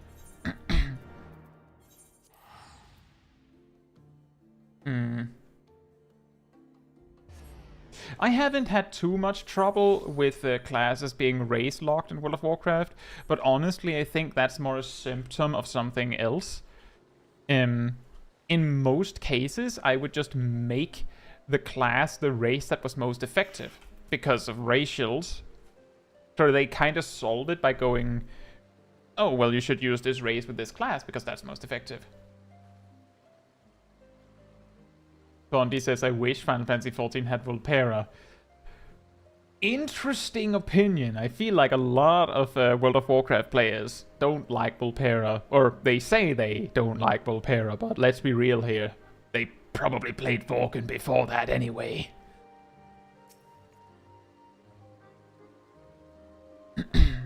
Kaitsu, it is good to see you again. I pray you have not been neglecting your training. Now, you may be wondering why I chose Tailfeather of all places to visit next. Well, the truth of the matter is, I did not choose it at all. It chose me. The hunters here somehow heard of what we had done at the Convictory and placed a formal request to have me come and tend to the hamlet's wounded. I would like to believe this proof that word of the benefits of Sharlayan astrology is slowly but surely spreading through the realm. Ah, but enough talk. There are still many ailing souls that require succor. Would you and Janiquinat mind assisting me again as you did in the Western Highlands? Do they not know what a white mage is? Do they not know what a white mage is? I don't think it's super great that there are racials in World of Warcraft, however. I do think that it does add to the variance. The simple fact that World of Warcraft has this focus on combat and less about, you know, glamour and just making a cool character and all that, means that it makes sense that they add this additional customization option in racials. Even though a resulting after effect of that is whatever has the best racials will be the meta, right?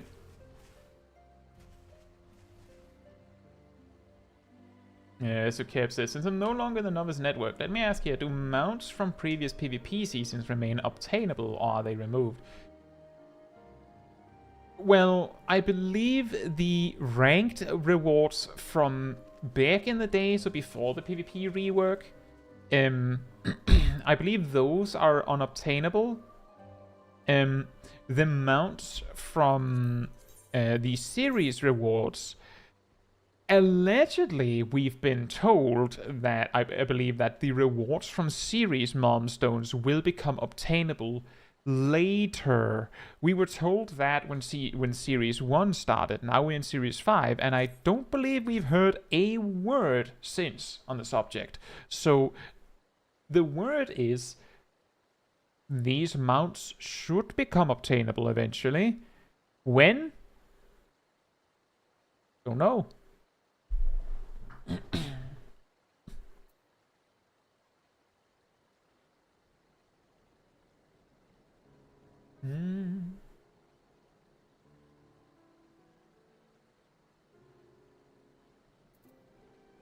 And that's also true that that in World of Warcraft, what's the price of a race change in World of Warcraft? $25.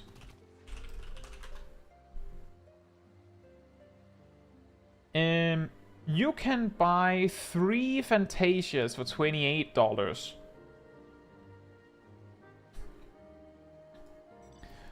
Three for $28. It's $3 more, but you can get 3 race changes in Final Fantasy XIV for approximately the same price. Like a small guy watching this man bleed out. How are you feeling? Are you good? Are you well?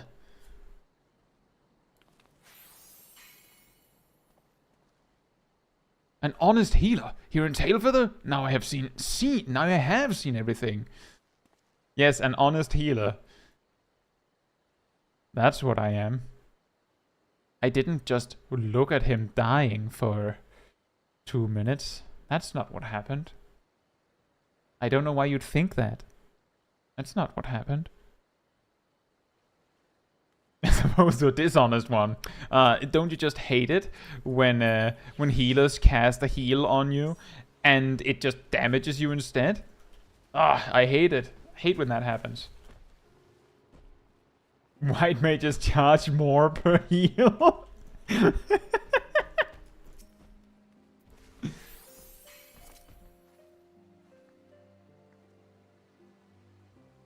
Praise the 12. I'm healed.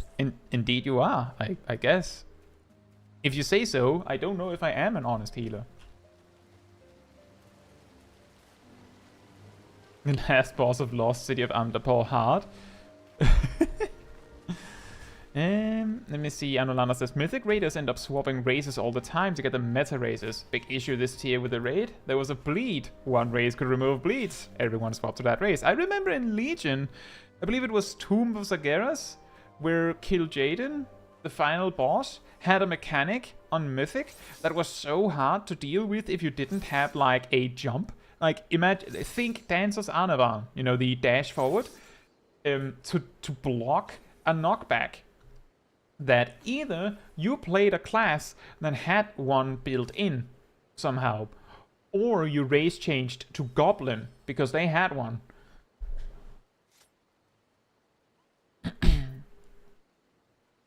And that's also true. Bondi mentioned that there are sometimes raid tiers in Final Fantasy XIV where the simple fact that some sub-race choices have exactly enough stats compared to others that they can do slightly more damage.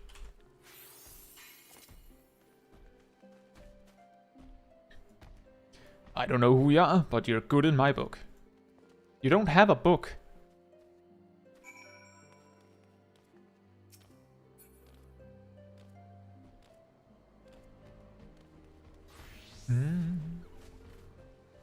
Chelsea says, I think I have those same glasses on my Lala. Well, I have those same glasses on my main.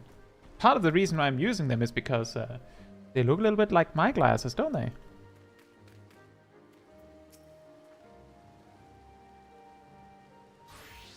Surprise! You thought I was cosplaying as Ed Sheeran, as someone suggested at the start early in the stream. I'm actually cosplaying as myself.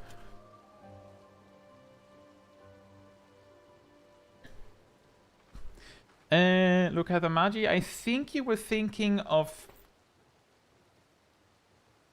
Is it Tantara Deepcraft hard?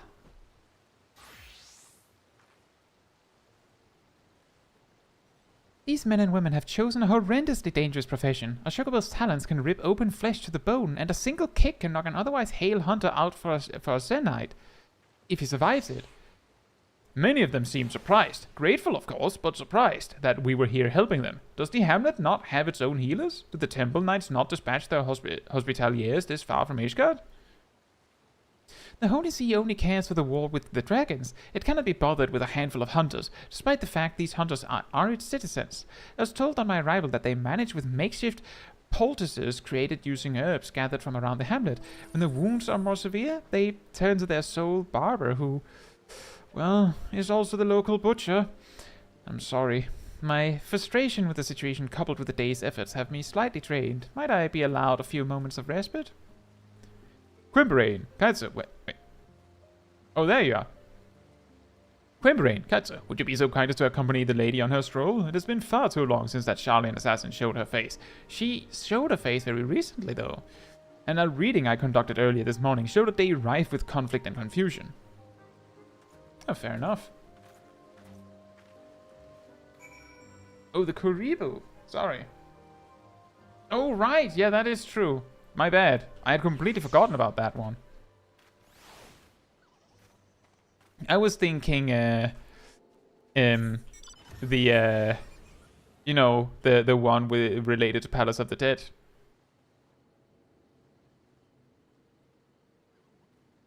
Steve says, if I recall, they nerfed the WoW ratios because they were OP in some cases. Part of the problem in that is that it's very hard. It's very hard to balance a utility like, you know, something like being able to shoot yourself forward. That's very hard to balance. Like, if it's really good, it's really good. And there's just nothing to do about that. I remember Blood Elves used to have an AoE silence that also generated resources. I believe they nerfed that to just remove a buff on the enemies, but still generate resources. Bondi says, WoW services are a lot more expensive than Final Fantasy XIV services, but Final Fantasy XIV also has literally several thousands more purchasable items. I don't think thousands is fair, but I think something that might be worth considering is, I remember in Shadowlands, World of Warcraft started a new raid tier, showed the raid tier equipment, and then released basically that same outfit on the store, except it was fancier. I'm just saying, imagine if Final Fantasy XIV started a new raid tier. The normal version of the raid had, you know, the equipment. The Savage version had the dyeable version, but in the store for $40, you can buy the version with spell effects on it. You know, like the fire ring on some of the Pandemonium raid tier sets. Or, well, sets. It's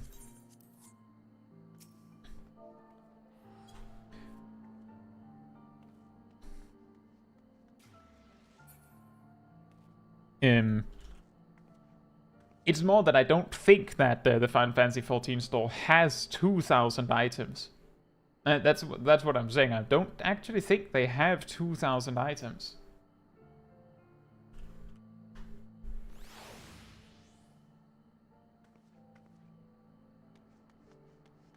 But I haven't counted.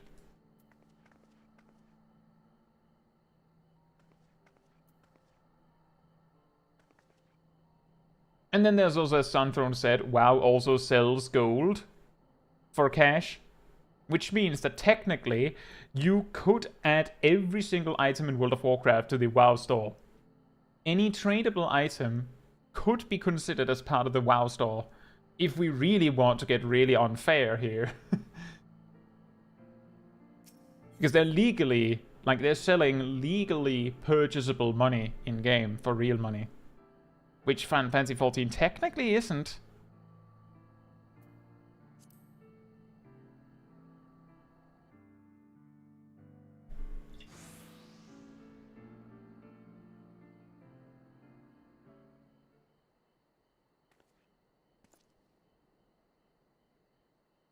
I'm glad you came, Katsu. There's something important I must tell you. Since Janiquinat gave me my father's journal, I've spent my nights poring over his writings, trying to piece together what I could about his life. It appears he was hard-working and just. He trusted all and truly wanted to help people in need. He believed that knowledge should not be hoarded like food, but shared amongst the intellectually starved.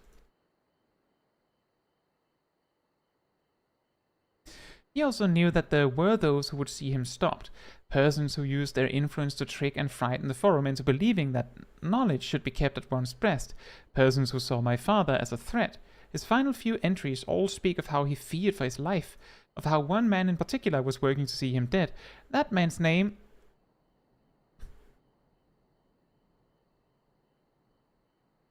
Familiar voice says, "It's not important, for in the end it turned out your father was killed by the very people he was foolish enough to trust. People who, in their slaying of a good man, proved that they were unworthy of the knowledge he so freely offered them. And now, here you are, making the same mistake as he.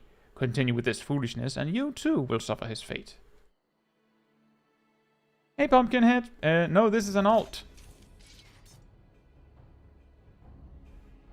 Do not dare talk of my father as if you knew him. You know nothing. Your mind is as closed as the minds of those back in the old world who believe that hiding in their books will shield them from the pain and suffering of the real world.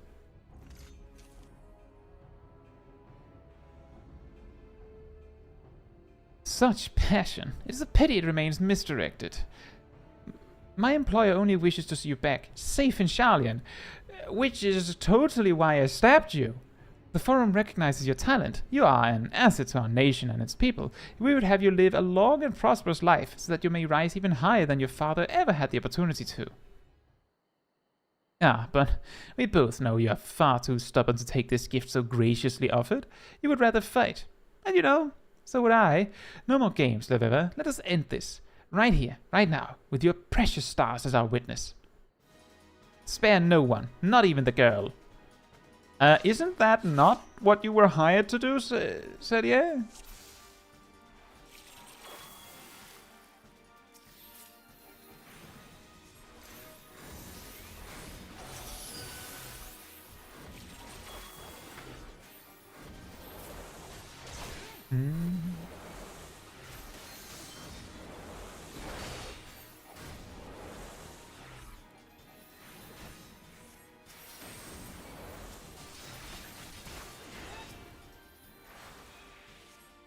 That is also a good point, Sunthrone. 500k is not like a huge amount of Final Fantasy XIV. I think there's also the part that there's very limited things you can buy that you would want in like for Gil in Final Fantasy XIV.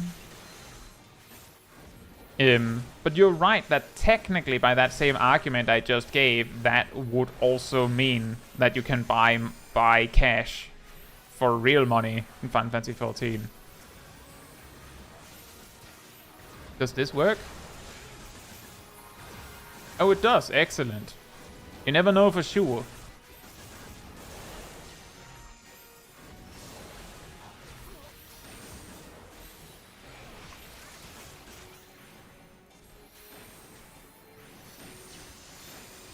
The thing is, Anolana, that what generally happens with the token in World of Warcraft is that there's going to be some players that are, you know, going to be buying gold with that. But in most cases, if it's cheaper to buy it illegally, they'll buy it there. It's not about actually, like, the people that will buy gold will buy it whichever way is cheapest. So it doesn't really do that much. I have heard a lot of times that people argue that the reason that World of Warcraft has tokens so you can buy gold with real money is actually just because they want a piece of the pie rather than to avoid the gold selling in the first place. Hello, Mr. Mindy Fresh. Hope you're doing well.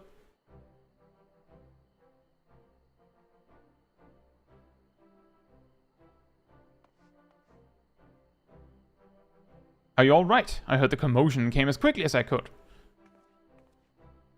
Not as quickly as these four. You remember? The hunters so gravely wounded not less than a bell ago? If memory serves me, they could barely lift a finger, let alone rush headlong into a heated battle and help turn the tide.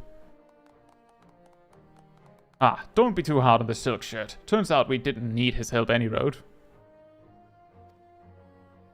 Would have thought it, eh? Real life fighting Astrologians. Now I truly have seen everything.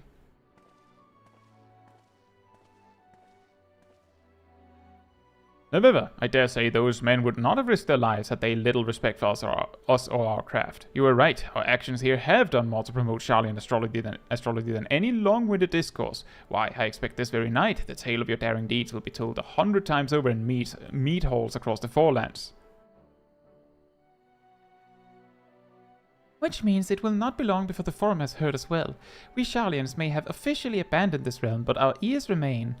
If the one who's hired Celia is who I think it is, then I expect not less than a formal edict of extradition to be issued.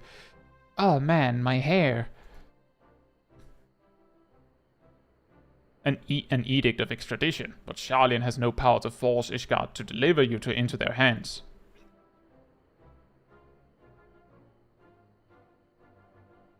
Furthermore, what exactly is it you have done wrong, but allowed others to partake in your great nation's bottomless well of knowledge, as I did more than 15 summers ago when I studied in her halls? Things changed after you left, Janequinard. Many even believe it was my father's death that tipped the scales in favor of closing Sharlayan's doors and locking away all our knowledge. If the Forum deems it so, I could be arrested and imprisoned for the theft of national resources, and I see no reason why your Holy See, who has already shown its disdain for our efforts, would stand in its way. So what do we do? Your grandfather, your father, they've given up so much to see you here. We cannot just concede defeat, now that we have finally begun to make headway. I never said we would, Jenny. I have no intention of giving up or giving in. Doing so would be to deny the sacrifices made by my father and grandfather. The stars have shown me the path I must take. There's no other, and it begins back at Tailfeather, healing those who aided us. I'll see the two of you in Ishgard once I've settled matters here. Quimperane will see I arrive unharmed. Yeah, that sounds about right, Steve. Janik, we're not hiding behind a tree until the fight is over.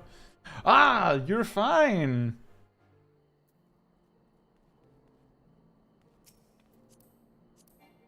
Oh, you're still in the body. Thank you, Minty Fresh. I'm glad to hear that.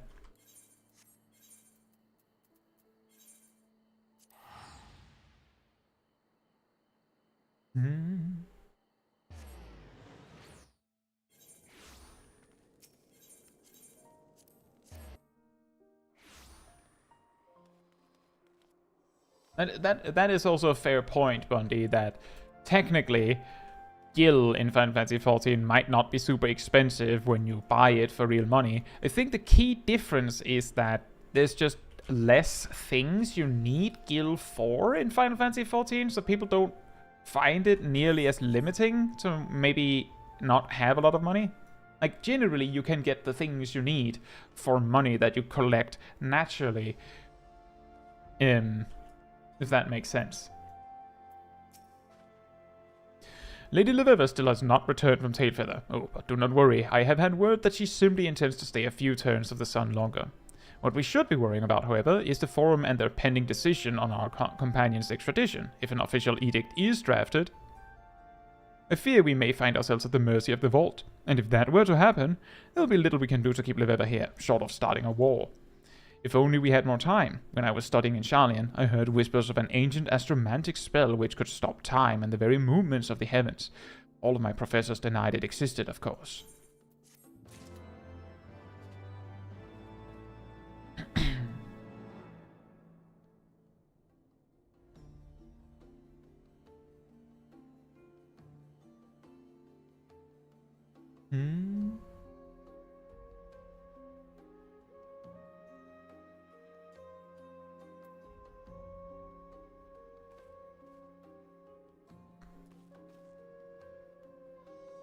You see, Mindy Fresh says, I wish they would bring Puppet Master to the game. I have a feeling that that's not going to happen. Not like I would think Puppet Master sound like that sounds like a really cool job, but since after Stormblood, they've basically toned down how much pet management stuff is in the game. To the point where in Endwalker, the only job that actually really has a pet for realsies is Scholar, because the summoner pet, for the most part, is just kinda there, right? I wonder if it's because they don't like programming pets, or whether they don't feel like they can make a job with pets that doesn't get janky.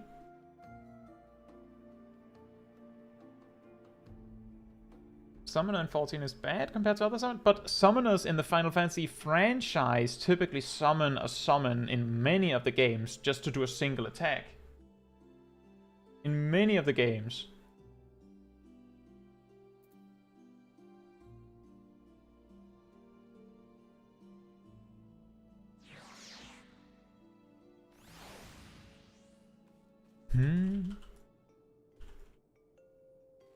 What I know is that I do seem to remember that they were talking about how the rework of Summoner was partly also the way that they made it now was that it was closer to the average Final Fantasy Summoner, so it wasn't like a complete shift away from what Summoner is. But it like the thing is, the problem with Summoner isn't that it got reworked. The problem is that the old Summoner was different. Like, what I'm trying to say is, if they had, instead of removing the old Summoner and making the new Summoner, if they had just added a new job and it worked like the new Summoner, they would probably not mind as much.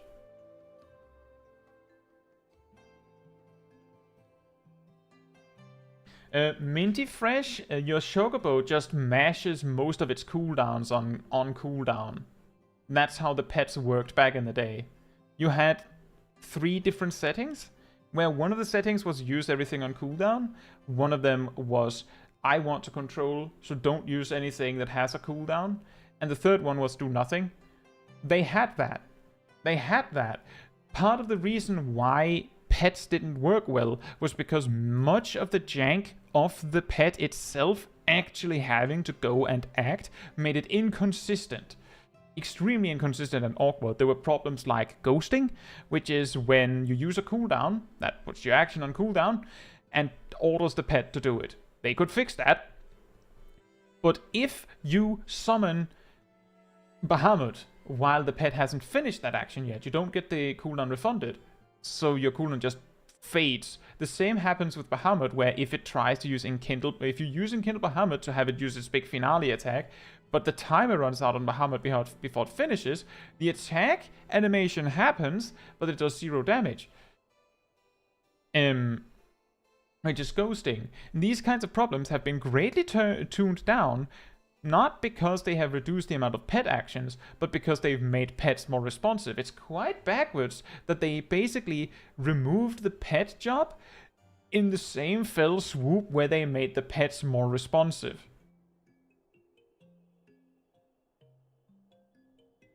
They could do it like Machinist's Queen, but that's...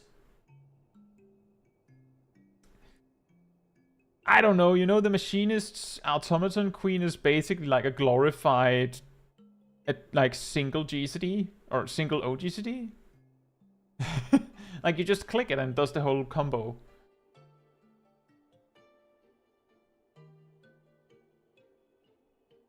We have heard a long time ago, I believe it was back where a short while after they added, well, I think it was in Shadowbringers, they started talking about maybe adding another limited job, like Blue Mage.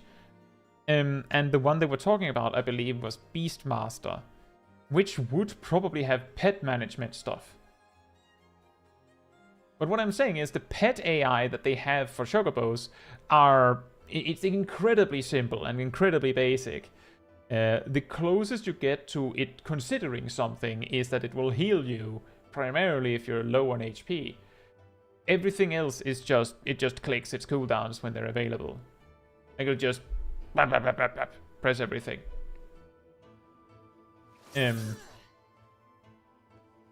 I don't think summoner players want an automated pet.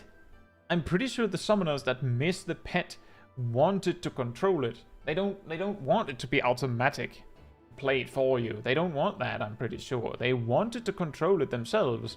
Sure, it would be nice if you can like put an autopilot mode on for casual stuff, but I don't think they need it to be like a Chocobo, where you just let it go.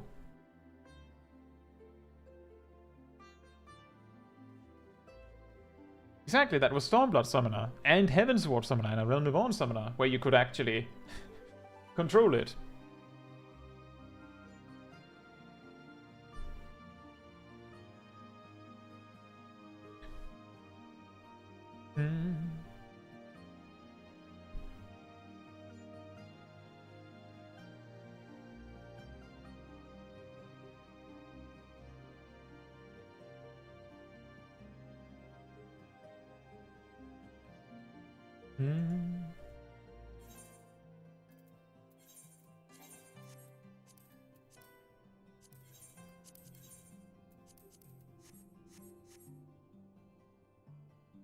Right.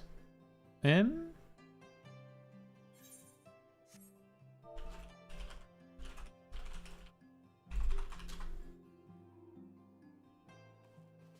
thing is, as I said, I think something like Puppet Master or a pet job would be cool. I want to be clear that my favorite class in like in a lot of aspects in World of Warcraft is the Warlock, because I like pet management and having options.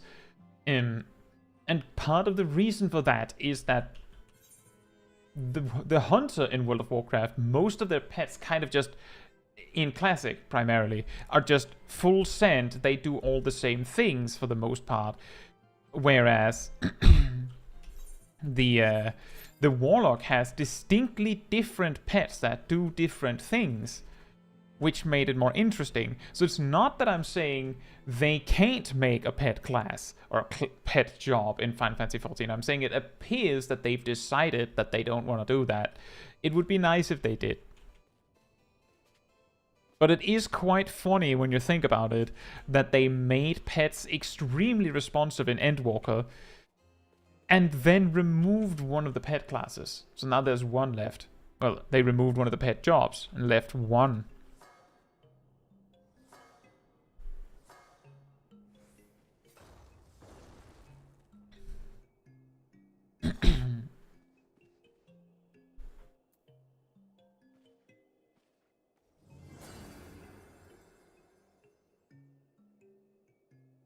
So it's not that I'm saying that we couldn't have one, I just don't think that they would add one, unfortunately.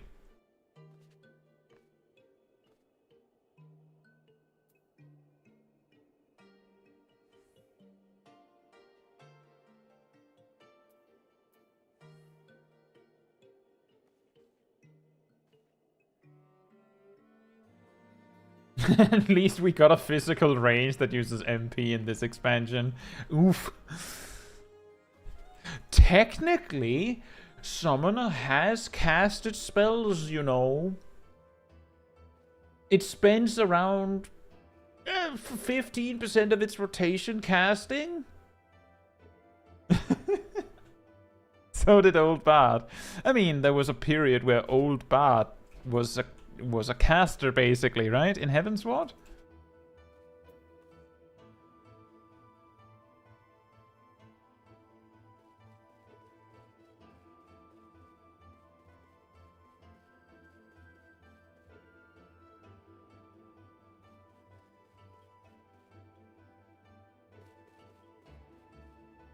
Gazel says, the options that current Summoner gives is like when you get 2 MSQ quests at the same time. You can choose, but you have to do both of them anyway. Yeah, this is something that I've complained about previously. That what I think Summoner is lacking in Endwalker, if we're just looking at what we have, like, yes, what Summoner's lacking is... Oh, look, it's Kryl Baldesian. She's a Dark Knight now.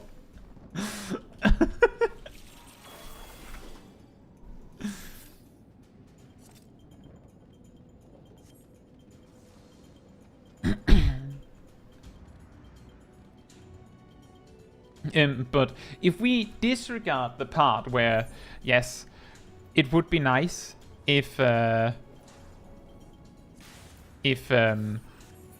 Summoner had summons back and just for a second focus on what the Summoner we have would appreciate having. I would like it if they added enough stuff to do in like a 1 minute burst that you could actually not have to eat all the candies, as Pumpkinhead put it. I would like that. Like if they actually added more stuff so you either didn't have to or couldn't use all 3 candies. Can't both have Ifrit, Titan, and Garuda. You have to choose 2 of them and then have them specialize in some way. I think that would be cool. A lot more interesting than what we have now.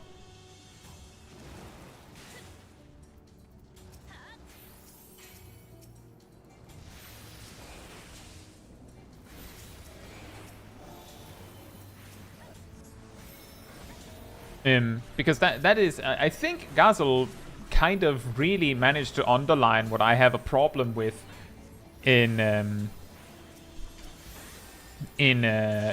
Summoner, is that it's a meaningless choice what you have now.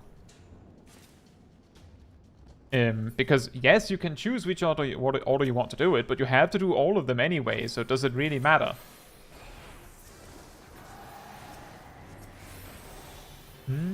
Yeah, Viek, do you see? Kryl is actually, she was a Dark Knight all along.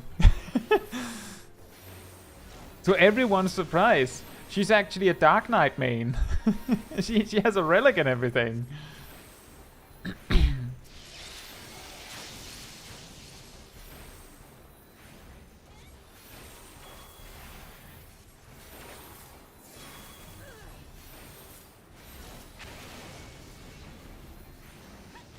Chelsea says as long as you get Titan on the Searing, right? Well, it's a little, like a tiny bit more complicated than that. People discovered that like it's more about either you use Titan and then get Slipstream from Garuda under raid buffs. If it's short raid buffs. If you have longer raid buffs, well, actually, if you have long raid buffs, you get Titan and Garuda. If you have short raid buffs, you just skip to Slipstream so that you make sure Slipstream lands in it. And then you use Titan later. Because of the damage difference. So, like, the choice isn't very big. It's not super significant. There is a choice. There is a wrong way to do it. But the damage difference is relatively small.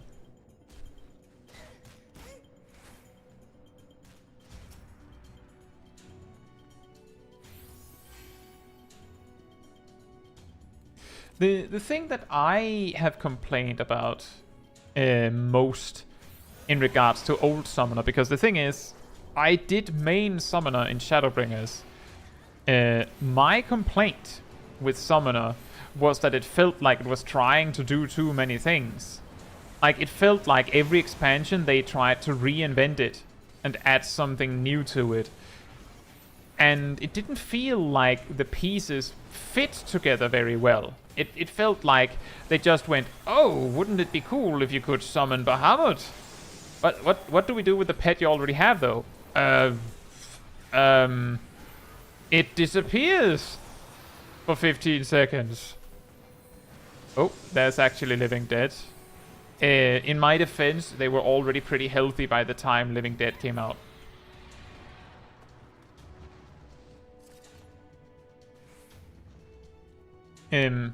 But yeah, what I would have wanted is that they concentrated on one of the things. They have chosen to focus on a thing, but let's just say it was not what I expected them to focus on.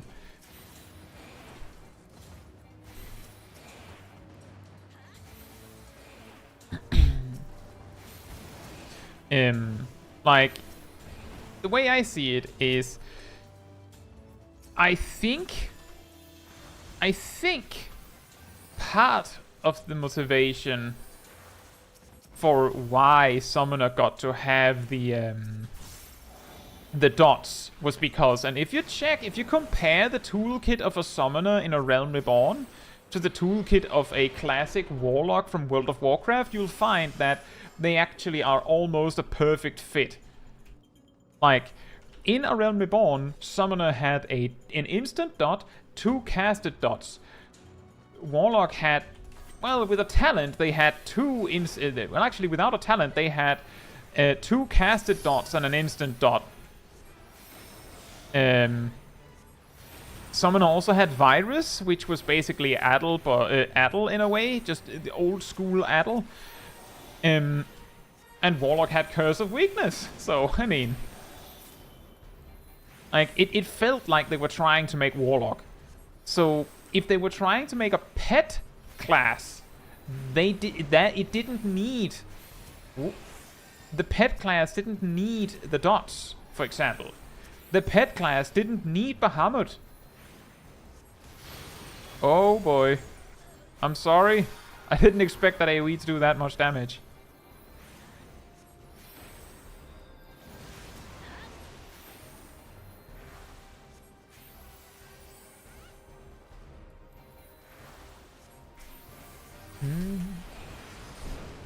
Yeah, what I'm getting at is that if they wanted to make a pet class, they could have gotten, like, they could, for example, have made it so that Bahamut instead was like a better pet you got later that replaced one of your Eggies or something. And then, you know, have 2 other better Eggies to replace the other 2, if that's what you wanted. You could do that. And, like, emphasize on that. They could remove the dots and emphasize on the pet management and be a summoner. They could have done that. The ether flow, when that stopped being related to Bane, it felt like it was just, like, a detail. Like, they could have done a lot of things. It just feels like, instead of going, we could focus on the pet part, or they could even have focused on the dot part, but that would have been a weird summon if it didn't have any pets, wouldn't it? But they could have chosen 1 or maybe 2 of the things they were trying to do and focused on that and made an interesting job with that. But it feels like what they actually did was they just took everything, threw out the window, and then just... I don't know why they kept the ether flow part, but they did. And they kept the Bahamut part. Like, they decided to focus on the part that they added in Stormblood. And very true, the dot part could have been a class of its own.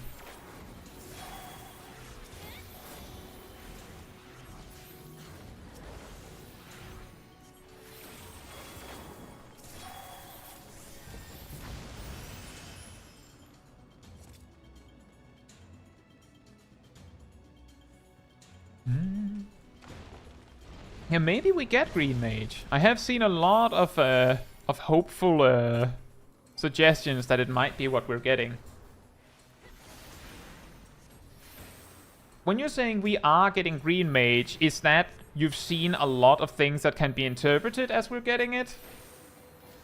Or has the development team actually gone out and said, yes, you're correct, you're getting Green Mage? Like, I'm saying, is there proof? Or does it just look very much like it is going to be that?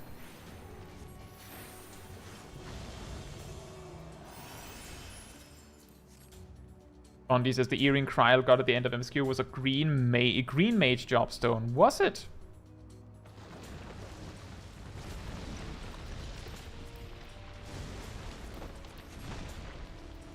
Fair enough. Well, as I said, we can. I'm just saying that I don't want to get my hopes up for nothing. And besides, and this is also something that I said when people were like, hey, wait a minute, we might be getting Corsair with the melee DPS job. I said, okay, but we don't even know how Corsair is going to play.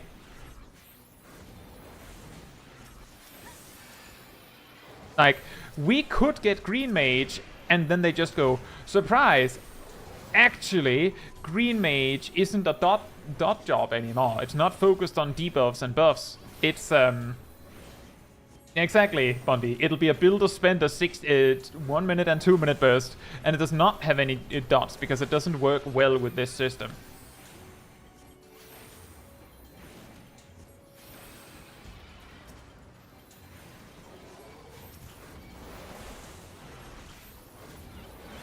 So what I'm saying is, I want to see it before I get my hopes up. I want to see what they have planned, because I don't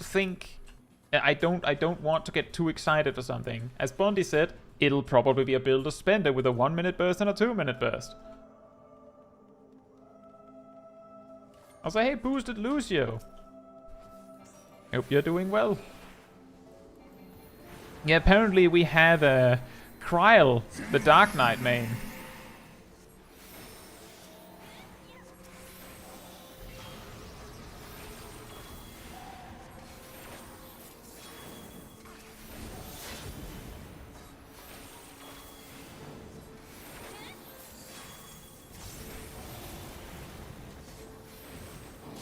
That's also a good point, Chelsea. It's not unlikely that they don't want to add too many more buffs, given the spaghetti. Yeah,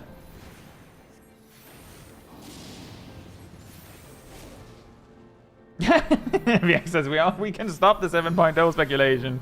We already know Kryl's job.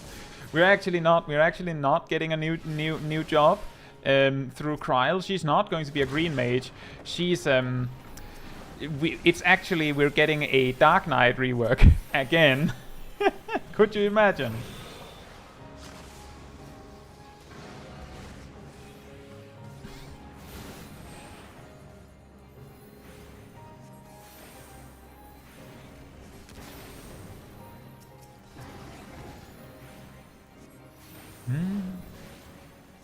Vanil, the thing is, I can absolutely picture a dot mage. I can. The problem is, I just want to underline, they reworked Paladin, and the core thing they changed was they deleted all of the dots from the job. That was what they changed. They reworked Summoner, and the core one of the core things that changed was they deleted all dots from the job. That's why I'm not too hopeful about getting a dot mage, because every time they reworked jobs recently, Circle is a placed AoE. But you're right, technically they have won the last bastion. And Circle of Scorn, that's also true. They removed Goring Blade's dot, which was a more, I would say, a more core part of the rotation than Circle of Scorn.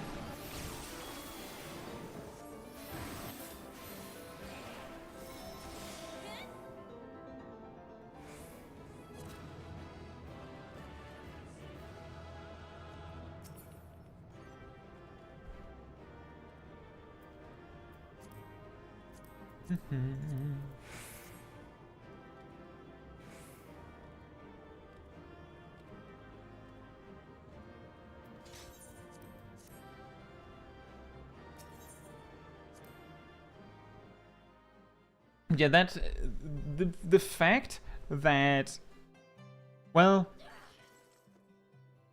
it seems like the development team doesn't care much for dots is the reason why I don't want to get my hopes up about a dot-centric job. I want to see a dot-centric job. I'm not joking. When people asked me like half a year ago, maybe even closer to, well, we're getting closer to a year ago almost, and asked me what jobs I would like to see, I said I want a dot-centric job. I don't care if it's the melee DPS or the mage, but I want a job whose central focus is dots.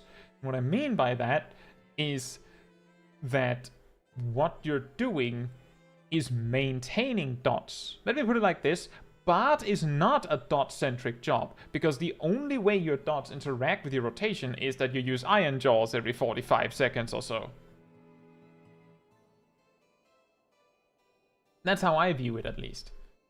A job does not become dot centric because it does a lot of dot damage. If it's just a detail, it just becomes a reason for your burst damage to be weaker. Like, what was it? Vanil said, we could have a green mage that puts up dots on the target and then uses some sort of cooldown to just like speed boost the dot, so it just goes and does a lot of damage by ticking really quickly or something like that. That could mean that the green mage could have like a rotation where you like set up like 4 or 5 different dots, and then the payoff is you like speed boost them into the enemy, and then you have to build up your dots again, and then you speed boost them into the enemy again. As some sort of burst. You could do that. That could be a thing. That might work with a 1 minute and 2 minute burst rotation, right? But I just don't see it happening. I hope that it would happen, though.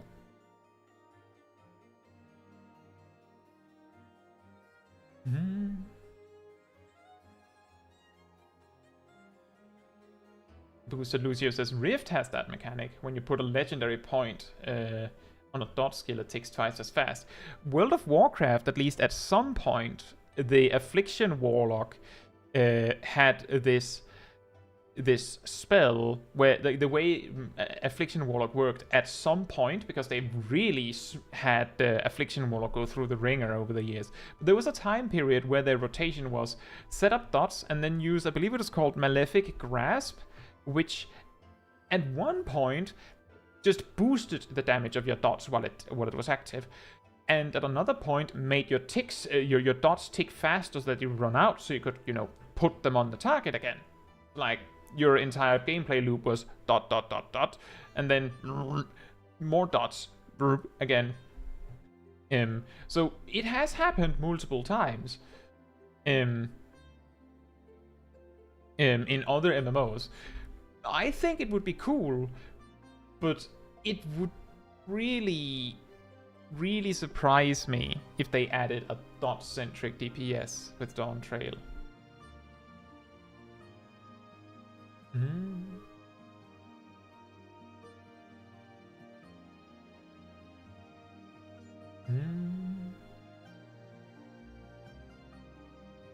But Pumpkinhead, that's what I'm saying, is when you say you want Corsair, what, like, do you want specifically the Corsair that they had in Final Fantasy XI?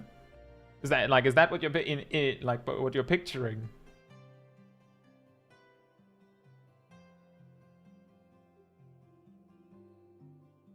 A rework, right? Yeah, see, I don't mind Corsair. As I said, what I want is a new, unique, interesting melee DPS and a new, unique, interesting mage DPS. That's what I want. That's what I want.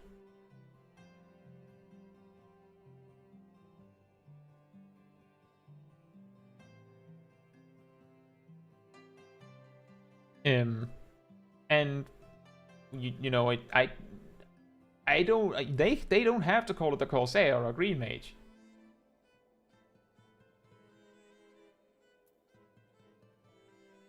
There's also the thing that I believe they said somewhat recently that they don't plan to make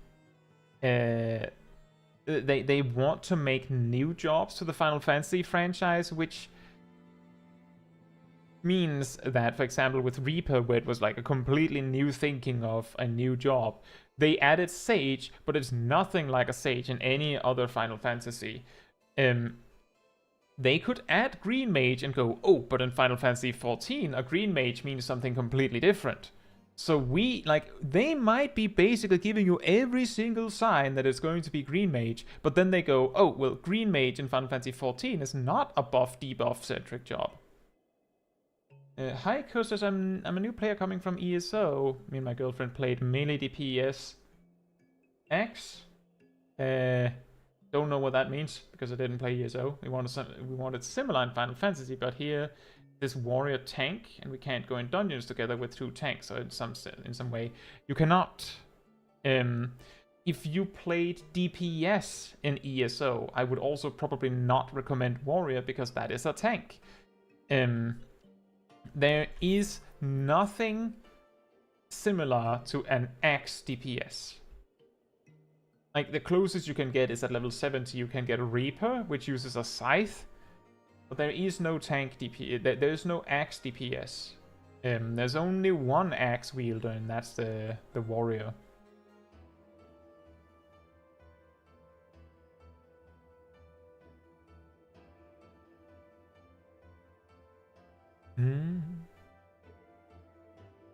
Boosted Lucio says, I want Chemist. Oh, they've alluded quite a lot in Shadowbringers. I just want to throw potions at enemies at high speed. I believe they were toying with the idea of Chemist, but settled on Sage because they felt Chemist was... I don't remember if they felt it was too close to the Alchemist Crafter, or if it was something else. But yeah, Heiko, there isn't really an axe DPS job in Final Fantasy XIV. And I would not recommend playing Warrior just because it has an axe. Because that means you would have to tank, and you cannot queue for content with 2 tanks, like by normal means. It is generally not recommended to do it like that. So, I can't really give you any good advice on that, because if you want to have an axe, the only option is Warrior, but I wouldn't recommend it if you both want to play the job. I would say try something new, maybe. Final Fantasy XIV is a very different game from ESO as far as I know, so you might find a different thing to love.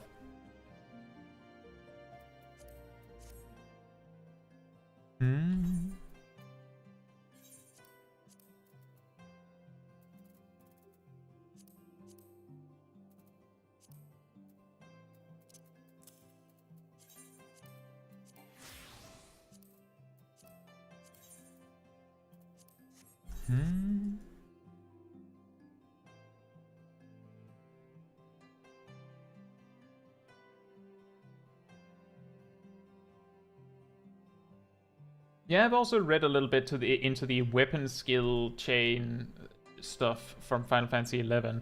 It sounds like a really interesting way to make it so that jobs can kind of like combo with each other to make cooler, bigger attacks. But because it has to be kind of intricate, I could imagine it would be very complicated. Once you get it, it's not that hard, of course. Yeah, Lukadamaji asked Heiko, do you have like an idea of like a general way that the axe plays in ESO? Like, because if we have an idea of how it plays, then we might be able to give a recommendation for a job that maybe has something in common. I do know that that ESO plays in a completely different way from Final Fantasy XIV, so it might be tough to do that. But worth a shot.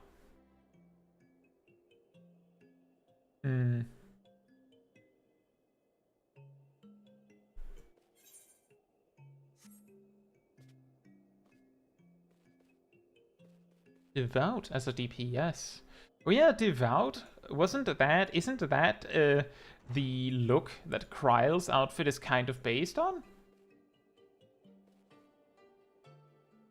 Thank you, Chelsea. Thank you for checking in.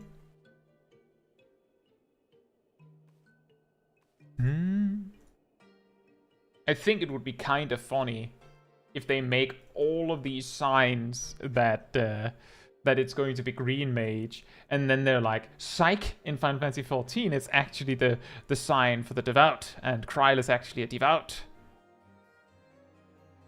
And then they make it the mage DPS or something. That would be pretty funny.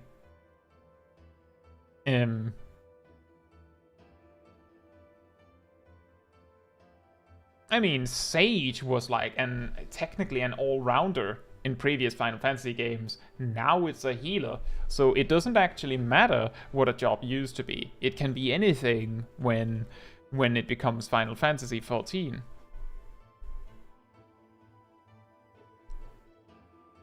With a devout DPS, we would finally be able to make the Holy Trinity. With a Paladin and a White Mage and 2 devouts.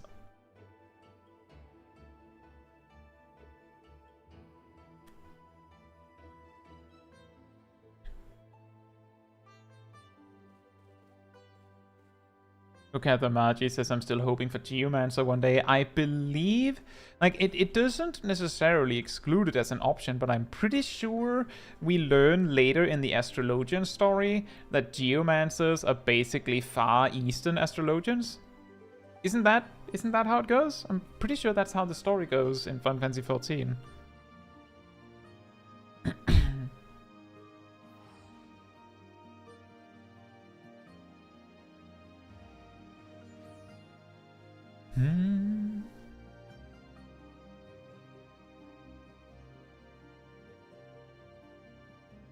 I do believe that it was something like that.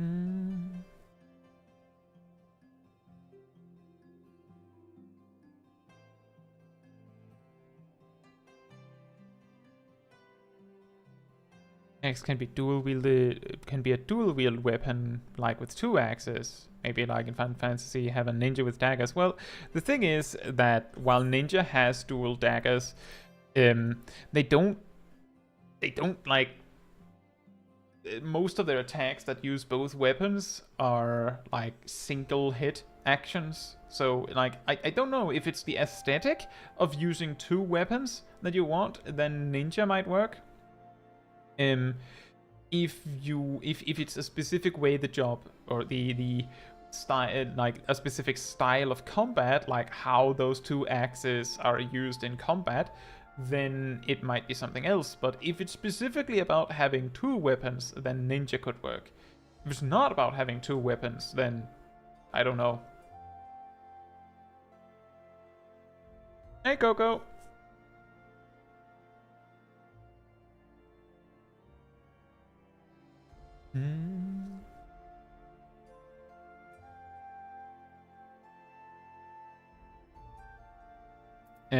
Garzel points out, if Blue Mage isn't a limited job, it wouldn't get the many funny and unique things that it gets. That's true. I've talked about this before. The Blue Mage is quite a conundrum, because on the one hand, it would be nice if Blue Mage could participate in content normally. Sangocraft, what jobs are you choosing between? Just list them, and I'll choose one for you.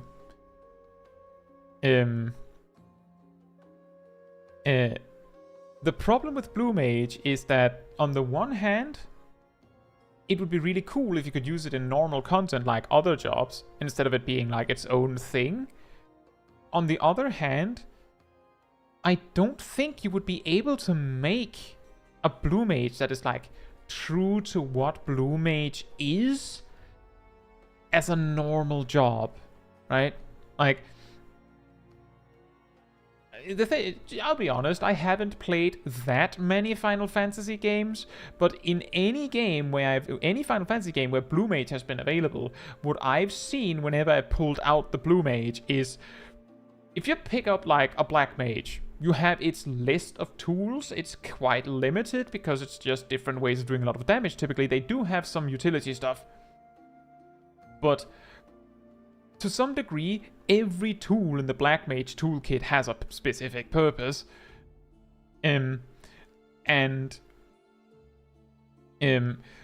means that you know what you're doing with it. Blue Mage is like, well, I can't actually open it. you have like over 100 spells, and most of them are like, well, I mean, if you need a damage spell that has like a 1 second cast time and is specifically physical and fire, then, oh, is it called Fire Angon? We have that. If you need specifically a cone-shaped AoE that does extra damage on petrified enemies, then we have Drill Cannon. Like, there's a huge amount of tools that are like ridiculously comically specific in the Blue Mage toolkit, and a lot of tools that would make no sense on a normal job. I just want to point out, Bondi, that I was not actually talking about the learn from monsters part, because that obviously could just be storyline easily.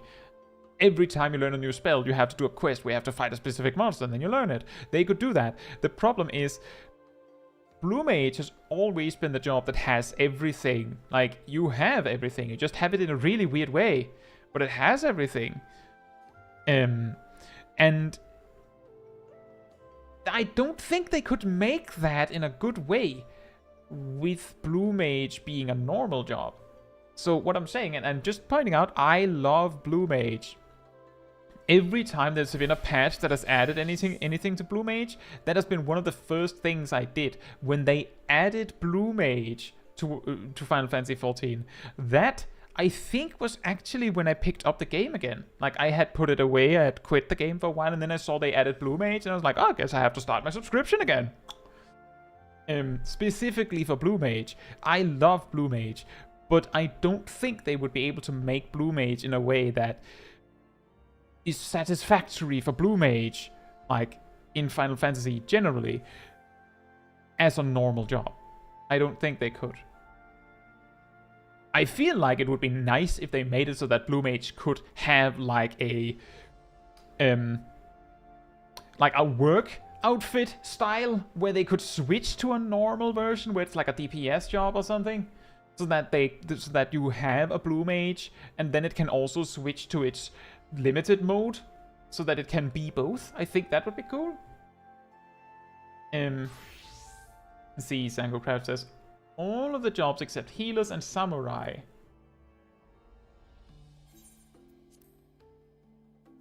And you used to main samurai.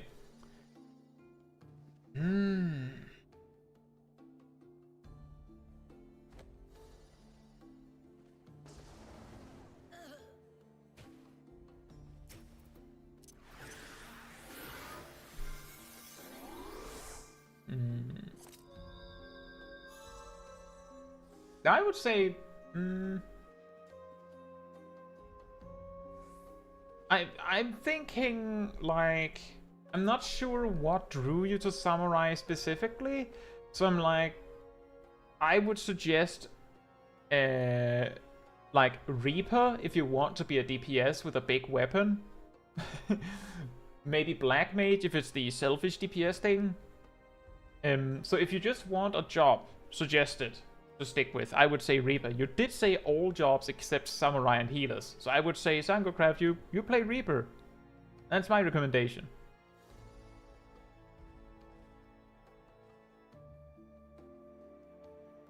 Mindy Fresh says, what would you want in the next Final Fantasy MMO if you could decide how the game plays? Yeah, I don't know.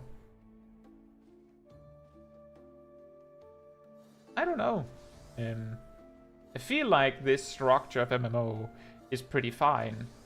I suppose it might be nice if they made, you know, more modern MMOs have this, they are like moving a bit away from tap targeting. The reason why I'm not the biggest fan of that is because sometimes you see them kind of struggle when there's something that would be really convenient if it had tap targeting, but nope, no tap targeting, which makes it really awkward. So I feel like what we have works, so I don't know what I would suggest. I feel like a big strength of the Final Fantasy franchise is that they try to be innovative with each game, although sometimes you could argue that they are not being that innovative when each game like builds on the combat system of the previous.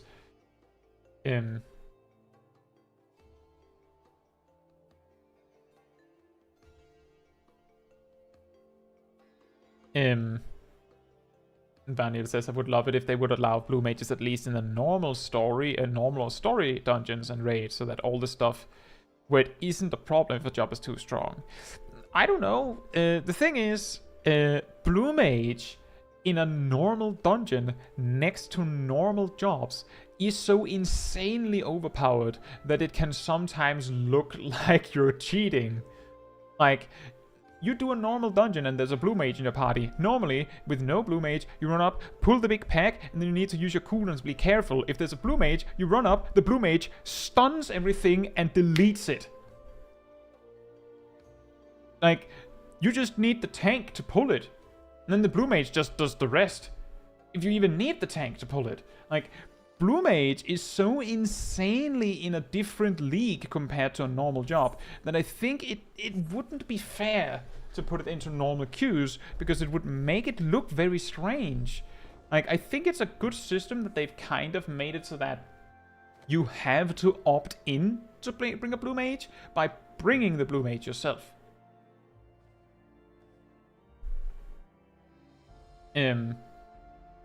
That, like, I think that's kind of fine. That's also why my suggestion was, like, to let blue mages be in normal content would instead be if they would make it so that blue mage had, like they just added a job that was blue mage, but as not a limited job, and it, like, its level cap is the same as normal jobs, and then it, I don't know, it could be a DPS.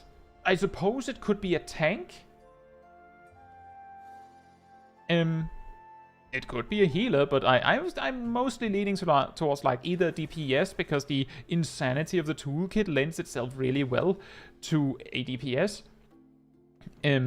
But if it was a tank, that kind of works with the idea of like, oh, you have to get hit to learn the spell. And I don't know what other mage would ever fit that really well. The reason why I'm saying something specific Pumpkinhead is because, as you can see, all other jobs have one and only one role. So if it becomes a normal job, it would have to be a normal job with only one role.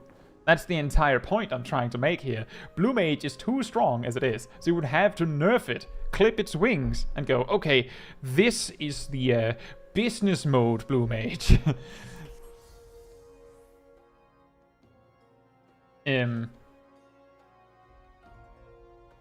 And, like, give it a proper rotation. Give it a job gauge. Notice how Blue Mage does not have a job gauge.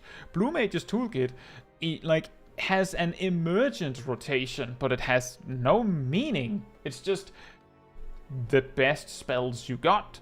So if they were to make Blue Mage as a proper job, they would have to, like, make it a proper job with all the bells and whistles. So that's what I'm saying. They could make it a DPS, or they could make it a tank, and then just make a toolkit that works really good for that. And the reason why I'm saying DPS or tank and not healer is because Blue Mage can do everything.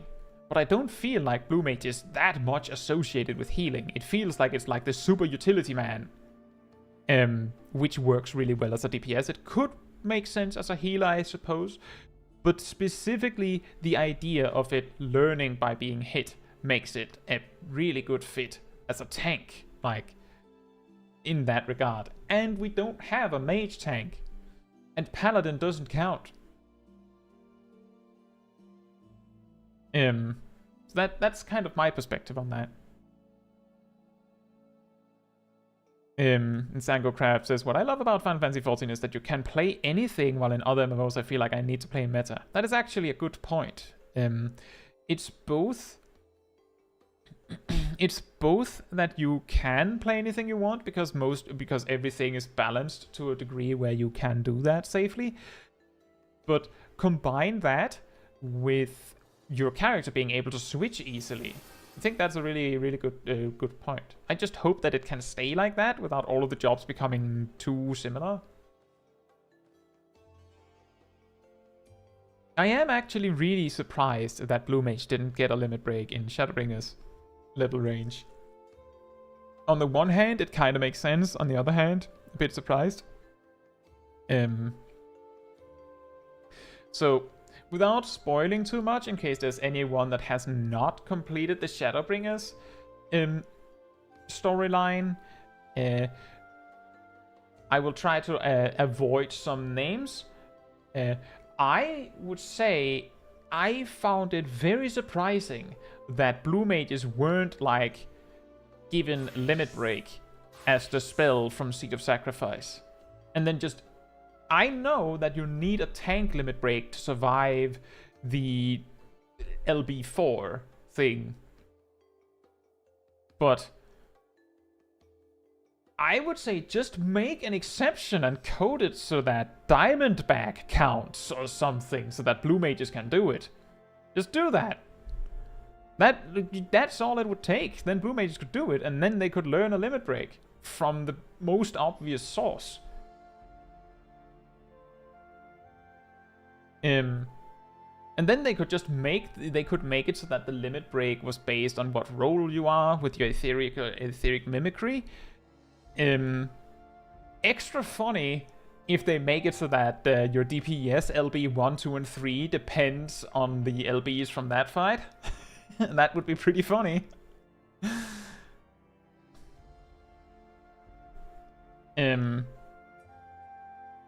But that would be interesting. I wonder if they decided against that for some reason, like specifically.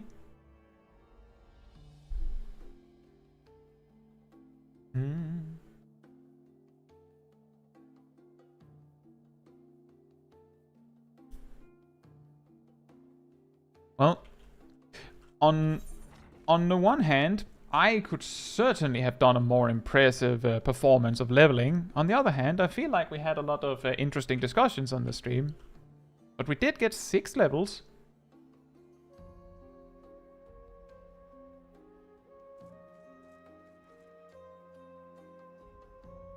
And I can resonate with that, Vanille. In World of Warcraft, I was the kind of person to like, I wanted to level alts, to like try different classes, but when I reached max level, I would just be like, I can't gear all of them, so I had to just stick with my main, and if I decided to like reroll, I would have this huge project of having to gear back up. Like, in Legion, I played every single tank capable class except Warrior and Paladin. That's still a few rerolls.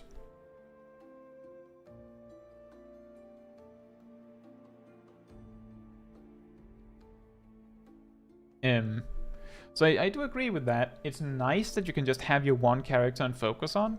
And that's also the thing, is that I have considered before I made this character to like make an alt to play through the story again, but I came to the conclusion that I didn't have that kind of time or energy, so it has been very, very nice that I've been like, I played through the story again on this character on stream.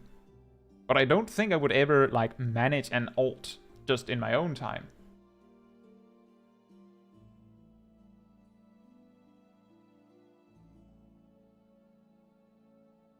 And you know, Zangocraft, that kind of reminds me of that core mechanic of of Stranger of Paradise, where you can block an attack and then cast it back at them.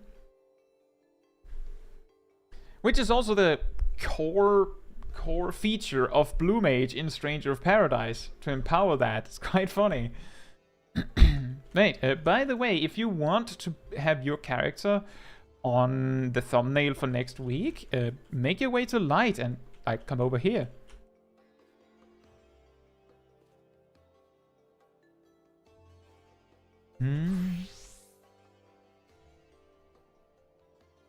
Yeah, it's I think it's a very difficult sell with other MMOs that they're like, oh, you have to make multiple characters to be able to try everything. When Final Fantasy XIV just goes, no, you just need the one. Do everything on just one character.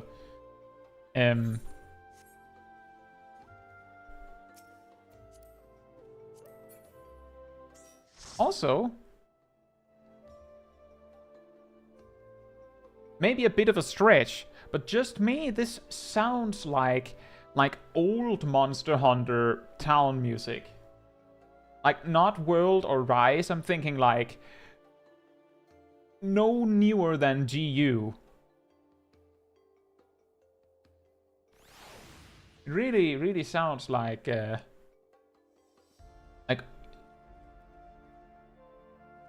least that part just before really did.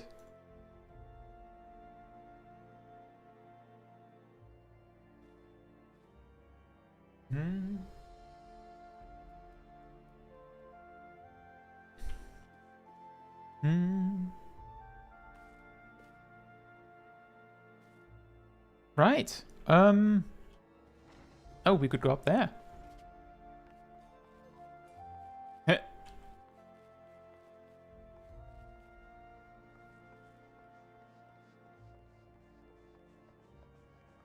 Exactly, Vanille. There's like a huge amount of endgame grinds you would have to do again if you reroll in any capacity or if you wanted to maintain multiple characters.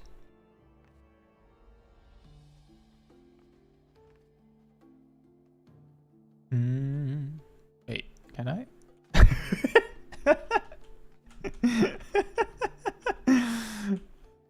I don't know. I don't think that'll work, but that was pretty funny. I didn't actually expect I could get on it.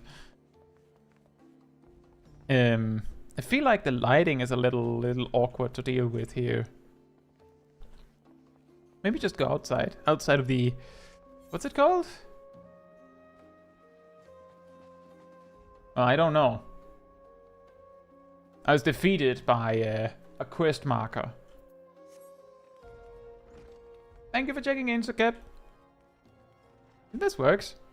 I can stand on this. Perfect. Now I'm tall.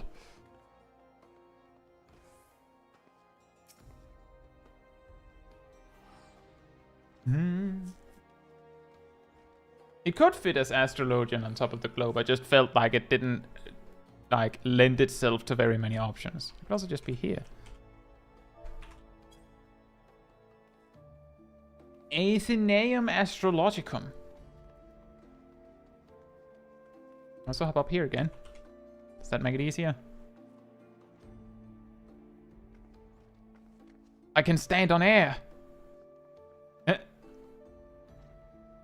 you not want to be in the pic, Jaredel?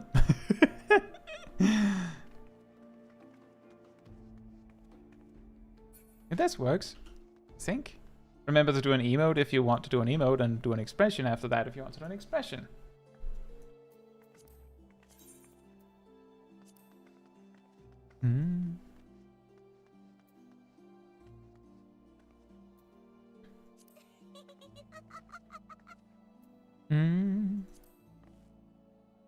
Sure.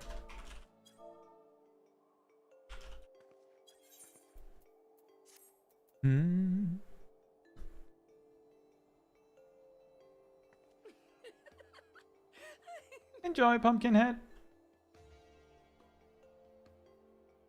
It kinda sounds like an insult.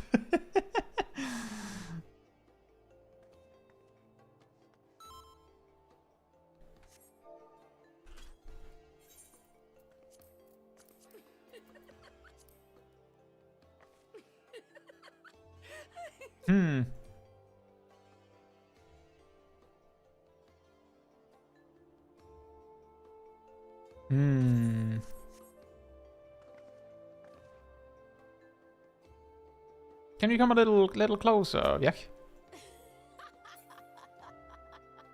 A little closer.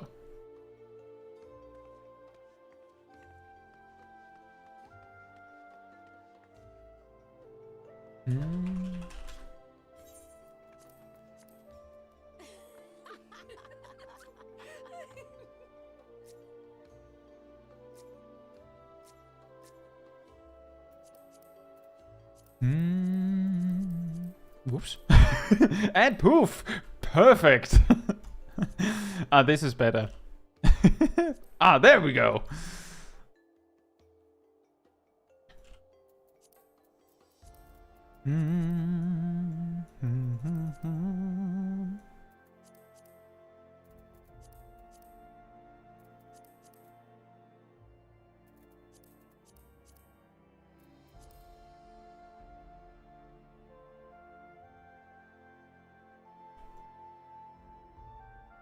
That's pretty good. Actually, let me just... Oh, I actually clicked the wrong button. Let's see. That was fine. It's fine. Sure. Howling at the moon. You thought it was a cat. Here you go. Thank you. Right.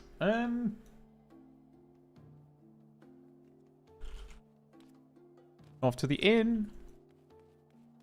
Clip in. What? No, you're laughing into Gilano.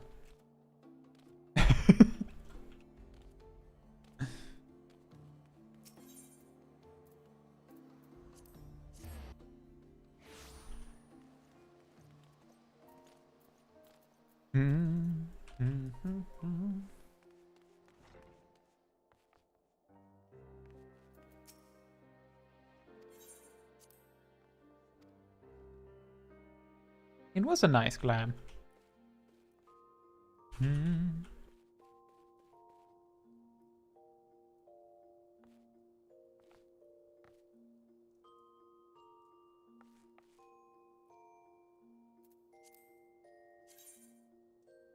She's in the mirror.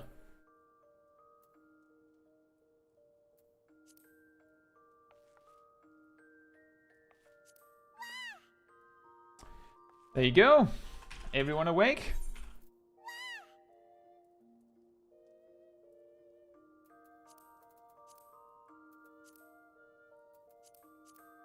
Why is the light so much stronger?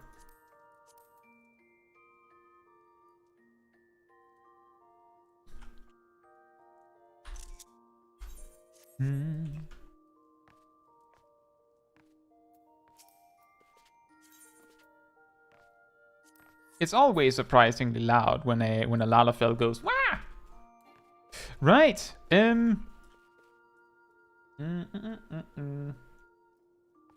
I hope you enjoyed the stream. I feel like we spent more time talking than power leveling Astrologian in retrospect, but I mean, if it was just about power leveling, then I would have just been power leveling and not streaming, right? If you did enjoy hanging out with the people that you saw on stream, remember that there is a Discord community server that you can join where you will find, well, the people that you've seen here, many of them. You will also see a weekly schedule where you can see what's happening every week. It usually gets updated Sunday or Monday, showing the following week. And there's also an announcement channel where you can see whenever I plan a new stream, post a new video, whatever it is. And you can also grab a reminder role in the role assignments room where you can where this role means that I will tag you with a little notification whenever I do post anything significant like that, which also includes a reminder around 15 minutes before a stream or a video premiere, if you think that would be helpful. If you did in fact enjoy the stream, then it will also help me loads if you like the stream in the YouTube system, whether it's there, up there, wherever the thumbs up button is. It tells YouTube that it was a very good stream and that more people should watch it. And it helps me a lot, so thank you so much in advance. I think that is everything. I believe next week, Smol Caetsu side quest here is going to happen, I think, on Sunday instead of Saturday. And there might also be a stream on Monday instead of Thursday because of some real life stuff. But I'll figure that out tomorrow, pretty much. And you'll know on the schedule. So, yeah, I think that's everything. So, good night, good morning, afternoon, or evening, depending on where you are in the world. And I hope to see you all very soon. With that said, all we have left is to put Smol Caetsu to bed. So, good night.